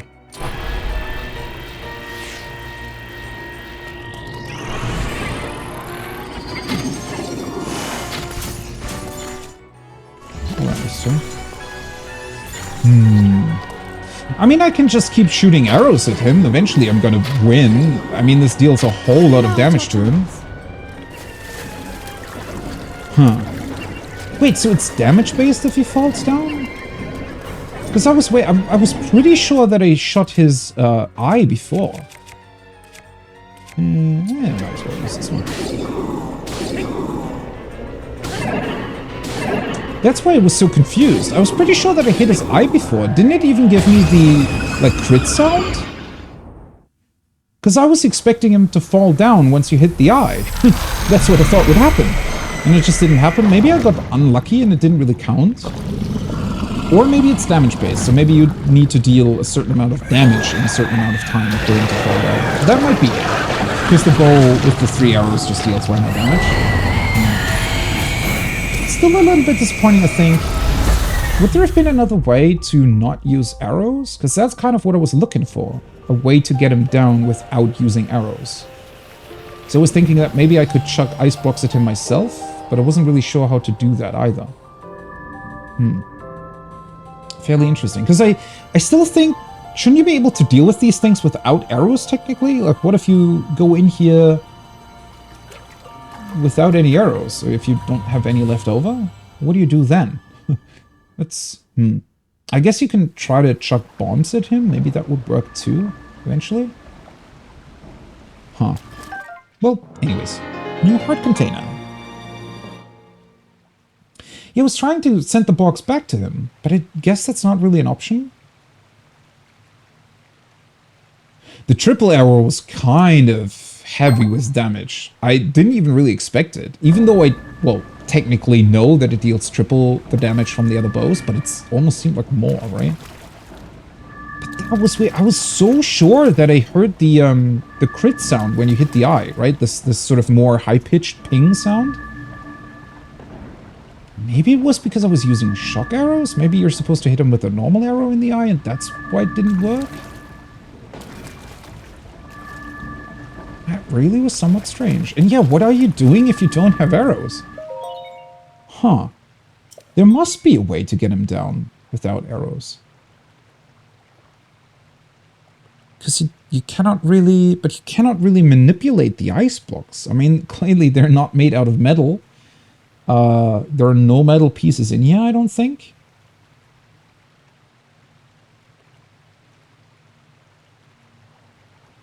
Anything else you'd be able to do? Huh. I was also somewhat sure that the lightning arrows would actually damage him more. I feel like they didn't really have an additional damage component to them, right? Even though technically... But I guess the blight isn't really water-based per se, right? He is using ice blocks, but he himself isn't really made out of water, so it doesn't really work. Well, either way.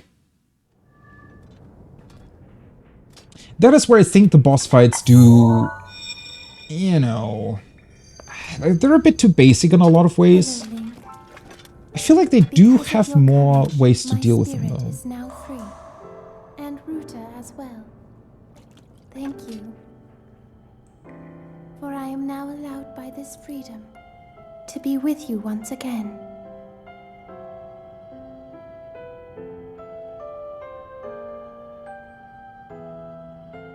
Since I am now a spirit, my healing power would be wasted on me. I have no need of it.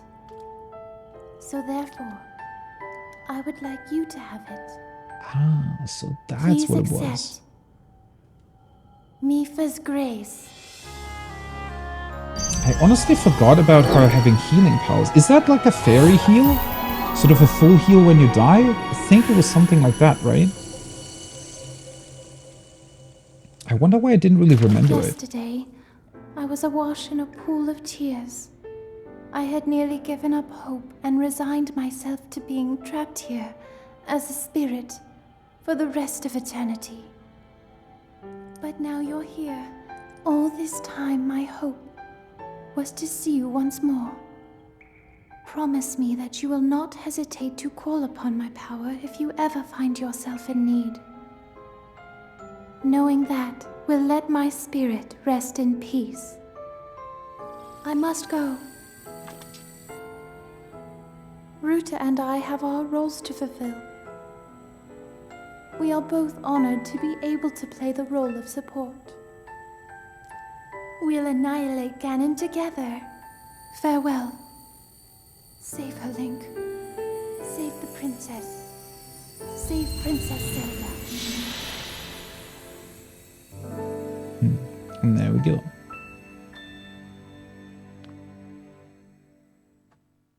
It is still somewhat unfortunate that... why did they have to make some of the voice lines be repeated tutorials throughout the Divine Beasts? Could that not have been spent on like longer cutscenes or something? Like, even if it was just 20 seconds or something longer, right? Just more, a little bit more characterization or some bigger interactions going on between them. This was really fun though. Honestly, you know, as much as I was in love with the game the first time I played it, well, there's also always a lot of discourse going on, right? And as time goes on, I think people tend to find more and more faults with the games. Also, we just get newer games that maybe do certain things better than older ones. And so over time, you kind of view maybe certain aspects of game, even though I know that I absolutely love this world design as an open world. I still think that, yeah, I was definitely, in retrospect, very disappointed with sort of the lack of dungeons, the lack of puzzles overall throughout the game, or rather not necessarily the lack of, but the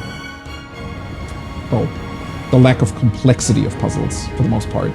But honestly, going back through them, especially with a bit less gear and health and stuff available to me, I honestly must admit that going through the Divine Beasts again was quite a bit of fun.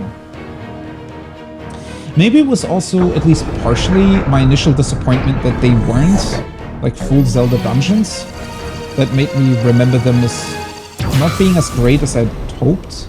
And now, since I already knew that they weren't really what I was looking for, they feel, I don't know, still pretty cool. I mean, their basic gimmick is really awesome. As he fights Ganon inside the castle, however we can.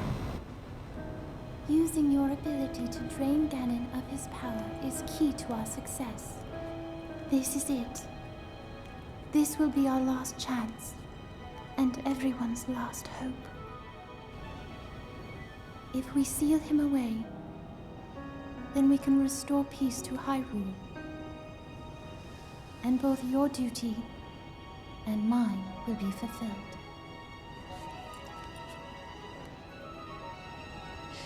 Father, are you well, I wonder? I want you to know I have always followed my heart. I'm sorry I made you worry. I wish I could see you again. Even just once more. It's actually really sad, right? That the champions, like, they're bound to their divine beasts, so they cannot really, I guess, venture out of them or outside of them. So even though technically she's really, really close, she can't really go back to her father.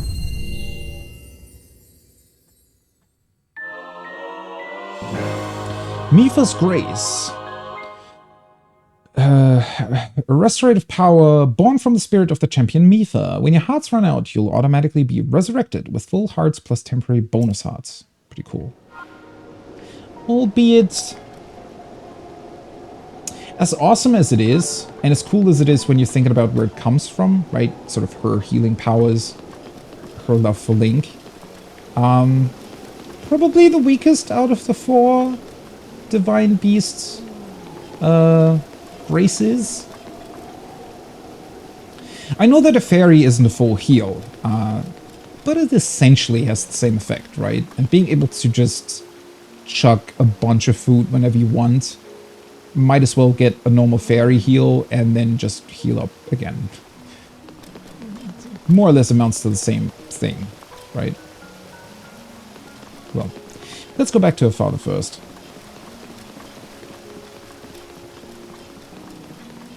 Oh yeah, I wouldn't know a League of Legends reference. Never played that game. Even though a lot of people always wanted me to get into it.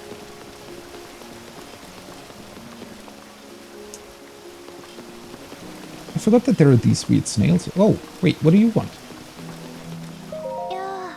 Good evening. Link, I'm sorry to ask this of you when you're busy dealing with the divine beast. Well, didn't you... We already did that. But I'm afraid this is a task that only you can accomplish. There is a red-maned monster called a Lionel that lives... Oh, that's the quest with the picture, right? I really need a picture of a Lionel. Can be a picture of any red-maned Lionel, not just the one on the mountain. So what do you say? Can you get me a picture of Lionel? Already done. I'm glad that was settled so quickly. See, there's this fool in the domain who goads people into jumping off of Shutterback Point on Ploymus Mountain. Oh, that sounds dangerous, actually. It's an incredibly dangerous jump, and this guy pressures people into jumping off by questioning their courage. He's a real bottom feeder. If this keeps up, someone is surely going to wind up horribly injured. I don't think it's going to be horribly injured. It's more like dead on the spot, but yeah. I need a picture of a Lionel to show everyone how scary they are. Well, about the Lionel, though, he's not really there anymore. Although, I guess he's going to return with the next Blood Moon. That way, maybe people will stop going up there. Does it answer your question, Link? I'll leave the details to you. Just bring me a picture of a Lionel so you can describe them in terrible detail. Thank you. Okay, so... Oh, maybe that... Does she know about the Sheikah Slate? Because otherwise, like... Oh, you have this magical device that can actually take pictures, even though technically we don't really know what pictures are in this world. Or maybe they do. I mean, maybe they... Maybe more people have access to ancient... Not exactly Sheikah Slates, but at least part of that ancient technology technically would still lie around somewhere, right? I have your picture. Wow, please show me. There you go. Wah! My apologies. That sound was not very dignified, was it? Yeah, are you a Lalafell? Pardon me. I'm all better now. That Lionel, how terrifying. One look at this, and I doubt anyone would get any reckless ideas about visiting Ploymus Mountain. How many fairies can you have? That is a good question. I currently have 5 in my inventory, so I feel like they count just like every other item in the game, which would be pretty insane. I mean, you do need to go back to a fairy fountain to get them, but considering that they're pretty much a, prevent a game over, it's a bit insane. Although I feel like there's a restriction on them activating, because I think I died once, even though I still had one. That was inside of the Yiga clan hideout, though. And considering that that's sort of a forced stealth section, and you're technically not really dying, but being put at the front entrance every time that happens, maybe that's why it didn't really count.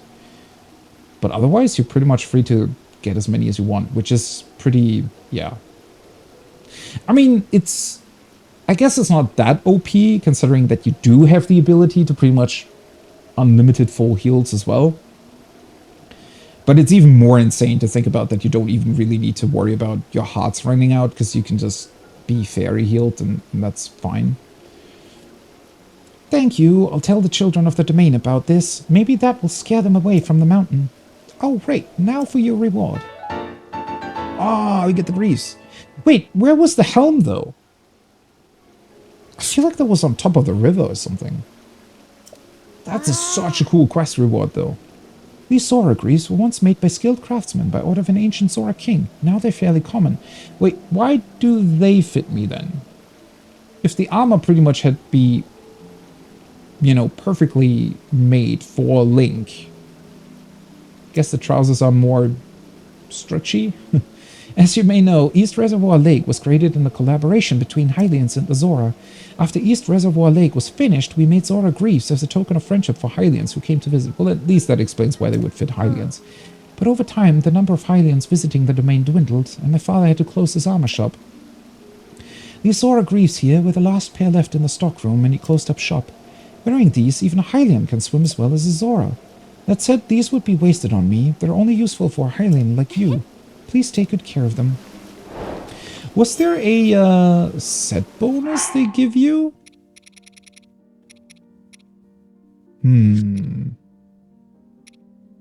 Swim speed up. It's been said they're crafted using dragon scales? Really? Equip them to swim faster. Okay, only this mentions the waterfalls, though, so I suspect that only wearing these would not give you that ability. Well, I guess wearing all 3 from the set means that you achieve maximum swim speed. Yeah, it's even displayed there with the 3 bars. I wonder if upgrading them gives you an additional upgrade, though. But let's go back to our main set for now.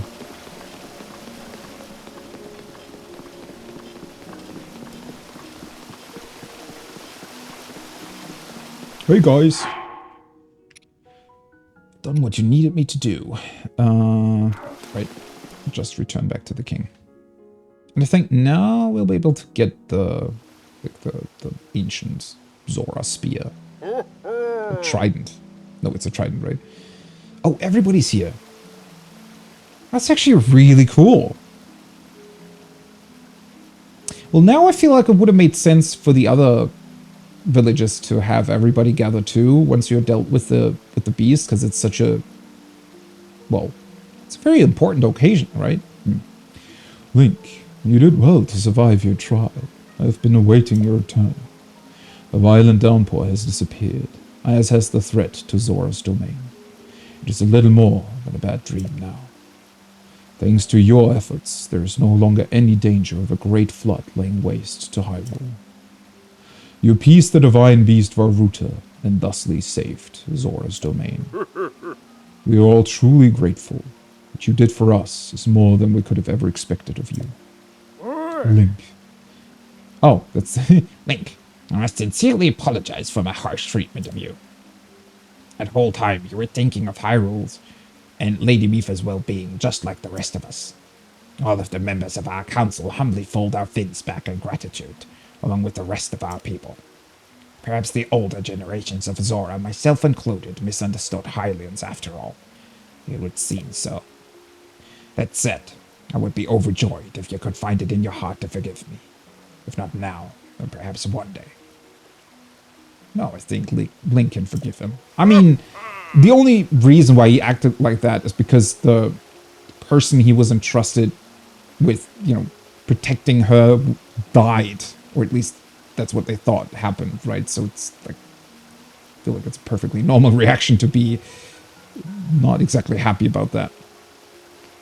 Link, I must reward your efforts. Now then, I implore you to collect the treasure inside that chest over there. It was cherished by Mipha, a memento of sorts. I would like you to have it as a token of our friendship. Please, take good care of it. By the way, Link, I see you are without your trusty blade, the sword that seals... Yeah, we've heard about that. You know, we know where it is. We know we need to get it. Calm down, okay? Did you perhaps lose it when you lost your memory? Perhaps. What sword? Where? What? Is it truly lost? That is a legendary blade that only you, the Hylian champion, could wield.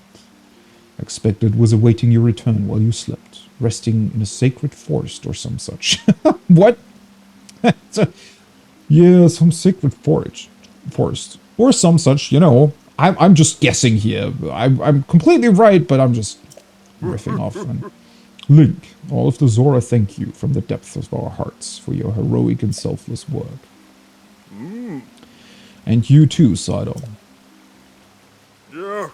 As your father, I'm proud of you for fighting the divine beast alongside Link. You've grown much recently. I know you will be a worthy heir when your time comes. Huh. Father, thank you. The heavy rains have stopped. The divine beast is our ally once again.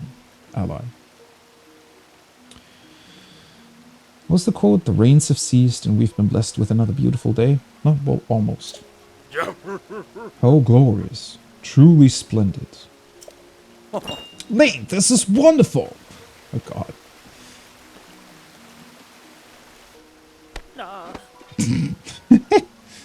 Lynx, thank you so much, truly. I could never thank you enough.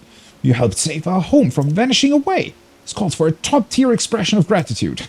So... Rah, what the hell is that? With all my heart, thank you.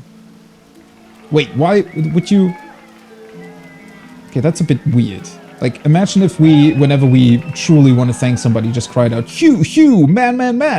Like, okay, sure, buddy. Oh, and everybody's gone. Okay, this time I'm going to check whether or not I actually have inventory space. Yeah, I do. Nice. Give me that trident.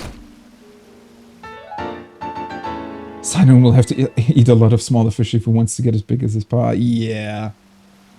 Well, I still suspect that there's some magic behind it. So maybe once he's crowned king or something, he'll sort of naturally grow into it. Like, in both ways. In terms of the role, but also in terms of his physical size. Light Scale Trident.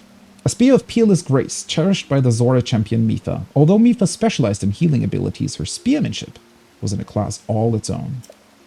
I do remember being equally disappointed that these weapons, especially the trident, I mean, it has the range, right? But 22 strength, that's really not a lot, right? For a quote-unquote special weapon that you get from dealing with a divine beast. I don't know. It looks pretty awesome. High above the mountain there. Well, anyways, I'm going to take a little lunch break here. So enjoy the calming and soothing music of Zora's Domain while I get some, like a bite to eat. And when I return, we'll be making our way to the Gorons. I don't know if I can... Don't have that much time left. About 2 hours, I think. So I don't know if I'll be able to get it done all the way, but at least get to it, right, and start the quest, possibly. So I'll be back in a bit. Alrighty, we're back. Hi, welcome back to Breath of the Wild. Let's continue with our playthrough. It is very soothing music, right? At least it's a lot better than the guy with his, what's that instrument called again? The one that always plays that song for you and rhymes. Oh, thank you. Forgot his name. It's his repeating song that's only like 8 seconds long. Well, either way. Okay, so I did mark this one. Ooh, I forgot about that. I completely forgot that they allow you to fast travel to the divine beasts once they've taken up their location. Huh, I could get to that one really quickly, right? That being said, that brings me to one other thing. Let's see. Oh yeah, I should also definitely stock up on healing items before I leave. 7 spirit orbs. That would pretty much be perfect, right? That would give me 2 upgrades, so potentially 1 heart, 1 stamina upgrade. That would be nice. Definitely cook some food beforehand, though. Was there a statue here, though?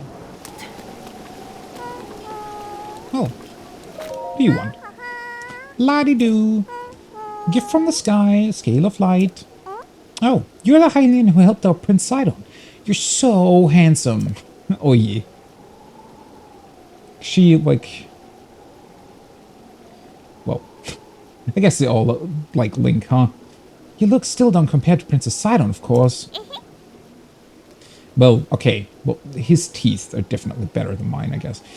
But you're not half bad. In fact, I wouldn't mind talking with you for a bit. Hee hee. You want to talk? Prince Sidon? And Sidon is so handsome. He's what every girl dreams of. Really? Okay. What song? I just love singing. I even remember the song from the Champion Festival. Do you want to hear it? Wait, I thought you had a quest for us. Or is the song the quest? Champion Festival song. Gift from the sky, a scale... Oh, that was what she was singing. Splits the feet of a veiled false sight.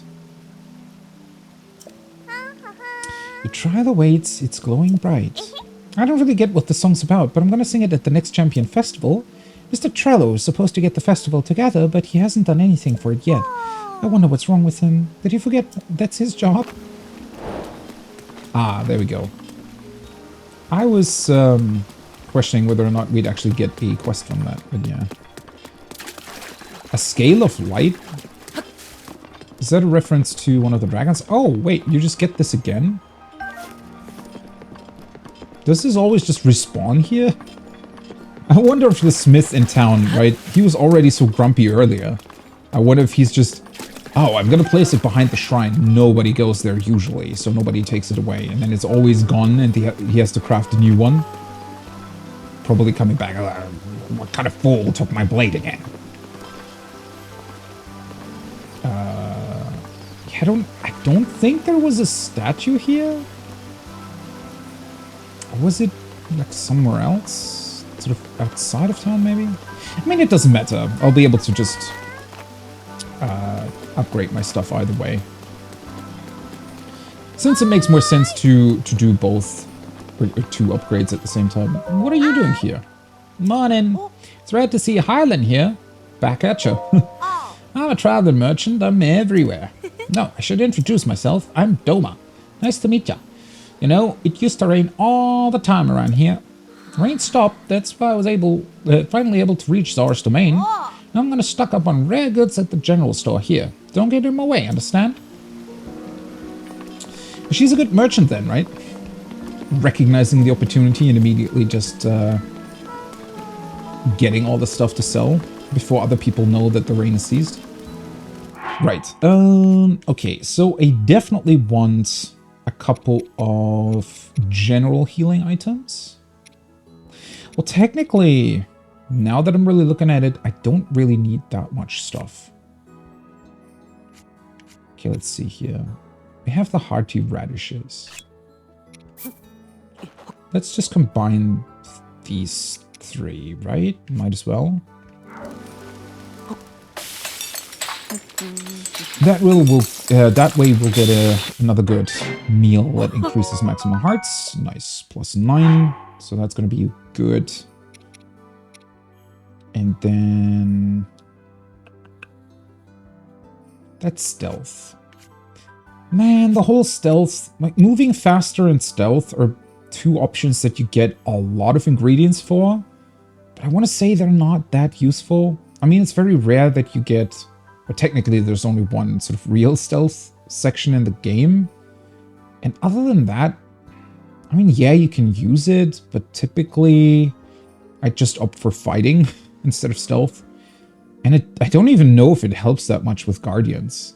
I guess it does to a degree. I feel like their sightline is still really, really good. So they probably see you regardless. The chili elixirs are gonna be pretty good for when we go to the Gorons now. Although I don't exactly know. Eventually we'll need two, like an additional source for cooling, right? I know that you can get the armor eventually, because we need that to enter the volcano anyways. But I guess up until that point, the elixirs are gonna come in handy. Let's maybe craft a fourth one then. I should still have some chili stuff, right? Ooh, we have hearty lizards too. Increase maximum hearts. Let's see. Speed boost, stamina. Stamina. Movement speed. I really do have a lot of stuff. Might be worth it to just craft some things instead of keeping it in my inventory the entire time. I really thought I had additional things that made it more chilly, but I guess it didn't.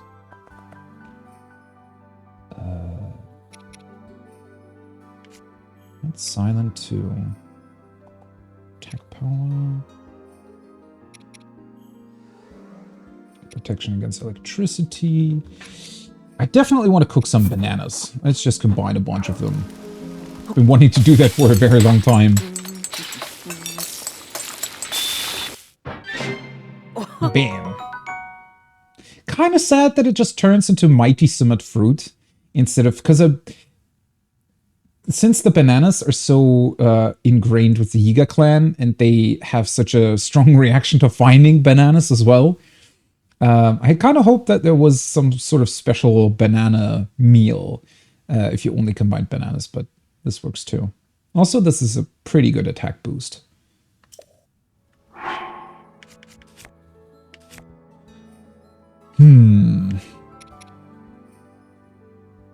Fortified pumpkin.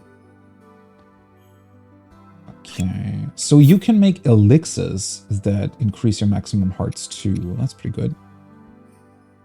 Yeah, let's just combine. Wonder what happens if I do this. I think that's a bit too much in terms of monster parts. Maybe it's not. Yeah, I wonder if those additional Hinox parts even did anything. I really thought I had another thing that allowed me to do something against heat, but it really doesn't look like it. I mean, that's just electricity, attack boost, more electricity, attack boost, more electricity, stamina, attack boost, movement speed, stamina. Why do I have so much stamina stuff? Speed boost, defense, electricity. Yeah, I feel like I'm not really gonna get anything that allows me to negate heat. So I could either go for another attack boost. Yeah, I mean, I already have 4 additional heart thingies, so might as well go for another attack boost. Let's see. Increase your attack power. Let's combine the fish with...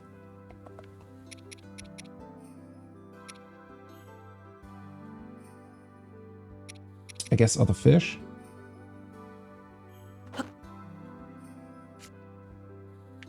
I might as well do that. Very fishy meal. Mighty fish skewer. Nice. Okay. I think that's enough for now. Okay. Right. Then... I can just travel here. Let's grab the shrine real quick. And then I can return to... I guess I could take a quick look at Kakariko again. Just because I'd be able to maybe upgrade some armor.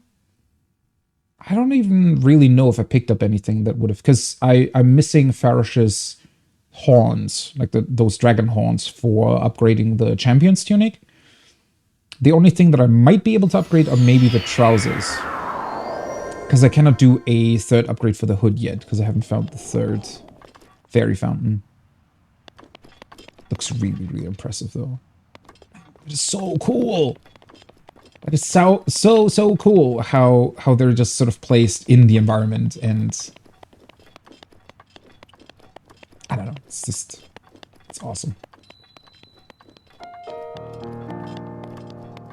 How close can we get though? I'm pretty sure you're not allowed to enter them again, right?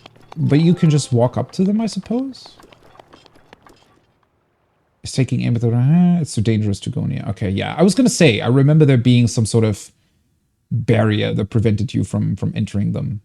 I don't know why it's doing a loading screen, though. That sucks. It's a bit weird. I feel like it would have made more sense to just place sort of a bubble around them that you just weren't able to pass through.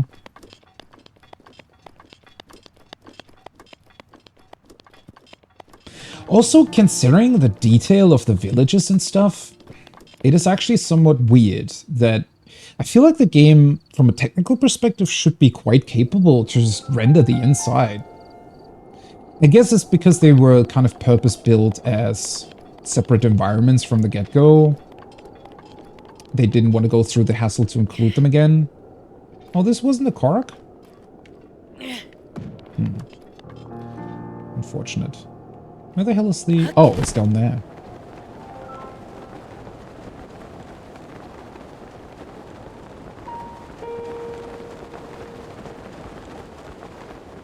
That's a Korok, though. Might as well grab that one. Yeah-ha-ha! Come here. Yeah-ha-ha! Bye-bye! Oh. Ooh, I forgot about that. Why was there this draft here? Why do I not remember this being here? Wait, why is it here in the first place? Why is there such a strong draft over here? That's weird. Even the boat gets blown away. Wait, is there one of the dragons here or something? Or is it just a particular, I don't know, feature of this?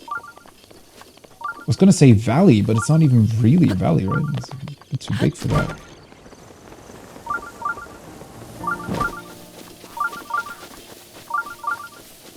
So it's supposed to prevent you from accessing any sort of particular region?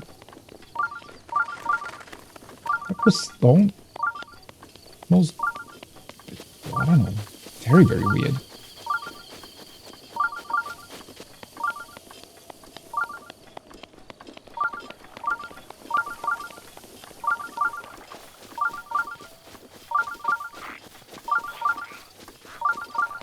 What are you guys all doing here exactly? Did Ganon sort of put them up to guarding the shrines, or what exactly is going on there? Oh, you know what? Might as well. Before I'm forgetting about this again. That's technically why I went for that first, and I'm never really using it that much. There we go.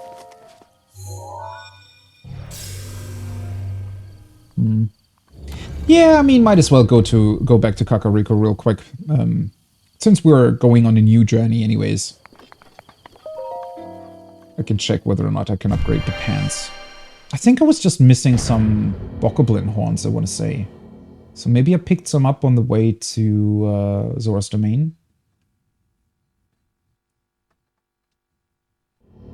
Also, I don't entirely remember if there was a quest for getting the armor in the Goron village, or if you have to pay for that. Or maybe you can do both. Either way, it's probably going to come in handy that I have a bunch of rubies at this point. Or rupees. Wait, they're called rupees, right? Why am I constantly saying rubies? Or are they? Well, technically, yeah. Right, okay. Let's say, what did we have to do here?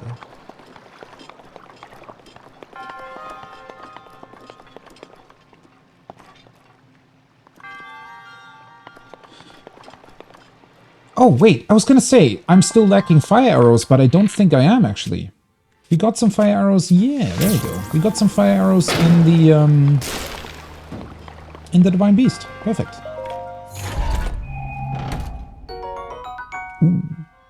Silver bow, attacker +5. Bay favored by the Zora for fishing. And of course my inventory is full.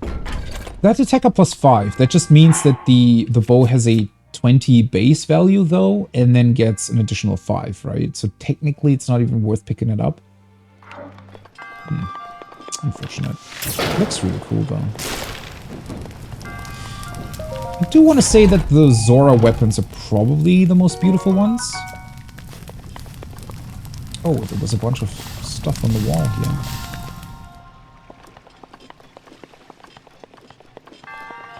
Right. Got that already. So this thing is here to be able to turn the middle part. And I think what I'm supposed to do is pretty much turn on all the torches. I just need to be careful not to accidentally...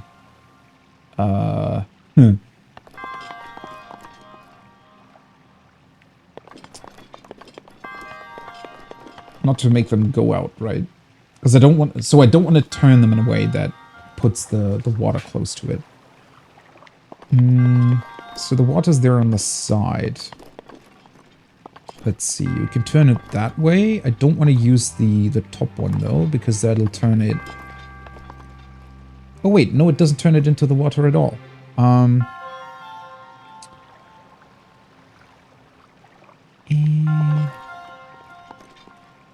Do I have to shoot arrows at it? Is there no way to do this? Oh, maybe I can... Let's see. I don't really want to waste arrows on it.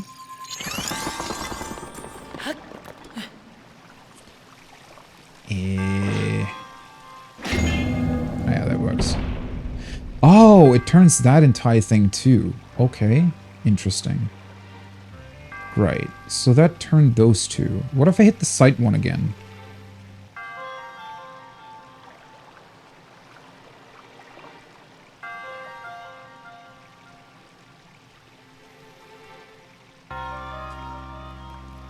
Let's see, in theory I want to... Yeah, I can only... If I'm standing like that, I can only ever hit the top one. I feel like it's gonna be less annoying with arrows, unfortunately. Well, not with fire arrows, though. Can I maybe pick up the arrows again? Of course I cannot. Right, so those are turned on, but that is turned off now. So technically on...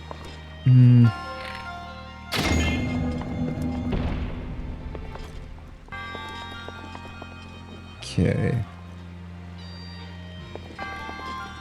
It's only the top one left now, right? So I basically only need to turn it this way now.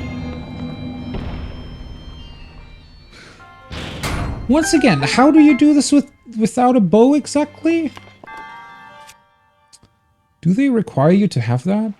Would there have been a way to activate these with like... Because I'm pretty sure... Well, this doesn't work. This doesn't work. And the bombs wouldn't work. With the ice, you could maybe try hitting it with the melee weapon. I guess you can throw a melee weapon at it and pick it back up again.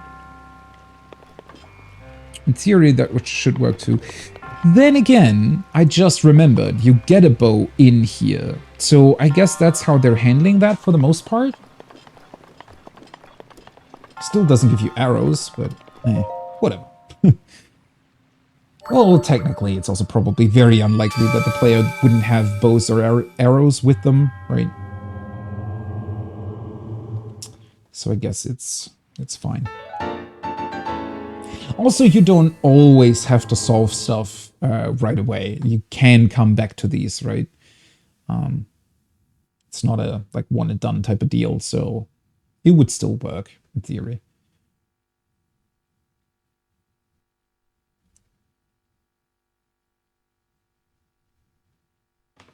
Let me check one thing real quick. I think...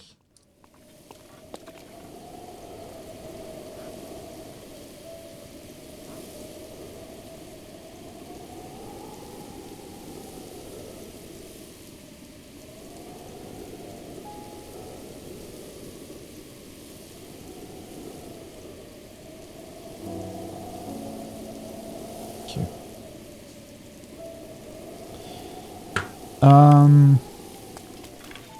Wait. That way. Right. Let me just go back to Kakariko Village real quick. How do I want to approach the... Oh, wait. Also... Let's actually turn on the quest again. There we go. So in theory, it's not even that far away. Man, I really wish they would have had a stable somewhere close. I'm pretty sure there is another one here somewhere. I mean, there must be, right? I felt like when I went through the game originally, there were quite a few of them around. I wonder why these two are actually so close to one another. Yeah. Okay, I've already triggered these things, right? Oh, never mind. Can still fast travel. No problem. Okay, so let's quickly check the fairy fountain. And then I can use the statue in the middle of the village to upgrade my stuff. We're at 7 hearts now. I'm able to complete my second stamina wheel. Honestly, I don't really think that I'm going to go for that much more stamina for the moment. Probably just want to invest into hearts from that point forward. That's 7, so that would give me an 8th one, and the stamina wheel can convert. So yeah, even without doing additional shrines, once I deal with the last divine beast, I'm pretty much able to pick up the Master Sword if I convert everything back to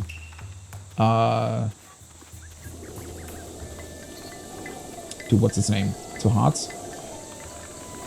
Okay, that apparently always runs away.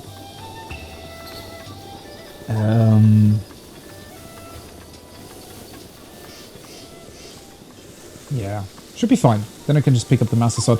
That being said, I still need to go through the Korok trials as well. So it's not going to be an immediate thing. Oh, kind of forgot to pick up some fairies. Doesn't really matter since technically I still have 5 in my inventory, but... Huh. You know what? Were there fairies around here? Maybe it's just been not enough time since I've been here. Because I'm wondering, maybe after a certain while the game just doesn't spawn them in anymore if you still have a bunch in your inventory? I wonder. Welcome back. Enhance away. Oh yeah, I can... Ooh, with the Lizalfos horns. That's cool. Yeah, I have enough Bokoblin horns. It's perfect. And the next upgrades I don't really know yet, because I need to find the 3rd fountain. High-tail lizards, okay. Yeah, definitely want to go for this. Because that's going to give me 3 more armor with my usual stuff. Which means 24, I think. Considering that I only have 7 hearts, that still only gives me technically 31 health, if you will. And I feel like a lot of enemies at this point have weapons that are stronger than 30. So, yeah. It's still not exactly perfect, but yeah. Might as well upgrade this too. Doesn't cost me anything, right? Since I'm carrying around the... Before I accidentally use the Lizalfos stuff for elixirs. Might as well go for the upgrade right away. Even though I'm not too sure if I'm even going to wear the Zora armor again. Okay, what do I need now? Hyrule Bass. Okay. And then she should say that there is not much more that she can do at this point.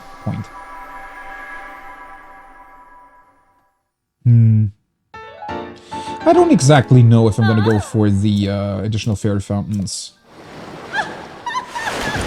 It is somewhat weird with the whole upgrades. I mean, I was sort of mentioning that already. I think the first time I went here with the thing about the armor upgrades being somewhat weird. Rivali's Gale is now ready. Oh, thanks for that. Well, it's not that the armor upgrades are weird. It's more that with the way damage calculation works, you can already see that, well, there will be a bunch of enemies in the game now that essentially won't be able to damage me at all. And on the other hand, there's a bunch of enemies that can pretty much one-shot me still, right? And that's sort of a weird thing. When we're thinking about damage calculation, right? I don't know, it's... I like the system for its simplicity. It's very, very easy to understand. You don't really need to test much, right? You pretty much immediately know, okay, this is how the damage calculation works in this game. Yet at the same time, it's suboptimal. Let's put it that way. I feel like they could have gone for a slightly more complex system in favor of not having enemies that constantly bounce between either one-shotting you or not dealing any damage at all. Seriously? Wait, did that just... Oh, I was gonna say. I thought for a second that it took away my additional heart, but I guess it's just not getting displayed while the upgrade is happening. Okay, well that's fine then. Right, so did a small arm upgrade, and we upgraded our other stuff.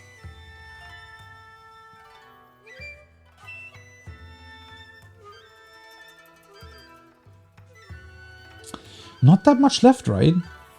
I was thinking that maybe there was something else that I needed to do. Only question remains now is, do I want to go to the stable and take out my horse? I feel like that's not really... I mean, this is already somewhat close, right?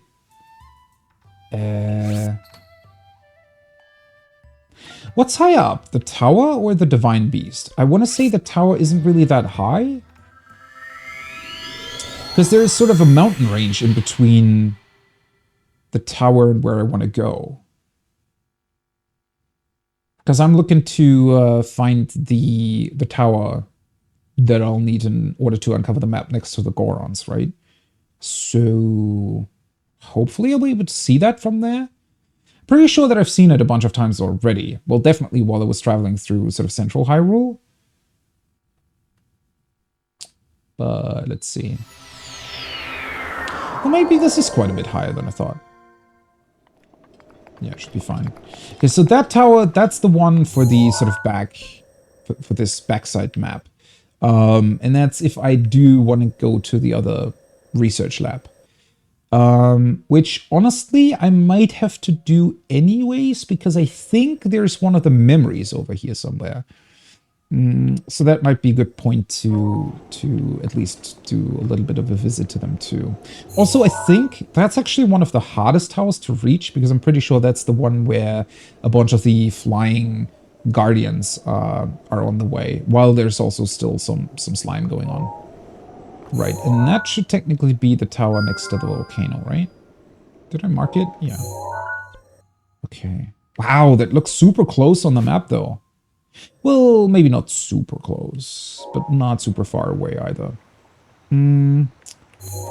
I guess might as well mark the shrine. Ah, there is a stable over there. So that shrine is next to the stable. I mean, I could cover some distance. You know, paragliding down from here. I feel like this is probably our easiest access point. Just going over here doesn't really help much, because I'd still have to travel along the road if I don't want to... I guess, yeah, that shrine is definitely pretty much right on the road, now that I'm looking at it. Yeah, that's the road leading up right there. And the shrine is next to the stable. Honestly, maybe that is a better path up there. Because the tower's still fairly high up. I love how it's walking around there. Tower's still fairly high up. So I feel like eventually I would have to resort back to following the road anyways. You know what? Might as well do it. It's very accessible from here. So I'll just take the road, move up, pick up the shrine, and take my horse out at the stable. And then we can go on from there.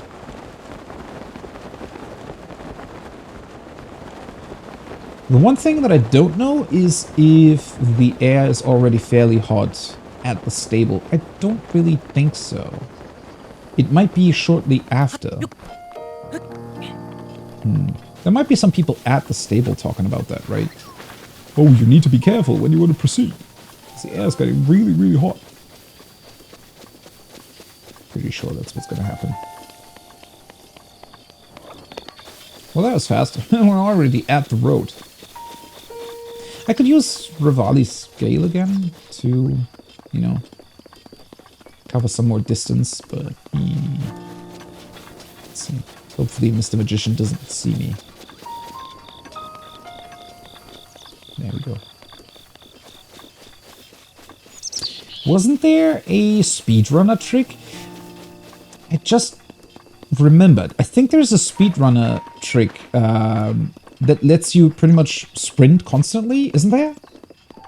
Like if you hit the horse whistling at the exact right point. I wonder if I could pull it off. Probably not. Yeah. Oh, that's really awkward, because I have to press the left analog stick while hitting the button. Or maybe not. Yeah, I don't remember how it worked.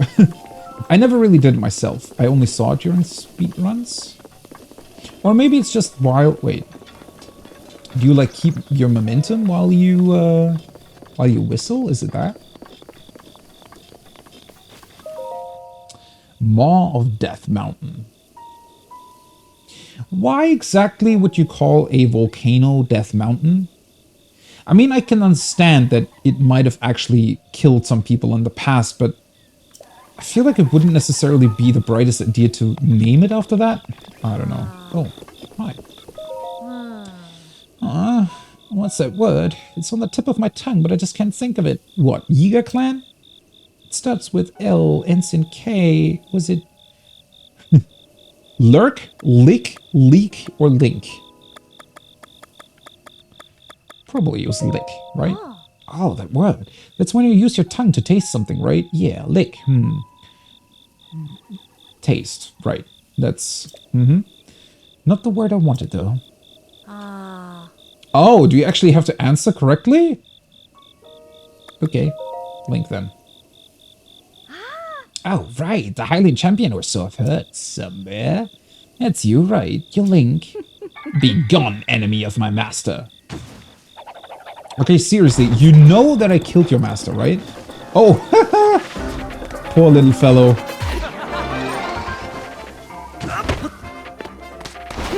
Oh boy. Maybe I shouldn't use a two-handed sword for this. Yeah, you didn't expect the reach of a trident, did you? Nice. Demon cover. Whoa. See, that's what I mean. If they'd hit me, that would have been a one-shot.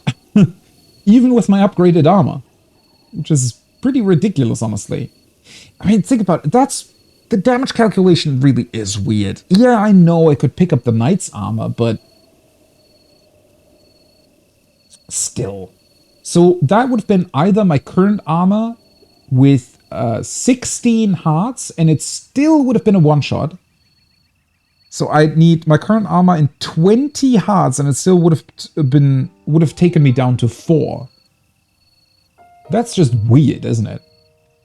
So for a, I guess, reasonable amount of damage, I would have to have armor equivalent to maybe 32 or something. Like 8 hearts would be kind of fine, but even then, currently with the hearts that I have, that would still be a one-shot. So yeah, I don't know. I mean, it is a lethal weapon for sure. Forged by the Yiga, its unique shape facilitates the sound dispatching of any target that strikes fear into the hearts of all who see it. And of course, I cannot pick it up. Might as well drop one of the Zora swords, right? Hate to get rid of it, but it's a pretty cool weapon too.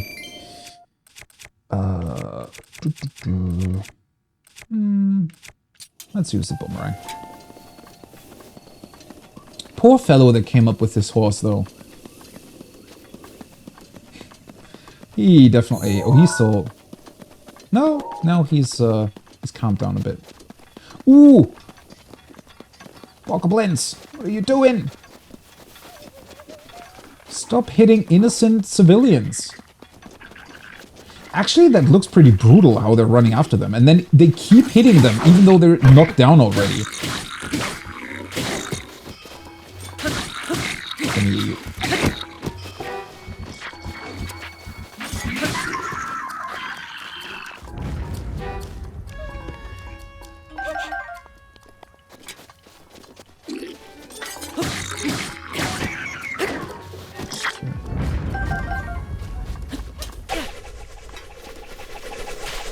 Ah! Coming back. Wait. Didn't I just... Oh, there we go. I was gonna say, they definitely let their weapon fall down. Traveling all over to find hardy truffles. Oh, wait, I've already seen these guys in Central Hyrule, I think. I know, it's dangerous for two folks to travel. Yeah, I've definitely already... This is the second time I've saved your asses. You should really be more careful. We were minding our own business, hunting for truffles, and then wham! Monsters out of nowhere. I blame my sister, really. She's the one who refuses to go home until we find some hardy truffles. Yeah, you guys should maybe really... You don't necessarily have to return home, but at least be a bit more careful.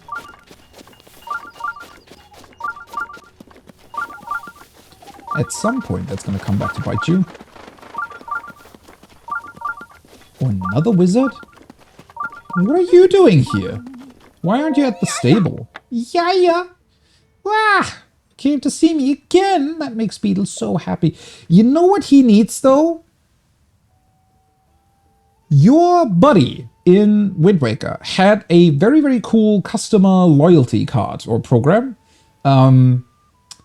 that got you something. I don't remember what it was. I just remember that you had, like, I think you got something after 10 after you bought 10 things, and then something else after 30, I want to say.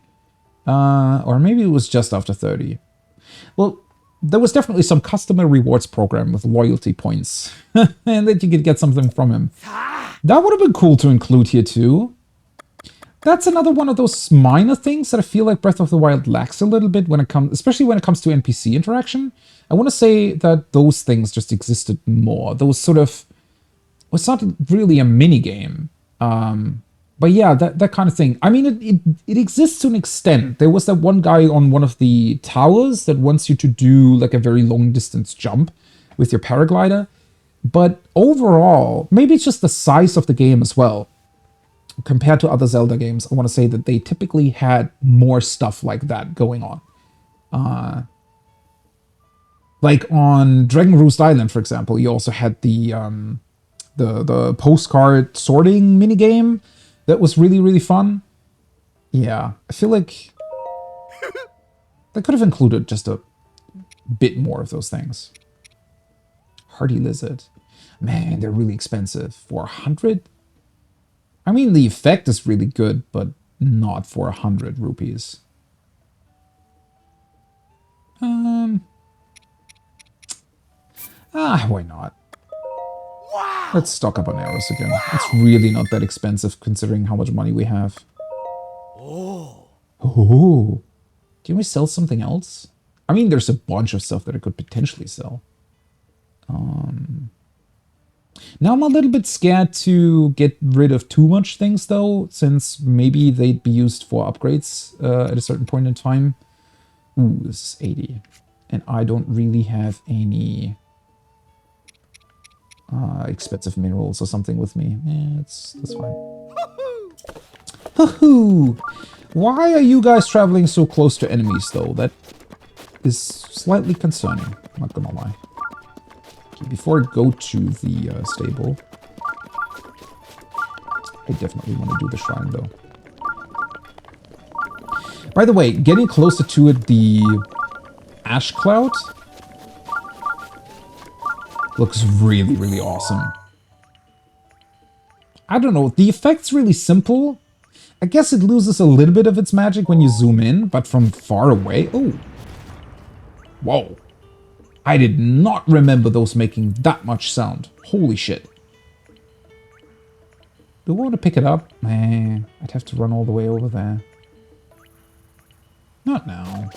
I don't really care that much about them.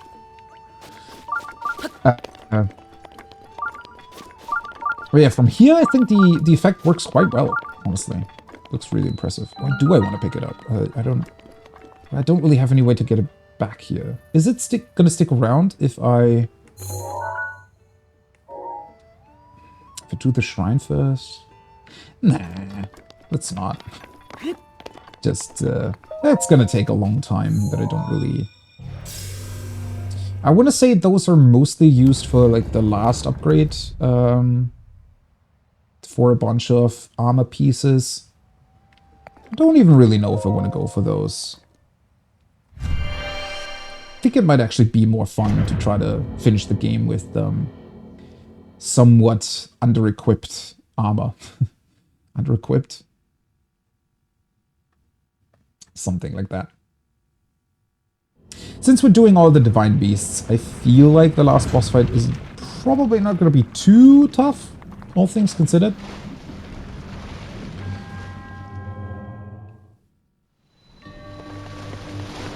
Metal makes a path. Oh, now we get lava all over the place. Okay. There's a bunch of metal balls. The metal is falling down over here.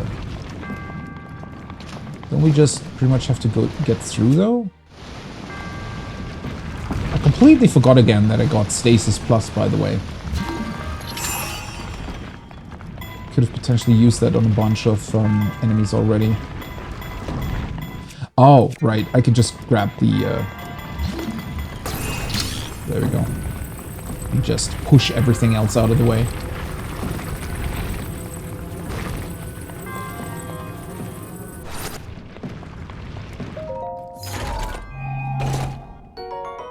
Knight's Broadsword. Knights of Hyrule once carried the sword.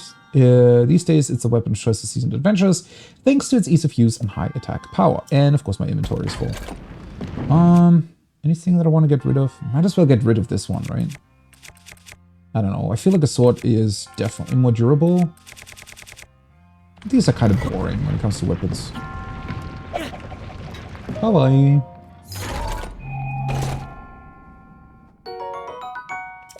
But yeah, I don't know. I definitely, even though technically I've been not exactly beelining my way through the game, but I mean, I'm definitely mostly interested in the main quest now, right? Since it's my second playthrough and all. At the same time, I'm still getting way more weapons than I need. Like, I feel like this weapon breaking system always shines the most when you're actually in sort of a tough spot, right? Especially considering that you most likely also want to... oh boy, is there gonna be one behind me? Am I gonna get crushed? No, it worked. I don't know. I think as long as I have one in my hand, the others don't really appear, right? There we go. Oh, that's... What's with the last one?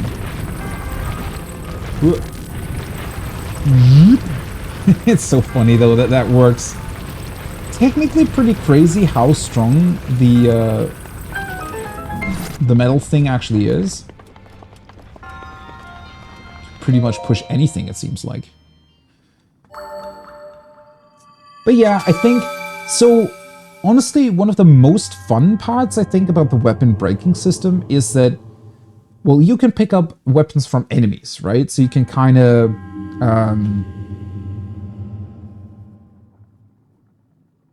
you can catch them off guard and just take away their weapons. But it's also pretty cool to be in sort of a pinch and not really have that much stuff available to you. And then you defeat one enemy and it allows you to get like a fairly powerful weapon to deal or to kill the others with. But that never really happens, except for at the very, very start on the Great Plateau, right? Other than that, you're pretty much always completely set. I mean, for the most part, unless you just fought like a Lionel or a boss, you're probably always going to end up with all of your slots completely filled, which, yeah, I don't think that works that well. Problem is that, well, I think the game just gives you way too much stuff, probably. Because, well, okay, that's actually gone, it looks like. That's a shame. But yeah, I mean, so if you had less slots, that wouldn't really alleviate the problem. It would just make it more annoying. If the weapons would break even faster, I think that would be too crazy, right? That would be equally annoying, because it would give you a very small amount of hits per weapon. And that would honestly just feel kind of bad, right? And I feel like just would make even less sense than it already does, considering that an entire sword can break in like 20 hits or so.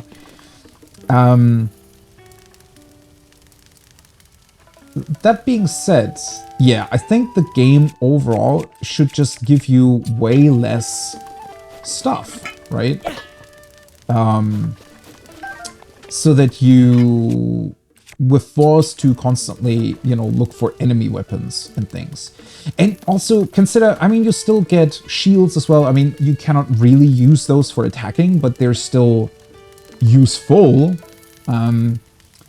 And you also get bows too. And as the game progresses, you even get other abilities. And once you have the Master Sword, you even have one permanent weapon available. So honestly, I think the game should be a lot more stingy with giving out weapons and drops. I think the problem with that, though, is that they probably also felt like they needed to give you stuff quite frequently, because otherwise, what's the point of even going to places if you're not going to get anything out of them, right? I think, well, again, one thing that I had already mentioned in the past is I think there should have been like, chests in the shrines should pretty much never give you weapons, although now that I'm thinking about it, that would also require the shrine puzzles to be able to be solved with just the runes in case... Oh, well, then again, you could really just come back, right? I mean, if you don't have a weapon available, then you just cannot do shrines. That's perfectly fine, right? And it would only be a few of them either way. So you'd have to get really unlucky to not be able to solve that. And again, if you already have the Master Sword, you'd still have at least one weapon available.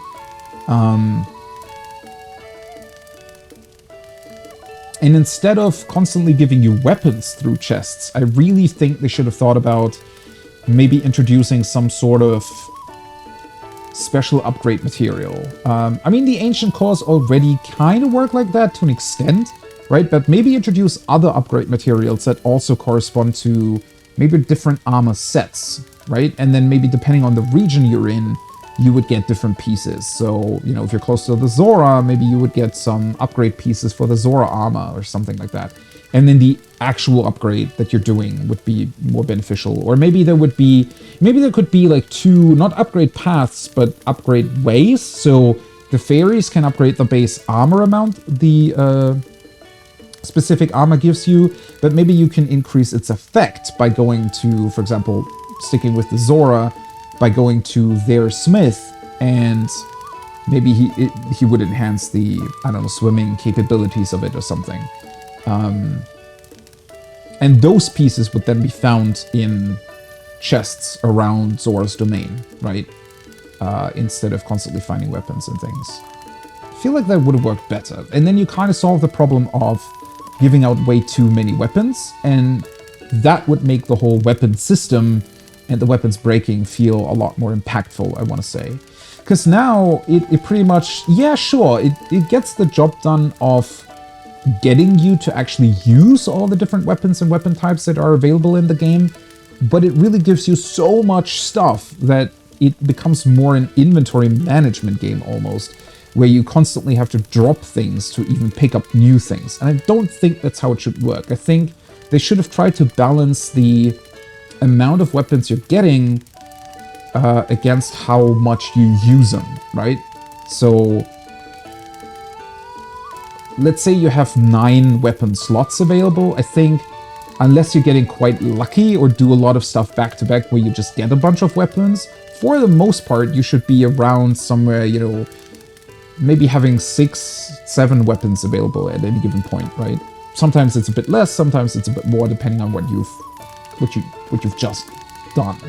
But other than that, yeah, I think it's kind of not that great how they've handled that. What are you doing? Huh, I wish I had this kind of artistic skill. What, drawing? Hi. If you come to look at this picture too, it's so beautiful. I could spend hours just looking at it. This painting was made by Uzunda, the owner of the stable, or so I hear. That volcano in the background, it's so majestic. The stable is subtle in the scenery. I think the stable was painted from a southern direction. Composition is just so impressive. You want me to tell you where that was? A landscape of a stable? Oh, I think he painted the landscape with the shrine available, or with the, like, with you being able to see the shrine, and that's probably hidden somehow. Yeah. That's cool. Oh, hey, buddy. Oh. Yeah. How you holding up? In case you were wondering about the song I perform at the stables, there are many theories about its origin, but according to my teacher, it was a song performed by the ancient hero to call to his horse champion. If you ever feel like hearing it, feel free to drop by. Anyway, time to get back to it. I happen to know a song about the ancient hero. It was part... Yeah, not right now. You've already played it to me like 3 times. Ooh, what is that? Double axe. Cool. Well, at least this is a very cool upgrade. Let's get rid of this one then. Just pick up this one. Nice. Should still be able to cut trees like the others. Alrighty then. So the tower is pretty much just up ahead, I want to say. I don't know if there was anything else. I mean, Well, the path is going down from here, but it'll eventually lead back up again, right? I'm pretty sure. Let's pick up the horse. It's been a while since I used it. I'm still slightly concerned by that magician running up over there. I feel like he's gonna attack the stable at some point, and everybody's gonna run away in fear. Welcome, welcome. Give me my horse. How many horses were you allowed again? I think it was 5, right?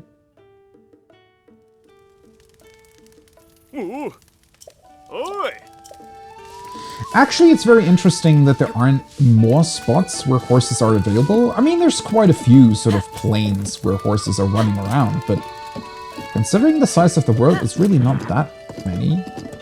Well, then again, there's also really, you know, a bunch of other areas. Ooh, there's another shrine nearby? Oh, that's probably the one that was on the picture, right? I don't really care that much right now. Stop, stop, stop. I want to read the sign. Okay, seriously? Why is it so difficult to just change direction on a horse? That shouldn't be that difficult. Also, I don't know why you sometimes have to purposefully stop or start again. That seems equally annoying. There we go. Finally. Death Mountain marker number 1. Climbing path trailhead. Climbing path? Oh. Well, as in the path is climbing up the mountain, or I need to climb myself?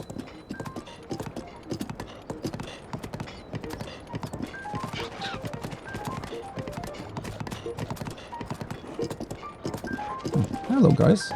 I do like that there is a lot of travel still, right?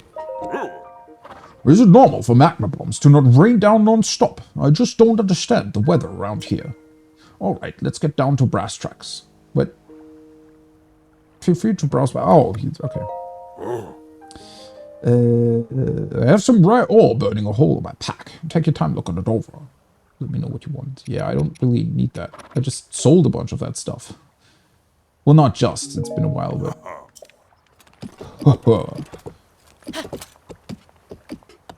Okay, who's the other dude?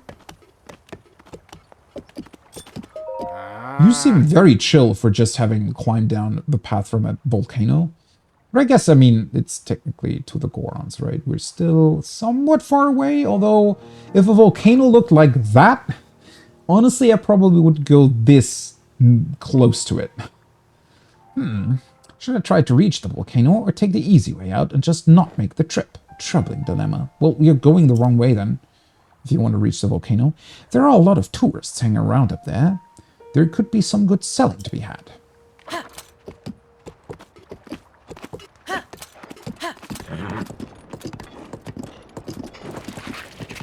Ooh, there's some lava choo-choos here.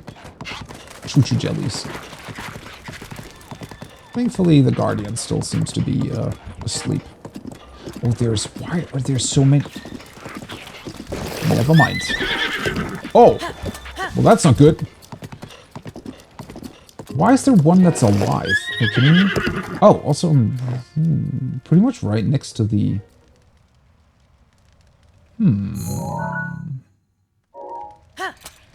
I'm not entirely sure how this mountain path worked. I don't exactly want to leave my horse behind. Leo, are you going to be fine? You could just go back to the stables, right? If you want to. Yeah, he's going to be fine. Let's just go up to the tower. It might take a while. Shit, I should have crafted some speed up stuff. Movement speed. Never mind. I still have that. Perfect. Well, let's go up. Just need to be careful to hit enough ledges.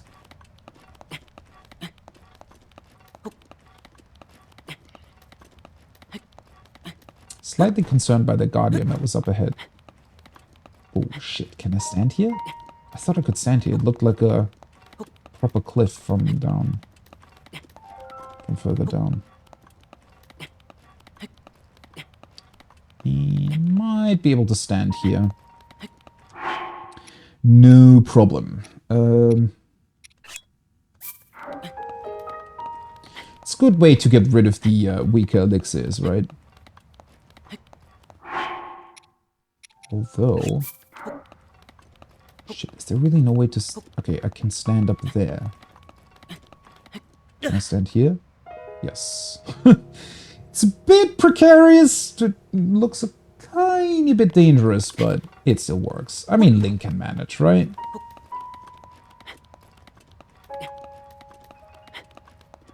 Okay. Oh, there's also some stuff to blow up here. Perfect. Yeah, I'm somewhat concerned about that Guardian, but honestly, I also... Is this the proper path up the mountain? Or is it some sort of side path? No, I mean, there's that way over there, but I don't think that's leading up the mountain, honestly.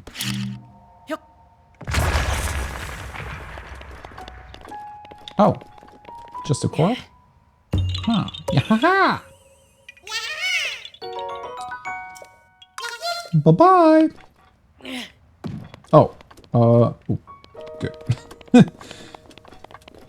Thought for a second I accidentally killed someone walking down on the road. Just accidentally happened to have a boulder crash on their head, but thankfully it was fine. So, public service announcement, kids. Make sure to not throw big boulders, hastily down cliff sides like this. Because there might be a person down there. I love how this looks, though. With the lava having turned to stone. From what we can only suspect was a previous outburst of the volcano. Which actually makes it all the way more concerning. That it kind of looks like it's about to... release a ton of ash and lava again. Although it's kind of already doing that, isn't it? That being said, even with the size of the world, it's still a pretty big volcano, right? I mean, I'm pretty sure that if you're not careful, it would pretty much still cover at least Hyrule Castle in sort of ash and dust if it really came to a big outbreak. Maybe it wouldn't necessarily go all the way over to Rito Village. Definitely not into the desert, but... I mean, that would still be some serious trouble for a lot of people. Especially considering that sort of the bigger populations with Kakariko and Hateno are actually not that far away.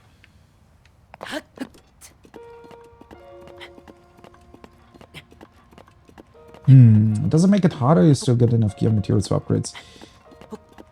It is honestly a good question.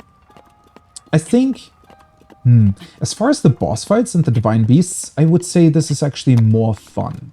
Because it definitely makes it more challenging, but it never really felt unfair or anything, or too... Because you just get too much stuff still. I mean, with the fairies, right? Especially considering that you also get the upgrades from the Divine Beasts themselves, and as I mentioned, you're pretty much always full on gear. And honestly, and I mean, maybe that's sort of a balancing problem that the game has. It very, very quickly gives you sort of these higher level weapons, at least sort of the mid-20s, which is... You know, they're pretty much capable of dealing with almost anything, except for maybe super high-end level enemies. But overall, I would say that it's definitely more fun this way. I would also say that you're definitely more reliant on food and elixirs and just resources in general, which is also more fun. I think that was something that I just didn't really care that much about in my initial playthrough after a certain point, simply because I never really needed it, right? If you have sort of insane armor upgrades and a whole bunch of really, really powerful weapons, it's just not really a concern anymore. And also, for example, this time I didn't really go for things like the well, the full redo armor that gives you more protection against the cold, so I had to rely on elixirs for that as well, at least partially. So it's yeah, I think it's more exciting. Problem is, I wouldn't like to play the game like this as a first playthrough, right? I would constantly feel like I had just missed some really, really cool or important bits. And also, I'm just ignoring a bunch of side quests too that originally I probably would have focused on. So yeah, I want to say that Breath of the Wild, at least in that regard, is pretty much plagued by the same problem as most other open world games, where it feels like for the most part they're always balanced around the idea of, and that was the thing with Elden Ring as well. Elden Ring very much felt the same in that they're all kind of balanced, I want to say, for a player who sort of does, you know, some stuff but ignores other things, right? Not necessarily somebody who only does the main quest, but certainly somebody who somewhat focuses on that and then just does some additional side things on the way. What does that sound, by the way? Still don't really know what that is. Yeah, and that's a bit of a problem if you're like me and like to do not necessarily everything, but definitely look sort of behind most nooks and crannies, then you're quickly running into issues, which is unfortunate, honestly. But I also don't really know of a way to alleviate the problem. Because, I mean, the more you're thinking about dynamic ways to solve that, right? Dynamic algorithms that would think about, okay, you know, if the player's done this or that, we are adjusting this or that, or we're adjusting loot drop rate. I feel like there's always going to be issues with that, where maybe certain players do some things in a very specific way that then kind of locks them out. So you'd either have to test way too much, which doesn't seem feasible for most games, or you'd have to think of too many solutions or problems. You have to make it so dynamic that in the end it feels like upgrades aren't really worth it because everything just scales with you. It's also a problem you can run into, right, with the game sort of stays at a constant difficulty. That's not really that great either. It's a very, very difficult problem to solve. And so far I would say that I haven't really seen any game properly address it. Like most games have had, you know, various problems, even though they all seem to be taking somewhat different approaches to it, right? But yeah.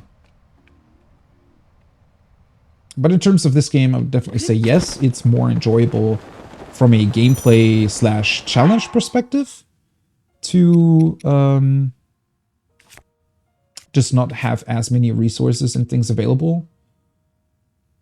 Yeah, it kind of negates the idea of traveling through the entirety of the open world and finding cool things everywhere, right?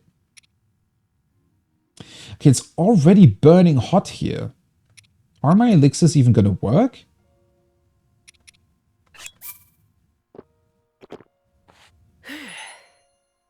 No.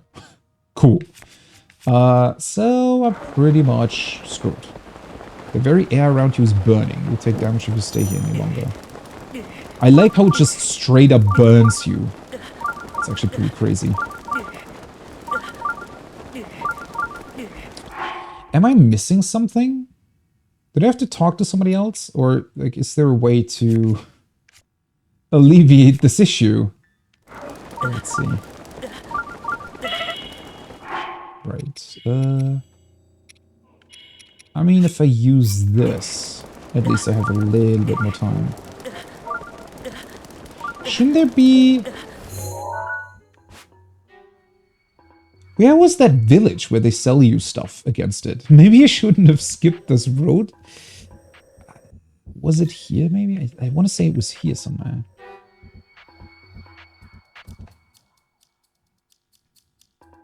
Yeah, I'm the same. I just want to get the most out of it. I really want to explore everything and especially find all the like side quests and maybe not necessarily do all the collectibles or things like that because they're usually not that interesting.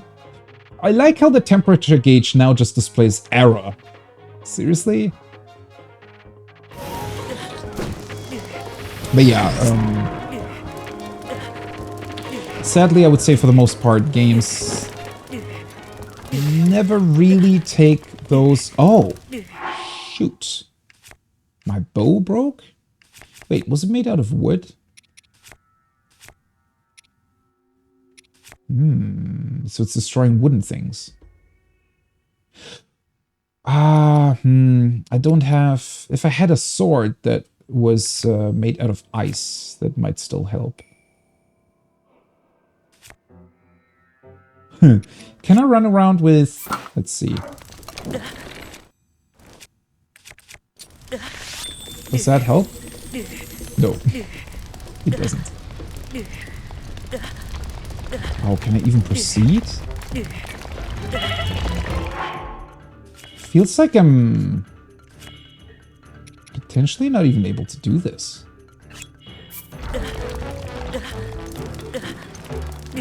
Oh. Oh. Oops. Didn't see you, buddy.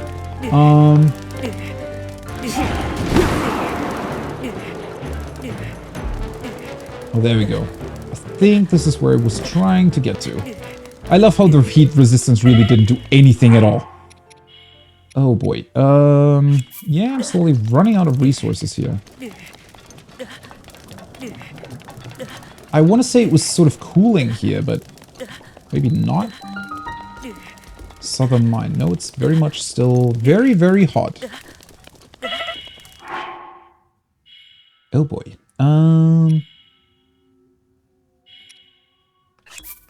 That's not good.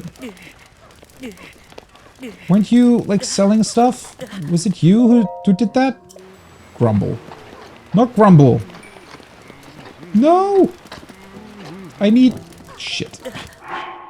Well, that's not great. Do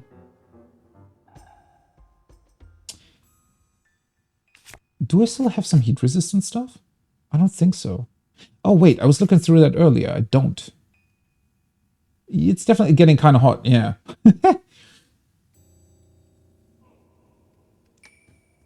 Yeah, it's also... good secrets are quite difficult to build, actually. There's a bunch of games, and I want to say that sometimes some side quests in FromSoft games, they're kind of going that way where they it feels like they're designed to where the community is supposed to find it out, right? So you're not even really supposed to find the solution for yourself. And I'm not the biggest fan of that necessarily.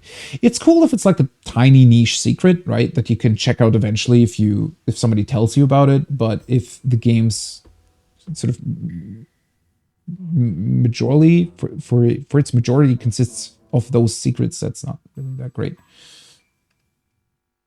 I don't know if I can make a dish while on fire because it's probably going to burn the ingredients as well. But yeah, I don't even really have anything. Oh, did I? Low cooling effect? Wait, which one was it? I thought I already looked through them.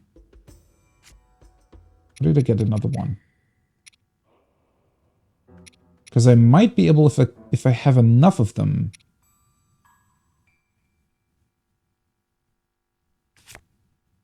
Oh yeah, this. I still have this, but they don't... I need the double heat resistance. That's the problem. I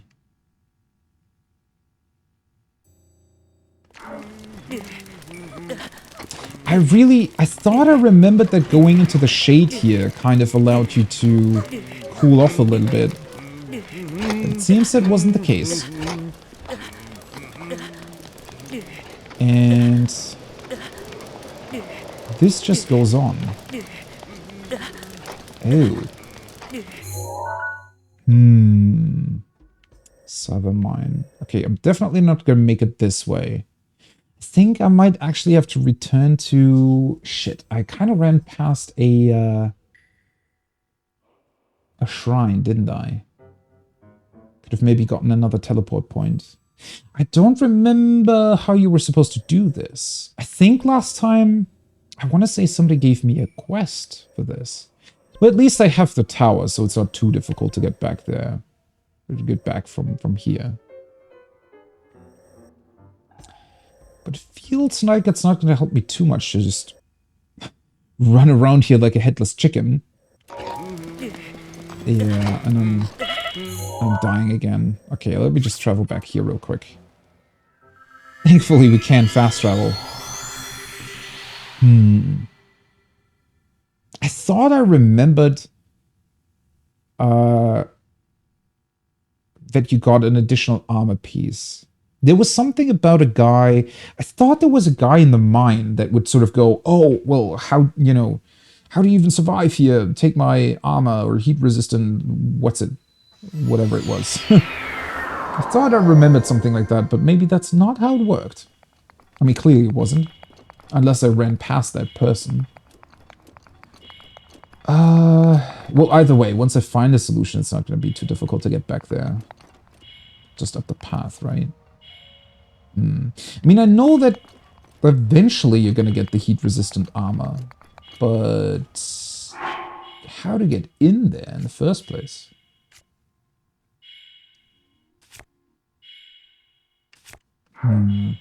Actually, it might be worth it to return to the stable for now. At least for a second. Oh, wait. One thing that I did forget about, though. Oh, no, never mind. These are normal, right? Is there a way to turn these? Because they're saying applying a bit of elemental stimulation will change its form. Can I turn these into ice jellies?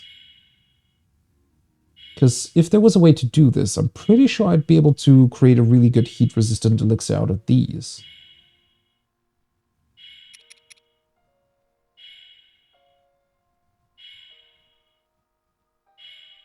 Unless it doesn't even count? Would I have to add something else to that to work? I love how I just churned through my entire stock of additional hearts food. Great. Huh. Okay, yeah, I definitely need to think about another approach here. At least I have the teleport point at the tower, so that's good. I did talk to the Goron on the path, though. And he was just selling minerals, so he isn't the guy that I need to talk to. I'm pretty sure that... I want to say there was a side quest here somewhere. I might have really just run past the guy in the mines. But the mines is already quite far away, right? I mean, even getting there isn't that easy.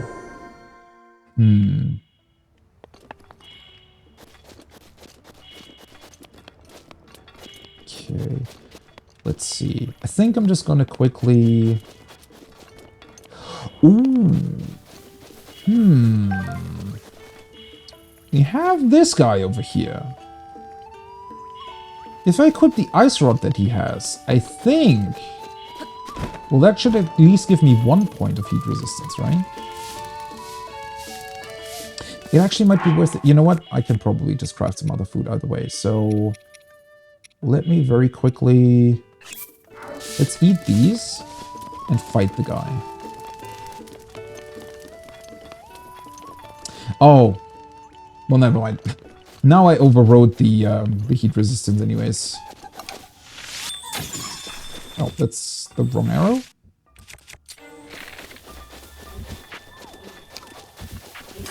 Yeah. I remember these guys being way tougher.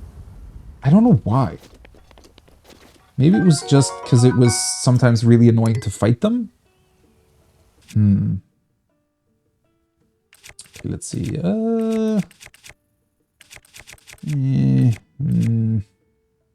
And shit. Too much good stuff again. I have too many two-handed weapons. I don't really want to get rid of them either. Honestly, technically this isn't even that good for a two-handed weapon. Right, okay, so putting this on my back should in theory increase my heat resistance, I think. Problem is that it didn't really... Yeah, it drops my temperature. Okay, I was looking at the temperature gauge and thought that it would like move the orange bar of what I'm able to withstand, but it just moves my temperature gauge down. Now that I'm thinking about it, though, the problem is once I'm up at the volcano, it pretty much means that I'm, like, my temperature gauge just goes nuts, right? It's literally on fire. So I think, unfortunately, this isn't going to be the solution. Because it's still going to be too warm, I want to say. I mean, you could still try it, but... Okay, well... First of all, I definitely want to replenish my items here. Didn't I pick up a truffle earlier? Oh yeah, there we go.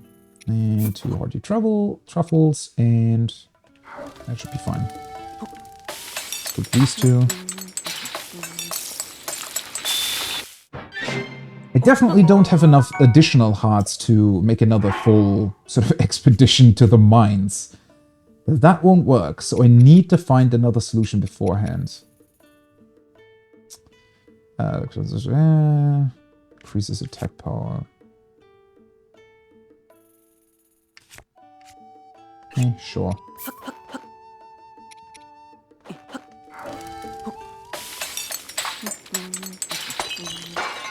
Oh!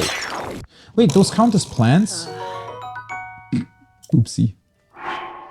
Well, I'm sorry, Link, but you'll have to eat this.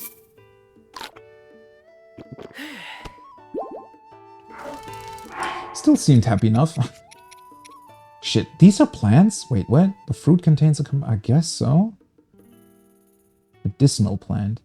See, I thought that it... Because it said medicinal plant, that it was gonna give me an elixir, but I guess not. I did get rid of the 1 movement speed potion that I had, right? So... Let's just... combine these again.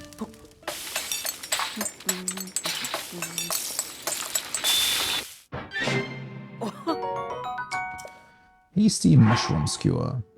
Oh, right. Well,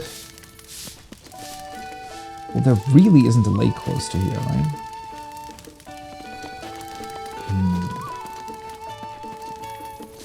Yeah. Let's see. Good evening. If you're stopping by Foothill Stable, then you're probably headed to Goron City. That's right. I thought so. Hold on, buddy. Are you really headed to Goron City dressed like that? Yes. And it definitely works. I tested it. Sort of.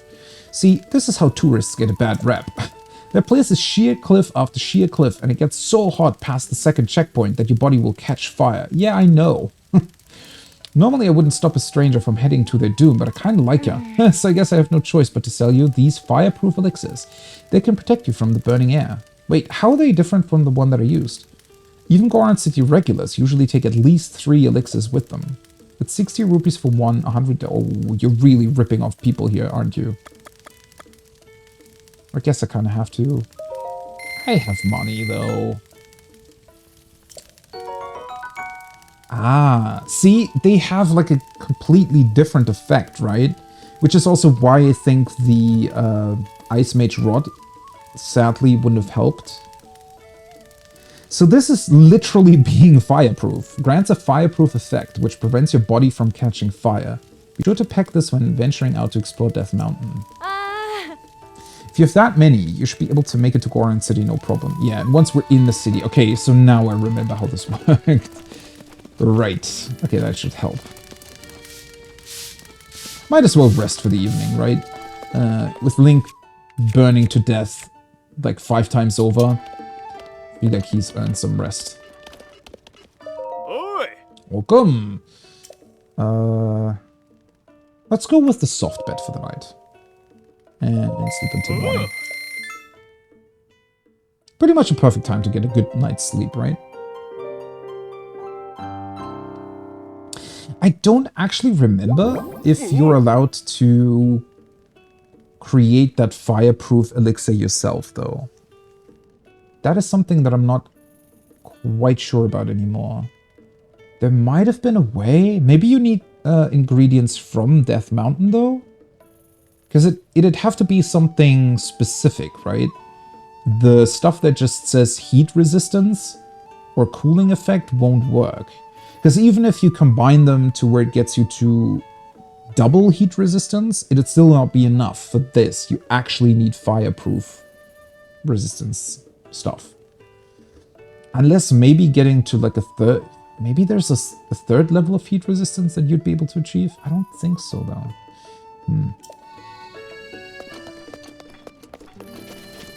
Well, either way, that means like I can pretty much just... Let's travel back here. Let's just do that again. Oh! I forgot about the food. Nah, well. I can craft more in Goron City. I mean, I have 18 minutes of elixir, I think. That should be more than enough to get there, even if I'm fighting enemies on my way.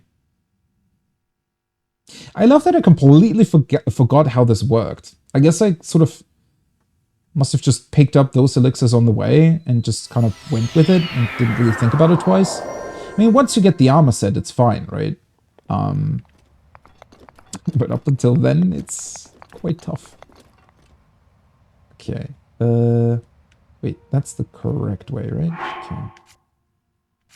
Well, it's probably a good thing that I left my horse further down the mountain. I don't think the horse would have had much fun in here.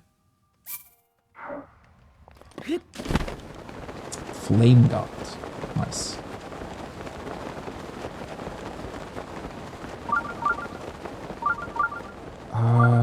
Okay, do I want to look for the shrine? I'm really not sure where that's supposed to be, though. Maybe not. Let's try getting to Goron City first. I really don't want to risk burning to death again. I'm pretty sure that I just went past it. Oh, it's the big boulder in the middle. He's the... Do I want to fight him?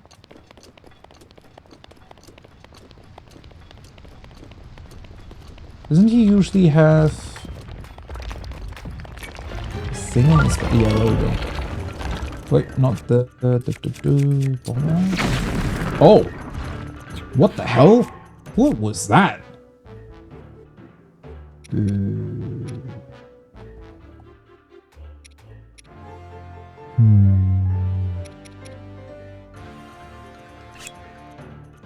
Oh no! Shoot! Any additional effect is going to get rid of my...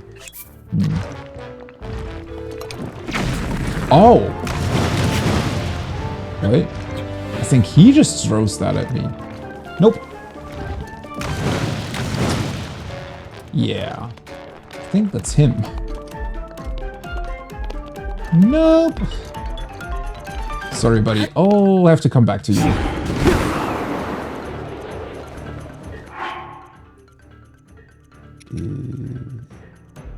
That's additional stamina, though. Actually need to be careful not to accidentally eat something that would overwrite my Flame God effect. Just eat a bunch of apples for now.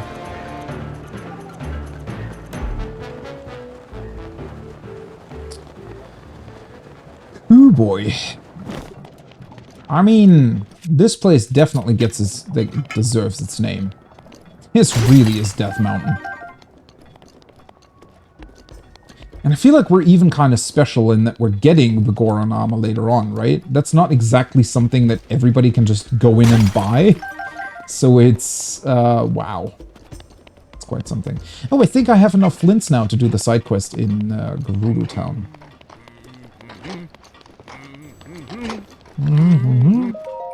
Bah! You scared me. What is it? What is this place? Take a look around. This is where we dig up ore. We call it the Southern Mine. I need to concentrate while I'm working. If you want to talk, come see me when it's nighttime. Okay. Oh, would it actually have been... Nah, I don't think so. A volcano doesn't really care about daytime, right? Daytime or nighttime. What are you doing here? Wait, how are you? Oh, he's wearing the flame protective armor. Maybe he's the guy that I was looking for? Oh, hey, perfect. You showed up at just the right time. I'm on my way back from Goron City, but forgot to buy souvenirs. I wanted to capture some of those fireproof lizards that live here on Death Mountain, but those suckers are quick. Say, you look pretty speedy. I bet you could catch a ton. If you bring me 10, I'll even give you some heat-resistant armor. That's the guy that I was looking for, so I did remember that right. There is somebody in the southern mine that gives you the armor. So what do you say, buddy? Help a pal out of a jam by capturing me some fireproof lizards? Leave it to me. Great, thanks, buddy. Just 10 lizards should be enough. You can probably find some right around here. Nice.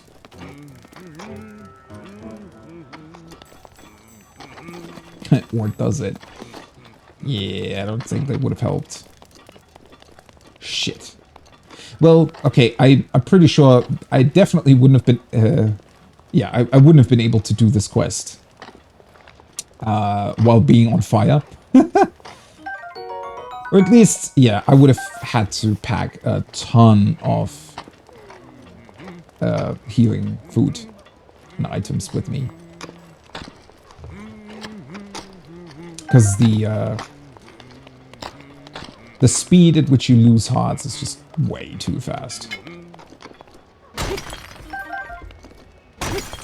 Yeah, I think he gives you 1 armor piece, and that's already enough not to catch on fire. And then maybe you still need some heat resistance, though. That might have been it. Okay. Let's see. So there should be some additional ones below some... Yeah, below some rocks. There's another one. Unfortunately, I scared the ones on the other side away, but they might respawn. I don't actually know how that worked.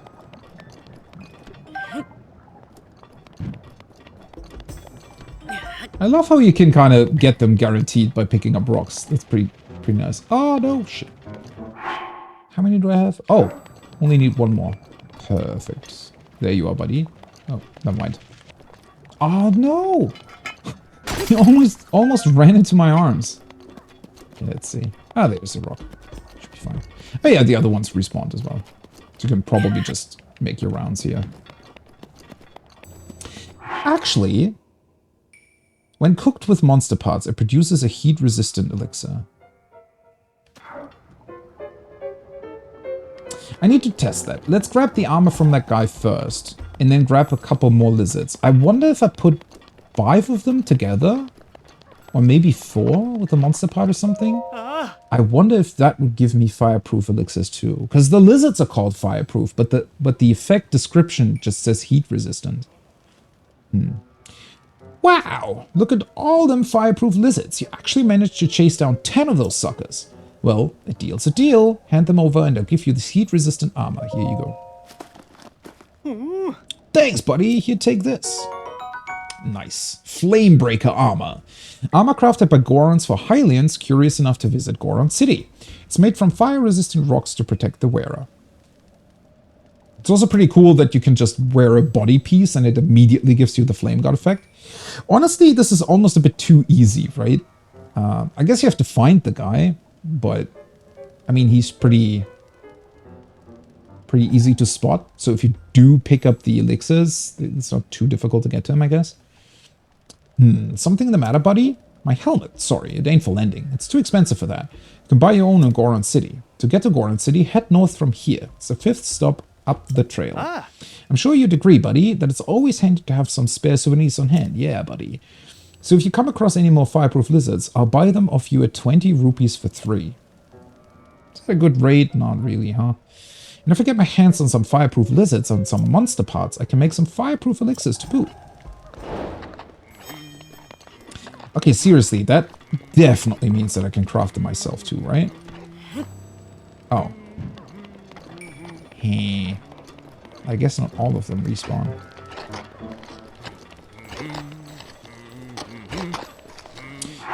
Should probably put on the armor though.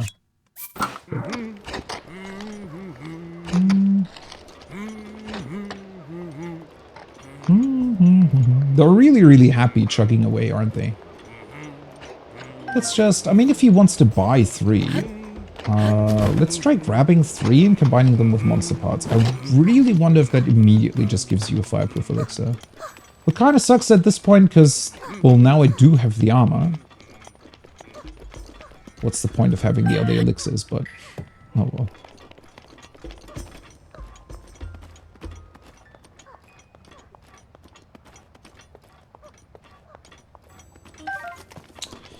They're really not attentive, right, these lizards? I mean, he was looking straight at me and just didn't really care. Oh, that looks fun. In theory, though, right, nothing that we're cooking here should even be close to edible. Wouldn't it all be just burning up immediately? Okay, let's try this. Good idea of what the summer will feel like. Unfortunately, yeah.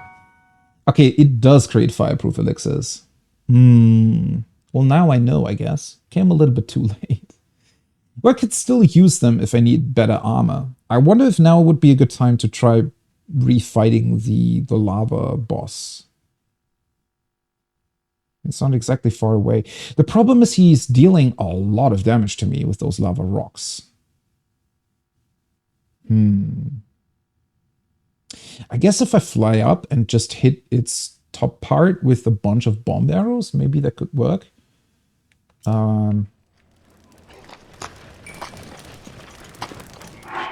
I definitely want to craft more food that gets me back hearts, though. The quest description says something about how many monster parts. No, that's the weird. That is definitely weird. I mean, the lizards have the fireproof name, so I think they'll always give you fireproof effects. I'm not too sure though. It's just the one thing that I find kind of weird about this is why would you need heat resistance anyways? Like, what in the game requires heat resistance?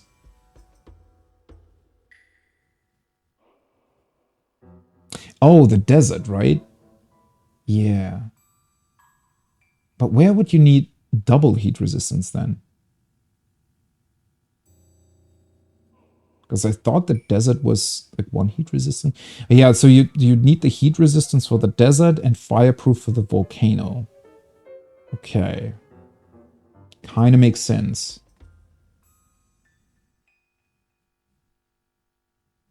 I guess the item descriptions don't fully match that, though.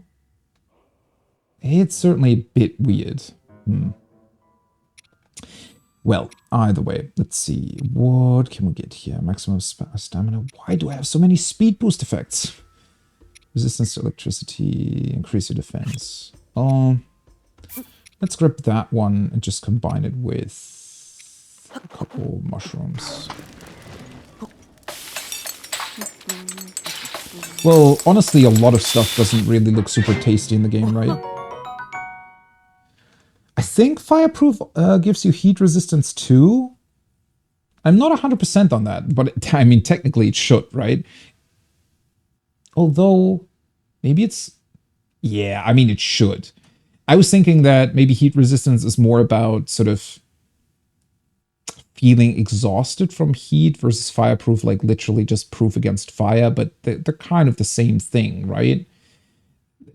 I don't know. It's kind of weird that there are two super different effects for that, because I think the other way around for like cold areas, there's not like an additional thing that you need, right? So there's like only 2 cold resistance things, right? The normal one that you need sort of in normal mountain ranges, and then the double one for the like northwestern super snowy mountain range. But for heat resistance, there's like normal heat resistance for the desert, and then there's the fireproof resistance for the volcano that also has 2 levels. It's a bit weird. I don't know. It's cool in terms of how it works. Like the effects that they exist is pretty awesome. It's just a bit ambiguous how it's described in the menu, I think. Yeah, that's why I was thinking that maybe they are 2 different effects. Just because you don't burn doesn't mean you can't be melting. Because maybe it's more about sort of persistent heat in the desert. You need some cooling to just, I don't know, for your brain to survive. But then again, if you can literally stand inside a volcano with this armor, in theory, you should be able to survive a desert, right? Yeah, I don't know. I want to say technically you need both heat resistance and fireproof stuff, right? So you fireproof to not just straight up burn, but also heat resistance to cool off. But clearly that's not really how it works. Maybe that would have been a bit too complex.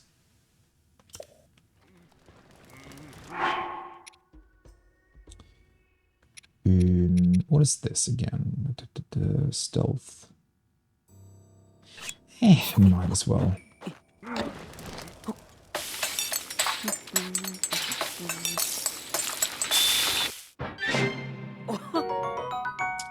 Sneaky Mushroom Skewer. It's actually a pretty cool name. Quietly. Why do I have so much silent stuff?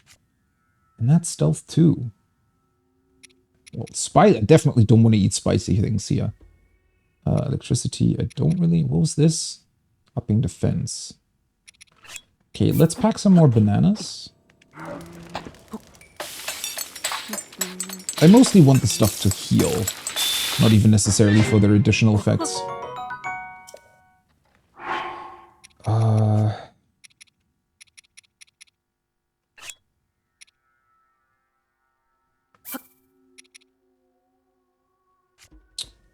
Didn't I have something else for defense? Stamina?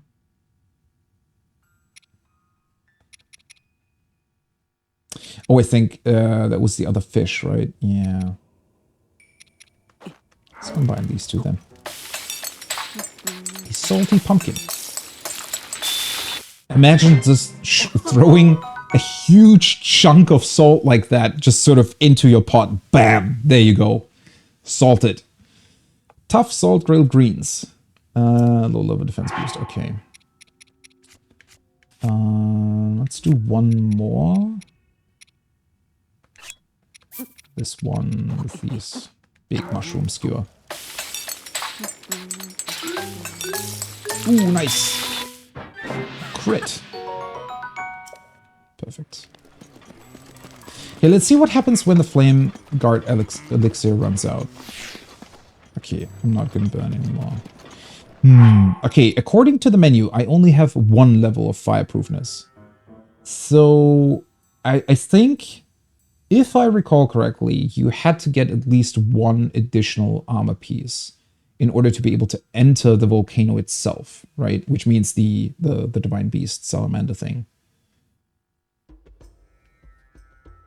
Because it will be crawling into the volcano, right? Yeah. Okay, let me change back to... Let's see, the hood has more defense. 19. Still definitely not going to be that great.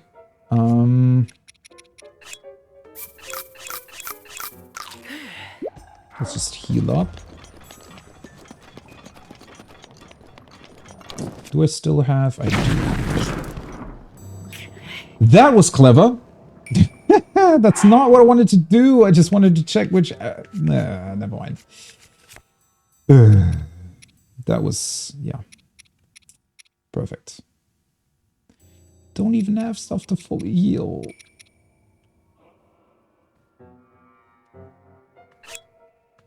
Let's eat that. A couple more apples. There we go. Wait, where's the...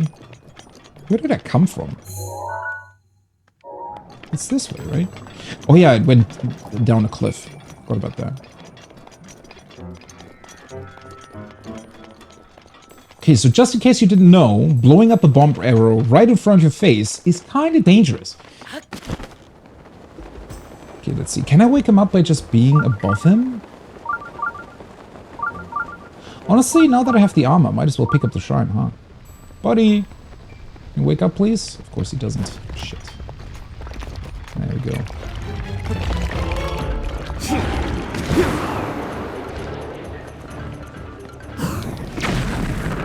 Oh! Never mind. It wasn't actually me. It is my pleasure. Oh, shit. That's what happened. Yeah, this tactic is not gonna work. It's not that I thought I accidentally released the button. The problem is it's so hot here that the bomb arrows just blow up immediately. Okay, well that's gonna be an issue. I guess I'm kind of forced to go on his back then. Holy shit. Okay. Technically I have the fireproof armor now. Does that mean that I can... Oh yeah, I can. Perfect. No, not really. It's still really hot up here.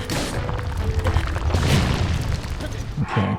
So in theory, I guess you probably have to have the double flame resistance proof thingy in order to be able to just go up on his back. Which in theory, this should... Let's see. Yeah.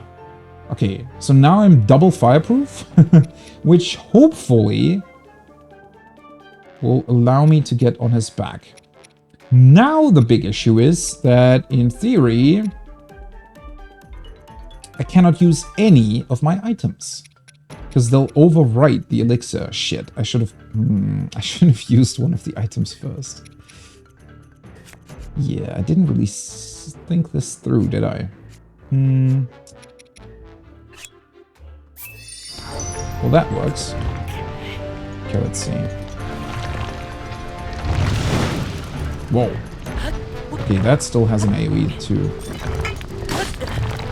At least I can pick up a new hammer. What the hell? That doesn't count? I disagree with that. I really don't want to churn through all my fairies here. I really thought that the double flameproof thing would have worked. Well, I don't need the electricity resistance anyways. That's stamina. I might want to keep that.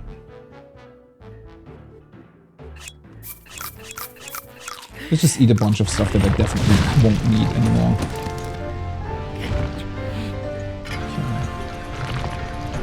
Okay. Ooh! That was almost bad. God, he's dealing a lot of damage. Ooh, this is really gonna be tough. I think I have to use another. Well, thankfully I do still have a bunch. Come on.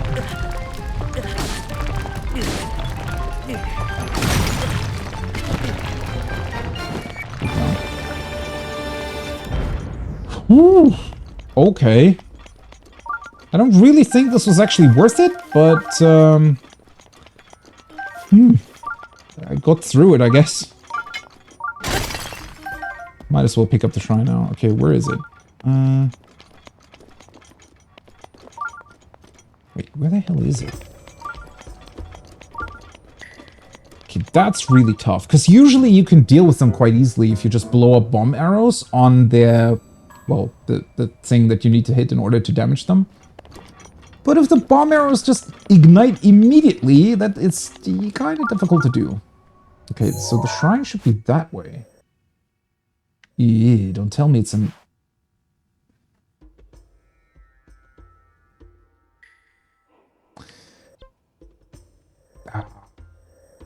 Yeah, might as well. I think it's going to be easier to approach from the tower.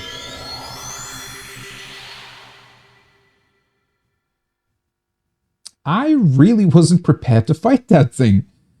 Learn something new. Actually, that is quite difficult to do if you... I'm definitely lacking normal ingredients straight up for healing dishes, right? Because, yeah, it's a big issue if all the effects sort of override each other. I definitely would have thought... That is weird, though. I guess it's just a... Well, it would be a bit too easy to deal with the guy if you could sort of straight up negate... Wait, is that the right one? I think so, right? I think it blinked over there. So I feel like it should be on that island somewhere. So if you could just straight up negate his flames or lava completely, like technically he's made out of burning rock, so it makes sense that you're still burning. On the other hand, I mean, I did have double flame or double fire resistance. And if you're able to enter a literal volcano with that, I feel like I shouldn't, you know, catch fire from standing on a lava rock like that, but I don't know. Maybe it's also because I'm not wearing the fireproof stuff. Maybe if you have the full set, it would have worked or something. I don't know. That is honestly a really, really tough boss fight to place here, though, right? I mean, the boss in and of itself isn't really difficult, and it's just a sort of copy of the other stone guys, except for it obviously being on fire. But dealing with that? Like, even if I had straight up like 8 more hearts or something, not that easy to do, right?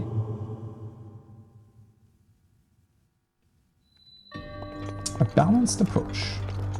I do slightly remember this shrine. This was really fun. With the weights and everything. Although that's really, really dangerous. But was the chest... That's not metal, right? No. Okay, so if I can get a key, I can get out those 2. That's where I need to get to.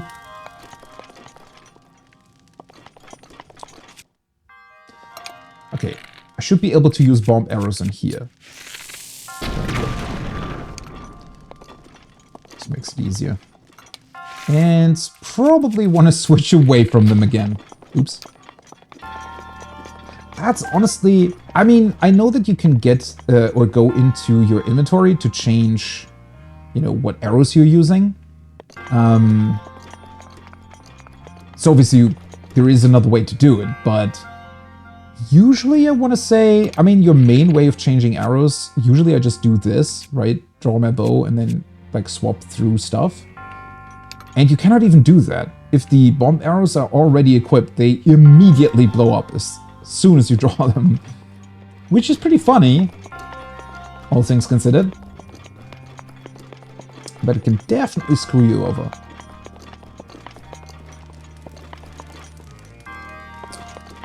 Okay, well, how do I get up there in the first place, though?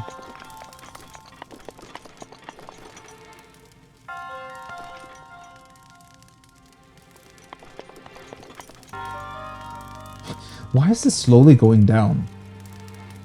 I feel like me exploding that bomb arrow already made something. Did I accidentally blow up a barrel or something? I might have. I guess that's the idea, because now I can go up here, maybe? If it'll let me. It's ever so slightly sinking down.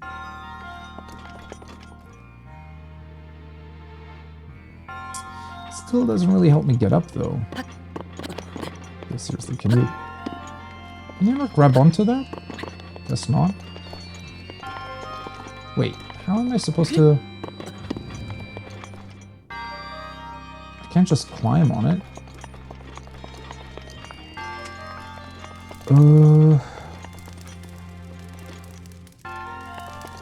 Please don't tell me I blew up the chest that contained the key.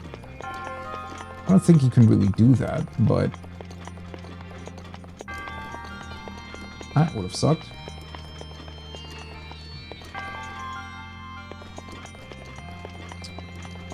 Do I need to get rid of this to lower that one? I think that's probably what you need to do. Let's see.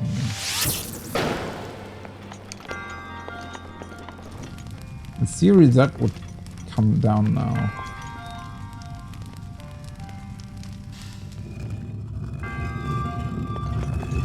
Oh! I did blow it up! Thankfully, it left the key behind. Okay, you guys can stay here for now. Wait, what's the point of the other scale, though? Isn't this already the solution?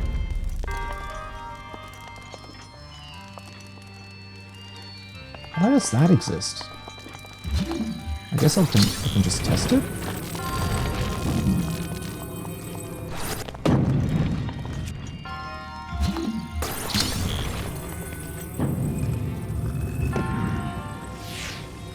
What does that do? Oh, there's another chest up there.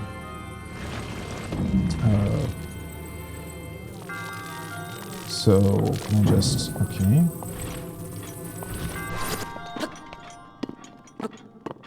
Seriously? Come on, Link. Really? Can't just climb up there? Guess I can grab one of you guys?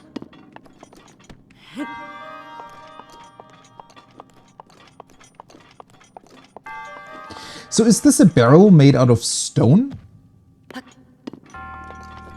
Sheikah sure had some interesting tastes. Okay, there we go.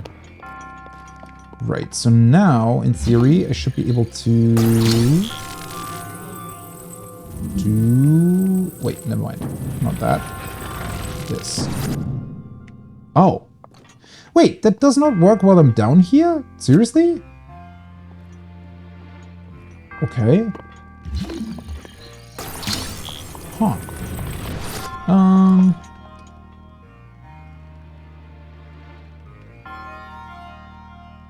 Well, how is it supposed to work then? Oh, I could have... I'm an idiot.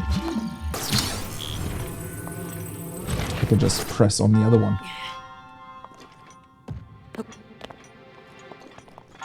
Come on. This shouldn't be this difficult.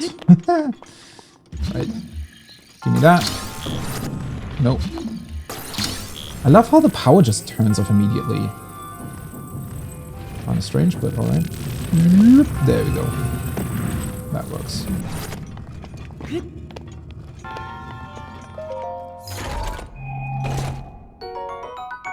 Ooh, that's a pretty good claymore. I need to remember to pick up the other hammer. Yeah, I guess the ice rod is kind of pointless now, right? Wait, I need to... drop it like this. There we go. I really wish the elemental rods would be better. I mean, technically they're not bad, because you can, you know, depending on the effect, you can literally set things on fire or freeze them. Yeah, I still think they could use a bit more... I don't know. I feel like they could be both a bit rarer. I want to say that the wizards... Or maybe not rarer per se, but I think the wizards never get any upgrades, right? I think they're one of the enemies that never get stronger. They always stay like that. So... Whoa! Seriously.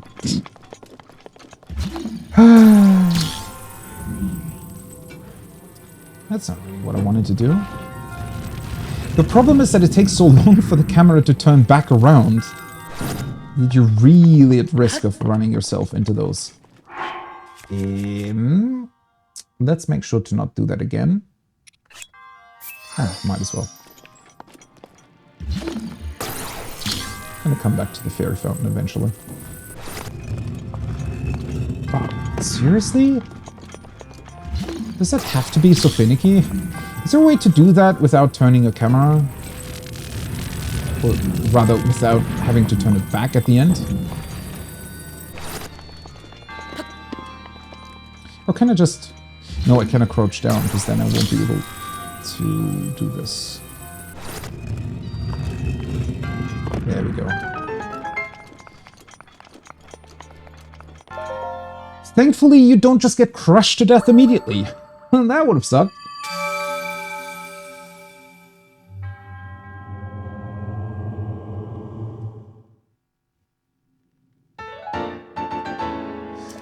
That being said, wait, I did use the resurrection ability earlier, right? The one from the elephant beast. Is that already back? I don't remember the exact cooldowns on these things, honestly.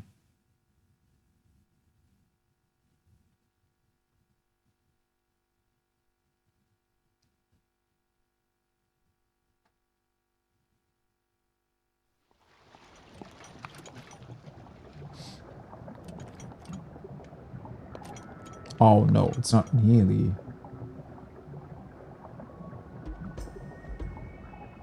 That recharge looks somewhat slow.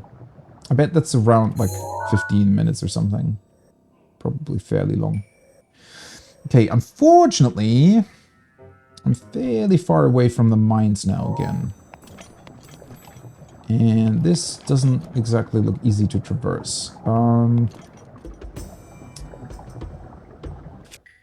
I don't think I can create ice here, can I? That would have been too easy. You know what? That's what it's for.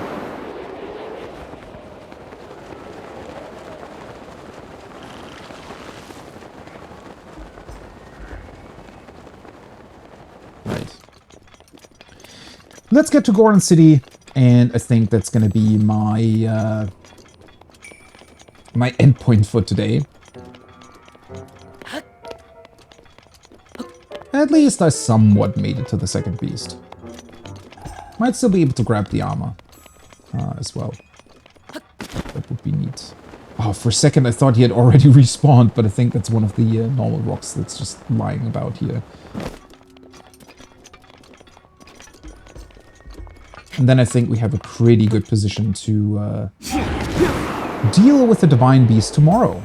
And afterwards, I guess we'll just be diving into collecting all the memories, right? And just sort of, since the memories are going to take us probably to a few different places, at that point I can just grab whatever's sort of on the way, like the second research lab, for example. Hey, now everybody's sleeping. What's up, guys? I'm exhausted, but now I've got some time to talk. So, what did you want to ask me? Who are you? Me? I'm Django. I'm a proud Goron of Goron City. If we dig up all like this, Goron City will prosper. Everyone wins. Well, except for the people that have to buy it from you, right? But I guess they need it for a specific reason. It's not like you... like your life would depend on any of the minerals that are being mined here, right? I said, don't think so.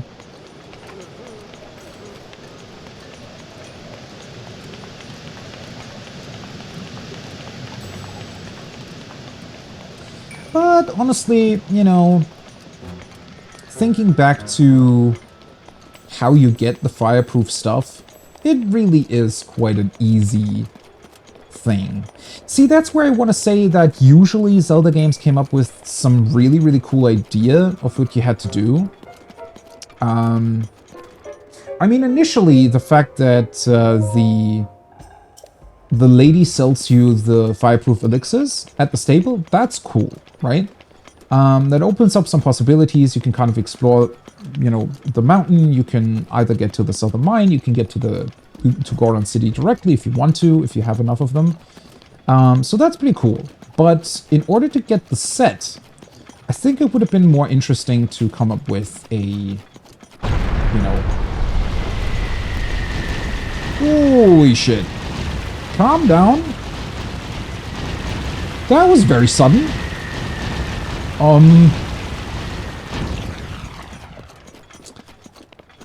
Okay. Did that even come from the mountain? Did somebody throw that at me? That was very sudden, and a very localized outburst of a volcano. I don't think that's how it works in real life. That was weird. Ah, that's cool. I don't remember. That's actually one thing that I did not remember. That they kind of carved like a Goron face into the mountain. It looks somewhat distorted? Maybe that's the heat in the air. Might as well grab the next shrine as well. Yeah, and of course we get the introduction to the last divine beast that we need to deal with. But yeah, I wish that they had some sort of really cool minigame there with him, right? I mean, collecting 10 lizards, that's fine and easy, but...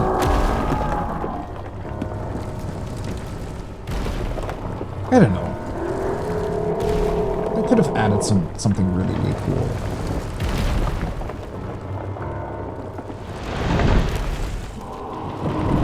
Maybe it's also just that the armor sort of solves your problem immediately and you never have to really think about it again, right? You just wear the armor and that's it.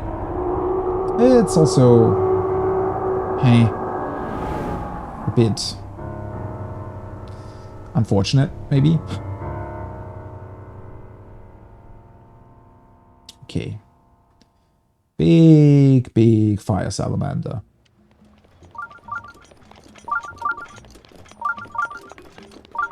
I think the shrine was more or less kind of close to the city's entrance, probably.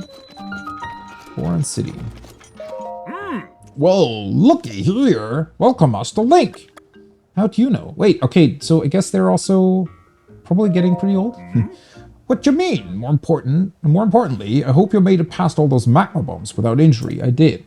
I was kind of surprised, but to be honest, we haven't had too many visitors here since those magma bombs started falling from the sky. I mean, honestly, buddy, you can just probably walk like in a maybe 20-meter circle around it, and it would probably be fine. Wouldn't worry too much. I'd be bored to tears if I didn't pass the time pretending to greet the long-lost Hylian ship, you know? Oh, in case you didn't know, Link is the little Hylian who fought alongside the Goron champion Daruk. Yeah, I know, I'm that Link. Or I guess well, Link technically doesn't remember Daruk, right? Not yet, anyways. If you want to hear more, talk to the boss. He lives further in town. Yeah, let me talk to the boss. Where's the shrine?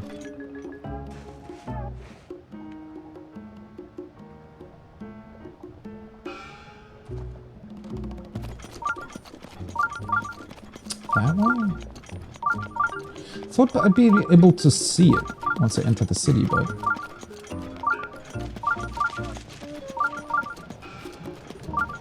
I do like the quirkiness of the Goron music, though.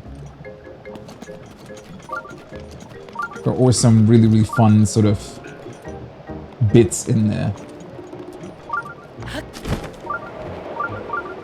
Let's see. Oh. Kinda hope that would take me up higher. Seriously, where the hell is it? Oh, they actually... Ooh. I don't know if I ever noticed that. The entire mountain is carved into Goron faces. That's pretty awesome. Is that like a... Yeah, that looks like a father sort of picking up his child, right? Something like that. And then the bridge looks like it's being held? That's awesome. Only on that side, though. Okay, calm down, buddy. Who are you? No. Well, it's Hylian. That's unexpected. What you doing here, little guy? I loved his eyes. There's only an abandoned mine past this point. That and lots of monsters. In other words, it's dangerous. And you were there because... Oh, that's the shrine. It's actually a bit further away than I thought. But it's high up. It means you can like easily come down back into the city. There you go. Might as well do this. Then I have a quick lick... not lick. That was what the other person was telling me earlier. What is going on the left? Is that some serious wind draft? Or... Oh. Oh! It's one of you guys. Was slightly confused why there was that much wind and suction going on the left side of the screen.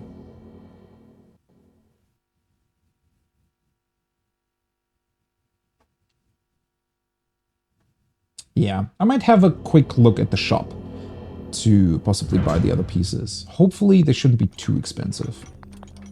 considering we only need 2. Right. This also looks like we will need a bunch of fire in here. Swinging flames.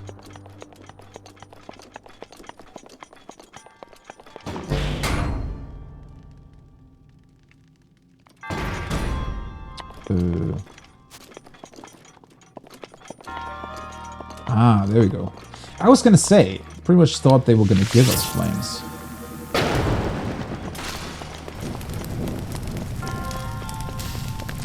The swinging flames definitely sounded like lanterns of some sort. Ooh. Boop. Here we go.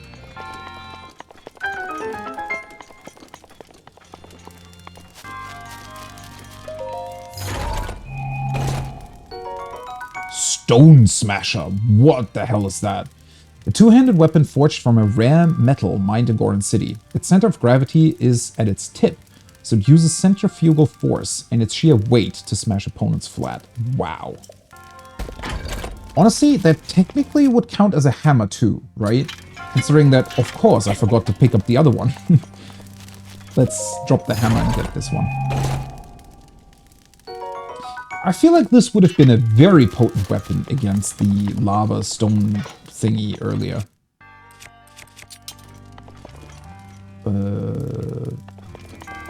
Why is there stuff to burn here? Also, how the hell did the Sheikah get sort of autumn leaves to stick around in their shrines? They must have some serious botanist skills to pull that off.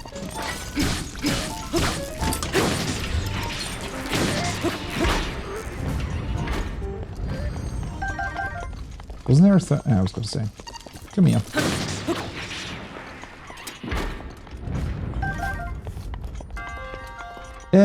The Guardian Sword only has 20 attack points, right? Yeah. Don't really need that.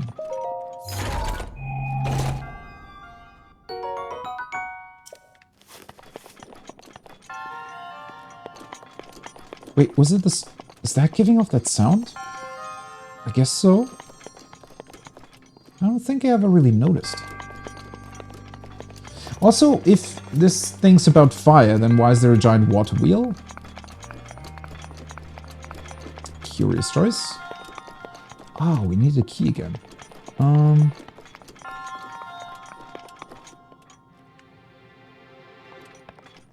Does that just dispense a new metal ball? Oh, no, never mind.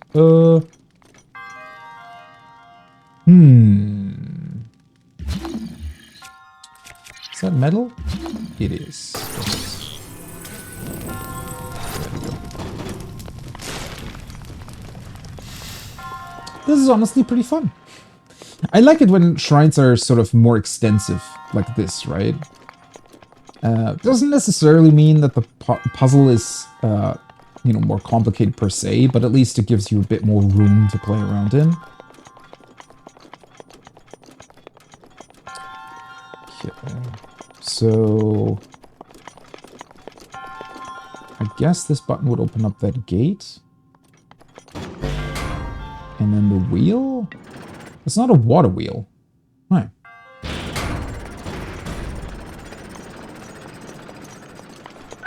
Stops turning at some point though.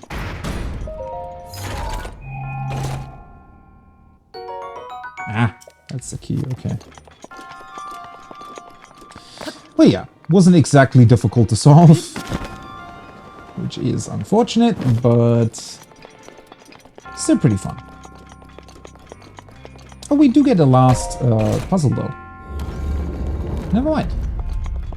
Yeah, this is actually pretty good.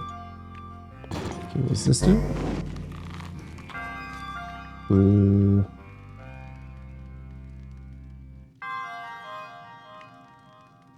Wait, so what does this do then? Oh, right. Just need to grab the barrel again.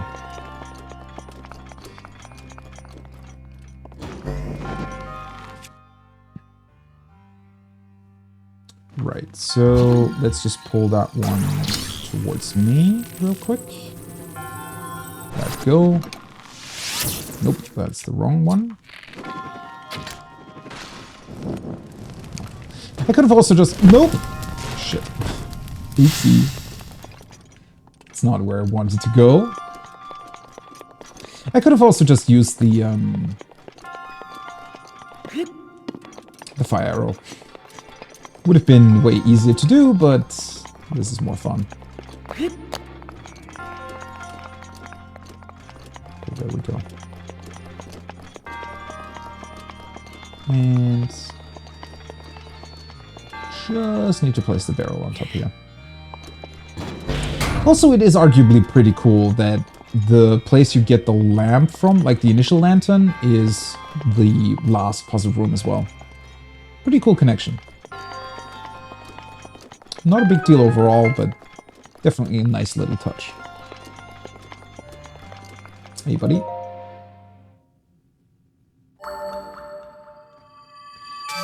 Right, perfect. Teleport point to Goron City unlocked. That also means that maybe at the start of next stream, I could just go to Kakariko Village again. I don't know what I would need. Maybe I need a couple more fireproof lizards to upgrade my armor. I don't know if I want to do that, though. Well, then again, I can only get 2 upgrades either way, so yeah. Considering that I probably need to wear the complete set of fireproof armor to enter the Fire Salamander Divine Beast, it might be worth upgrading it at least to some extent. Which honestly, I do appreciate that they're making you wear it, right? Because that means that even if you have super advanced, upgraded, high-level endgame armor already, you're still kind of forced into the weaker one, which I think is a nice touch.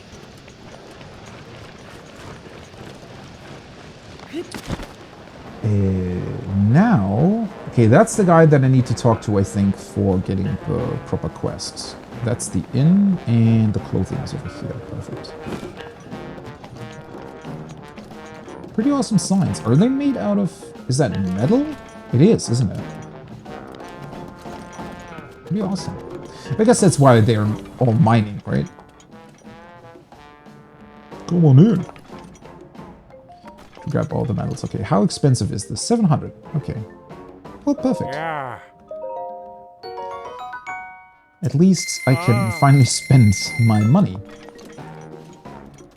Yeah. Ooh, that's a lot more expensive. Okay, I need to sell some stuff for that.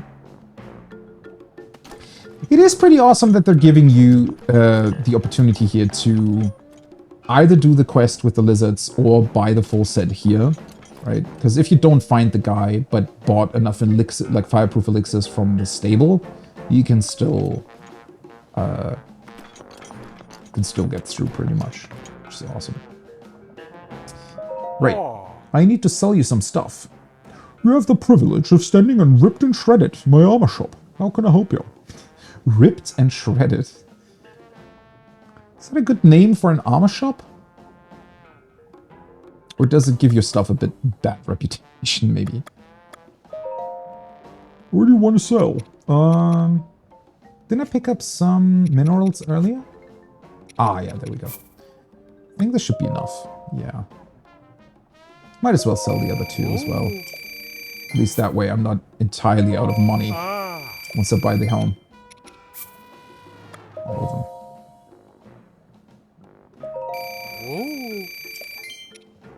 I feel like the economy is another thing that just works way better if you're not exploring everything. Because I definitely remember that I was kind of, you know, I just had so much stuff eventually that especially money just kind of became a non-issue at some point. Okay, perfect. The full set looks pretty awesome. I mean, the helmet looks a bit quirky, maybe. But considering that the entire armor is sort of more, you know, weighty and broad, it doesn't make the middle piece look so weird anymore. With Link suddenly having a bit of a belly.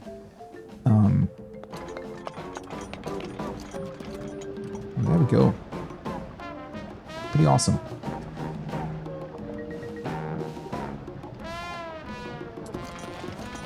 Yeah.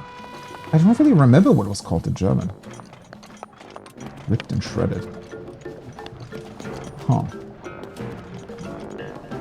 Pick up? Oh, pick up the entire thing. I thought I could nick something that's inside of it. Well, either way, I think this is a good stopping point. I did make it to Goron City finally, even though my initial approach was a bit of a headless chicken approach, I guess. Didn't really fully think that through. But I really expected that even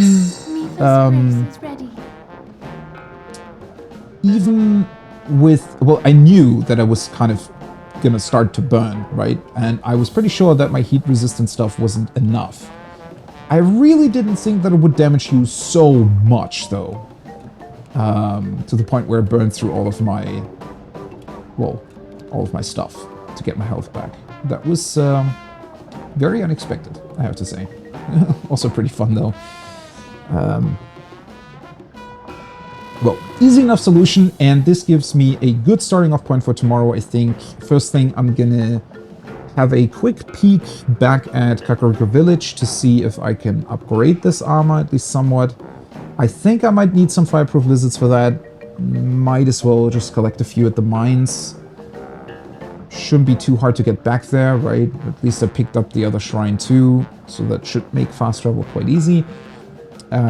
With Revali Scale, it's way easy to get around, thankfully. And, well, yeah, then we can pretty much go for the Divine Beast and afterwards start collecting all the memories, I want to say. And then, I guess on Thursday I could look into Ganon's castle, which hopefully kind of leaves us off with dealing with Ganon on Thursday, and then we have a pretty perfect jumping off point for Tears of the Kingdom. Even though I still won't be able to play it on Friday. I mean, I could go for a very cheeky and very short evening stream, but I really don't want to. I feel like it's not really going to be much fun. I just want to start out, you know, going all in and playing as long as I can. And not being exhausted from work and having to work the other day too. So, yeah. It's a bit sad now that I'm thinking about it. Ah, well, it is what it is. Work comes first after all. Either way, that's gonna be it for now. I'll be online in a bit, well, in about 3 hours with a bit more Final Fantasy XIV. Proc last night, well, yesterday. Didn't exactly go as planned, so hopefully we can kind of get ourselves out of that slump and get a little bit further. But either way, as always, thanks for being here. Thanks for chatting and watching. It's really, really fun going back through Breath of the Wild. It was awesome. And we'll be returning to it tomorrow morning. Same starting time. So I hope you're having a great rest of your day, morning, or evening, wherever you are. So until then, bye-bye.